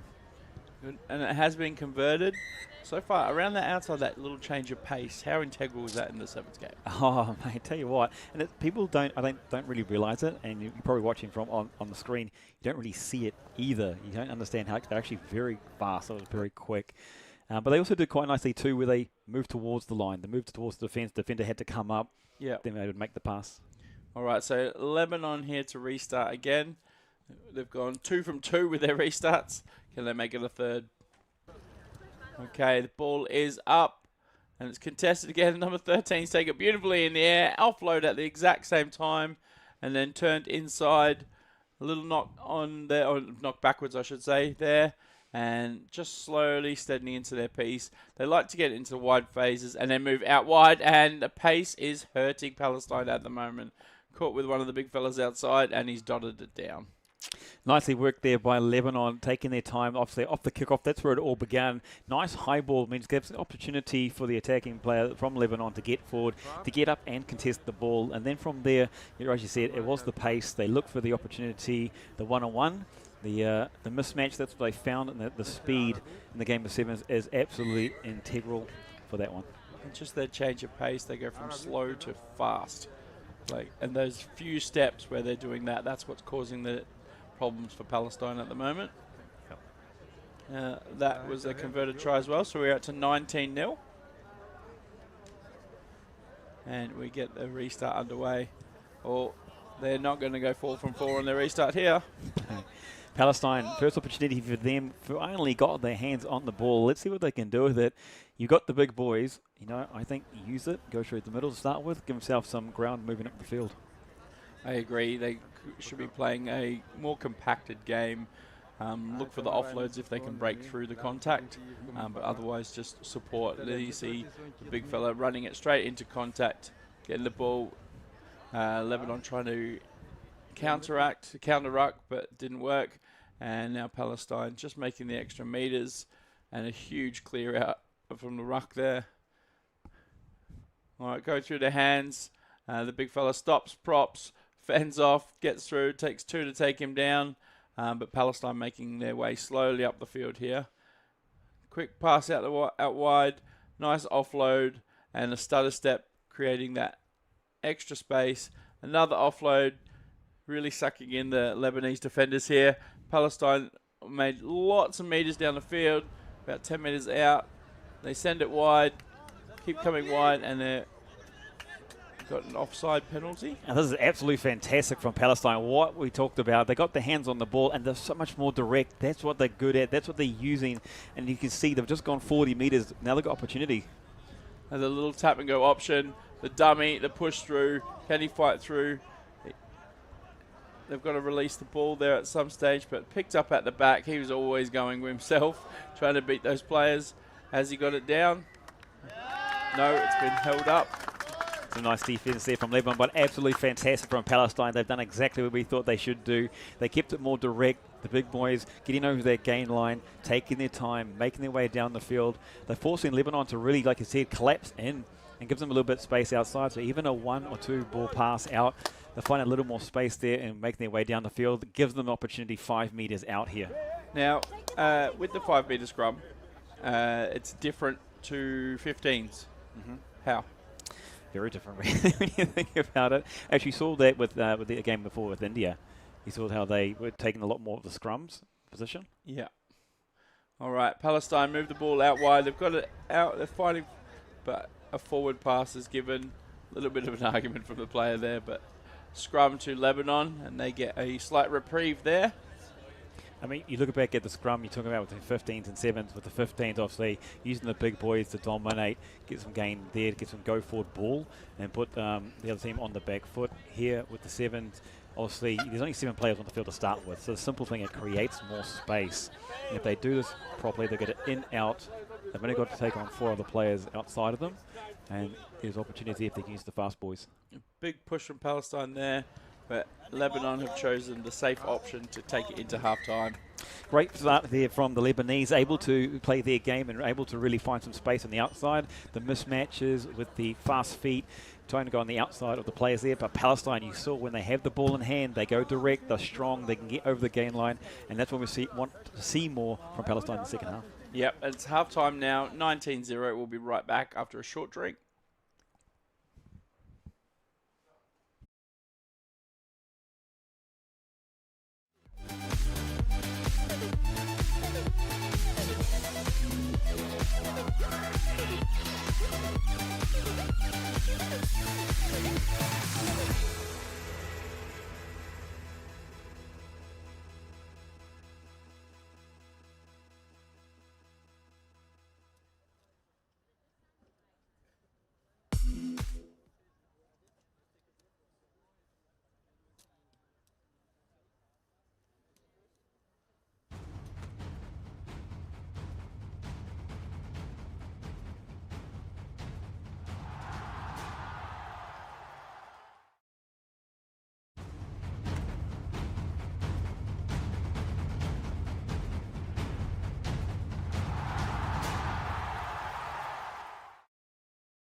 Okay, we are back here at the Asia Rugby Emirates Sevens Trophy. It is half-time between Palestine and Lebanon.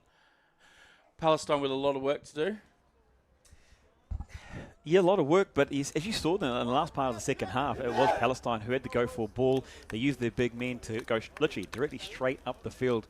So for Palestine to bring themselves back into this match, they literally, first of all, just need the ball, and they, like you've heard it before, run it straight. Run it straight. It was a great example of that in the previous game. That'll be on someone's highlights. All right, so Palestine will be kicking off here. Lebanon to receive. They've swapped ends. Palestine heading towards the big cliffs. Be interesting to see on this kickoff. First opportunity with the kickoff. Lebanon being able to get their kick back. Wonder if Palestine can do the same thing. It's such a weapon in sevens these days. Possession. All right, it is up high. It is contestable. Just don't make it, but a good tackle there. Lebanon have climbed in, and they get their ball back. They're sending it out wide, and they've just gone full width, and they're just running through their face play, their classic sevens look here. Sending it out wide. Player steps in, a little bit isolated, but his teammates get there quickly, and they loop back around to the other side. Number 6 steps through, creates that huge gap, and then gives it off to his speed man, who runs through the contacts. They reset, and they're just making meters down the park at the moment. Number 12 goes with it, steps to the outside, creates that speed difference. Oh, goes for the offload, and given it hit the deck, so really good hands there from the 13, and they are back up and running down the side. All right, the number 6 now steps out to the outside. A really good line run rather than number 7. Couldn't make it all the way. He looked like went for a little leap there. As they get to the try line, guys are looking more for it. And number 5 steps inside and scores and dots it down. Great score over there by Lebanon. And literally that one you could probably take back 4 or 5 phases. It started here on the near side. And we saw one of the Palestine defenders, they rushed up, left space inside the line. The Lebanese, they took control of that. They saw that opportunity. And then from there, Palestine really on the back foot. Lebanon able to spread it wide, find space on the far side, bring it back. And when you saw here, you saw the Palestine defense had collapsed there in the middle and had all the space on the right-hand side. Yeah, Lebanon, they're not their winger, but their guy just inside the outside man. Yeah. He's really causing havoc on both ends. A little bit of speed change, really trying to create that one-on-one and space every time. I think you're about to hear from being on the... when you're watching, you can see that speed really does make a difference in sevens. I don't have any, so that's why I just call it. All right, so we're about to get back underway. Lebanon's kickoffs have been pretty good so far in this game. Got a little trick play gone the other way, and it is well taken by Palestine. And he's run directly into contact as the one way they do, but he knocked it on when he tried to bring it back. Good pressure there from Lebanon in that play. You see there the ball carrier struggling really to get their position and place the ball. Obviously, losing the ball forward there. And it's probably something that they'll want to look and review here is that ball control going into contact. It's happened a couple of times for Palestine. It's something they can work on. Absolutely. All right, so we're about to go back in for a scrum here. Just waiting for a halfback to be in place for Palestine. And Palestine just going a little bit early there, so it's a short arm penalty. Looking eager and keen, aren't they? Trying to use the big boys there. All right, so Lebanon back out using that width. The pass goes out early to the winger, and their support play is just good. He's broken the first tackle, he's broken the second tackle, and then he's dived down. Rugby 101 there from Lebanon on the far side. First of all, using the space, creating space, passing long, spreading the defense, and then, unfortunately there, Lebanon breaking through a couple of tackles. A very nice fend there from the Lebanese player, and as I said, straight through and into the zone. And with the scores at 31-0 with a kick to come. Lebanon in complete control of this one so far. That one a bit off the skewer of the foot, going right across the park instead of towards the post. That does happen in sevens. Really different you can see between the 15s game and the sevens is obviously with the 15s, your place kick. With sevens, it's all about fast speed, and so this drop kick is used for that. Right, so we've changed kickers here for Lebanon, so we'll see if they can maintain the same success they had in the first half. And number 9 for Lebanon gets us underway. He's kicked a wide pass. It's hit the deck. Oh, and I'm not sure who knocked it on first. Referee there calling the first one by Lebanon. By Lebanon, yep. So Palestine will get the ball. And this is what I'm really excited about. Now Palestine has the ball, and it's completely different. And literally, the lads, they just need to get their hands on the ball to start with. And I think you'll see more of what we saw in the first half as well. They'll want to keep it tight, maybe 1 or 2 pass, run it straight, as we said before, and because it's been working for them. So when it works, absolutely suck in those defenders and make extra meters. It's not as fast as you see in normal sevens, but it's what works for them. 100%, and you go to what works. All right, the ball is put in and out, but we are resetting here. Yeah, you can see Palestine there really trying to stamp their authority here by a push. Lucky, actually, I thought maybe they'll win a little bit early, but they'll get the refeed. And you can see here Palestine looking to, I think, keep it tight as well. You can see they're not very spread across the park as you see other teams. Yep, so the ball has gone in and it's out the back. It's unusual to see a prop feeding a scrum, but the Lebanese defender has shot out of the line there to add pressure. It's picked up off the back. 3 men in the tackle. And there's a penalty there for not releasing. Absolutely. And the big prop goes on a daunting run straight up the guts. He is a bit isolated and then changes his body position a few too many times there. Yeah, unfortunate for Palestine, just getting isolated and losing the ball. It was a good run, just not there. Now Lebanon have made the most of it. They've turned the outside runner off. And now Lebanon are passing out wide, making extra yards, and they are going through. And they have dotted down for another try, extending that lead. So Lebanon are doing what they've been doing all game long, using the width, using the players, using the hands. And you see Palestine there. It's harder when you're coming into the second half. So much time on the clock. There's only 60 seconds left, and you're just running around trying to defend, and then space just opened up. Yeah, the Palestinian players there just a bit slower to come out of the backfield, looking a bit tired. They are down 36-0, so it's been a tough day at the office. You'd say, though, when they get the hands on the ball, what a difference it's making for them. Obviously, they know what to do with the hands on the ball, so probably a learning for them through the next tournaments is just how can they, the defence-wise, just get more organised on defence. Yeah, and make sure they win back possession. Possession. All right, so the ball's gone up again. We just heard the hooter in the background. They've gone with the trick play. Here he's passed after contact, but it's been turned over by Lebanon. He's going to gas on the outside, just steps on the inside, slows down, and then gets pushed over the line by one of the Palestinians. Nice work there from the Lebanese again, taking that one-on-one opportunity on the outside, but the defender from Palestine, I thought he had him, was just overcommitted there and ran past me, stepped back in. Yeah, just that extra slow step. All right, so after this conversion, we'll spell the end of the game. Great effort there by Lebanon. They were the dominant side through this one, really holding on to the ball, and that just shows how important it is to hold on to that ball. So the conversion is unsuccessful. Lebanon have taken this game 41-0. Great game. Congratulations to Lebanon. You see the big man there smiling who took that final kick. I don't think he's a kicker normally. They wanted to give it a go, though. All right. Thank you very much, guys. This is Asia Rugby Emirates 7's trophy for 2025 Oman edition.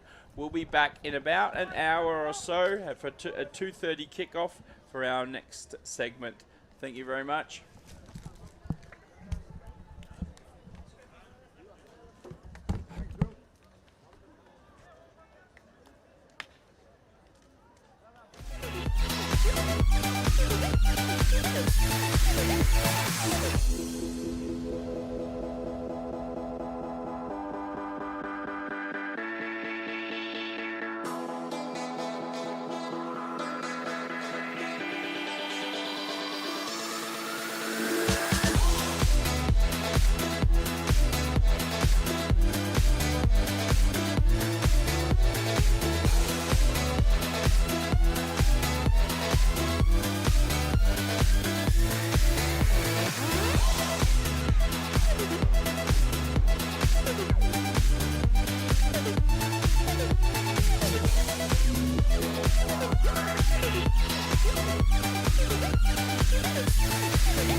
and welcome to Asia Rugby Emirates Sevens Trophy.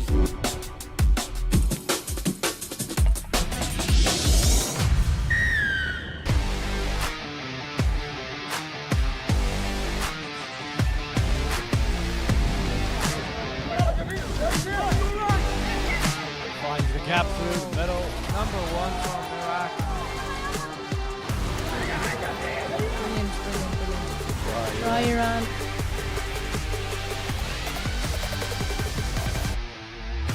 Nice deep kick. Win. Ooh, still managed to tackle just before the try line. 6. Away, number 12. Bahrain, good offloading, physical team. Afghanistan with the first points. Uzbekistan to the left side of the screen.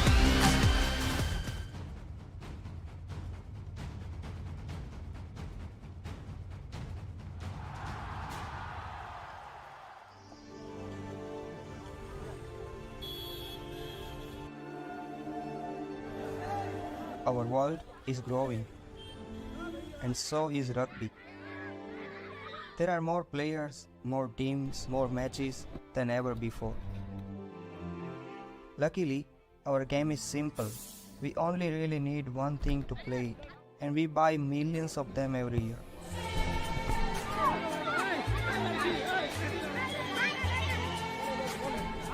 Unfortunately, too many end up in the wrong place. But some balls are made better.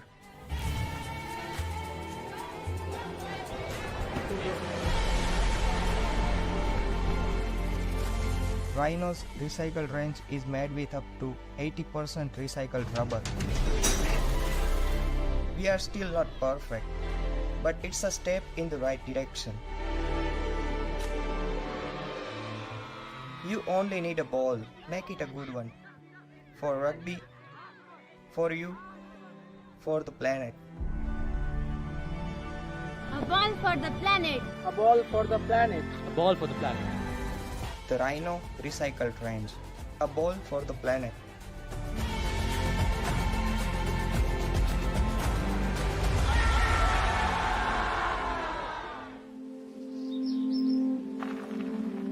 Car boot, container, cones and cones and more cones, belt up, balls pumped, bags in place, whistles, wrestles, warm-ups and listen-ups, the talking, the tackling, the look in their eyes. For us it's the memories, the matches, they grow up so fast. For them it's their friends, the fun, and wow, do you see that pass?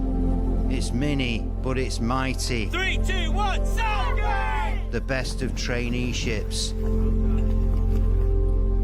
It's the greatest rugby they'll ever play. Just don't forget the chips. Rhino, where rugby Asia begins. Rugby is more than 500,000 players, coaches, and organizers experiencing the game in this multicultural region. Established in 1968, Asia Rugby has expanded from 8 founding countries to more than 36 member unions, spanning Lebanon in the west to Guam in the east, Kazakhstan in the north, to Indonesia in the south.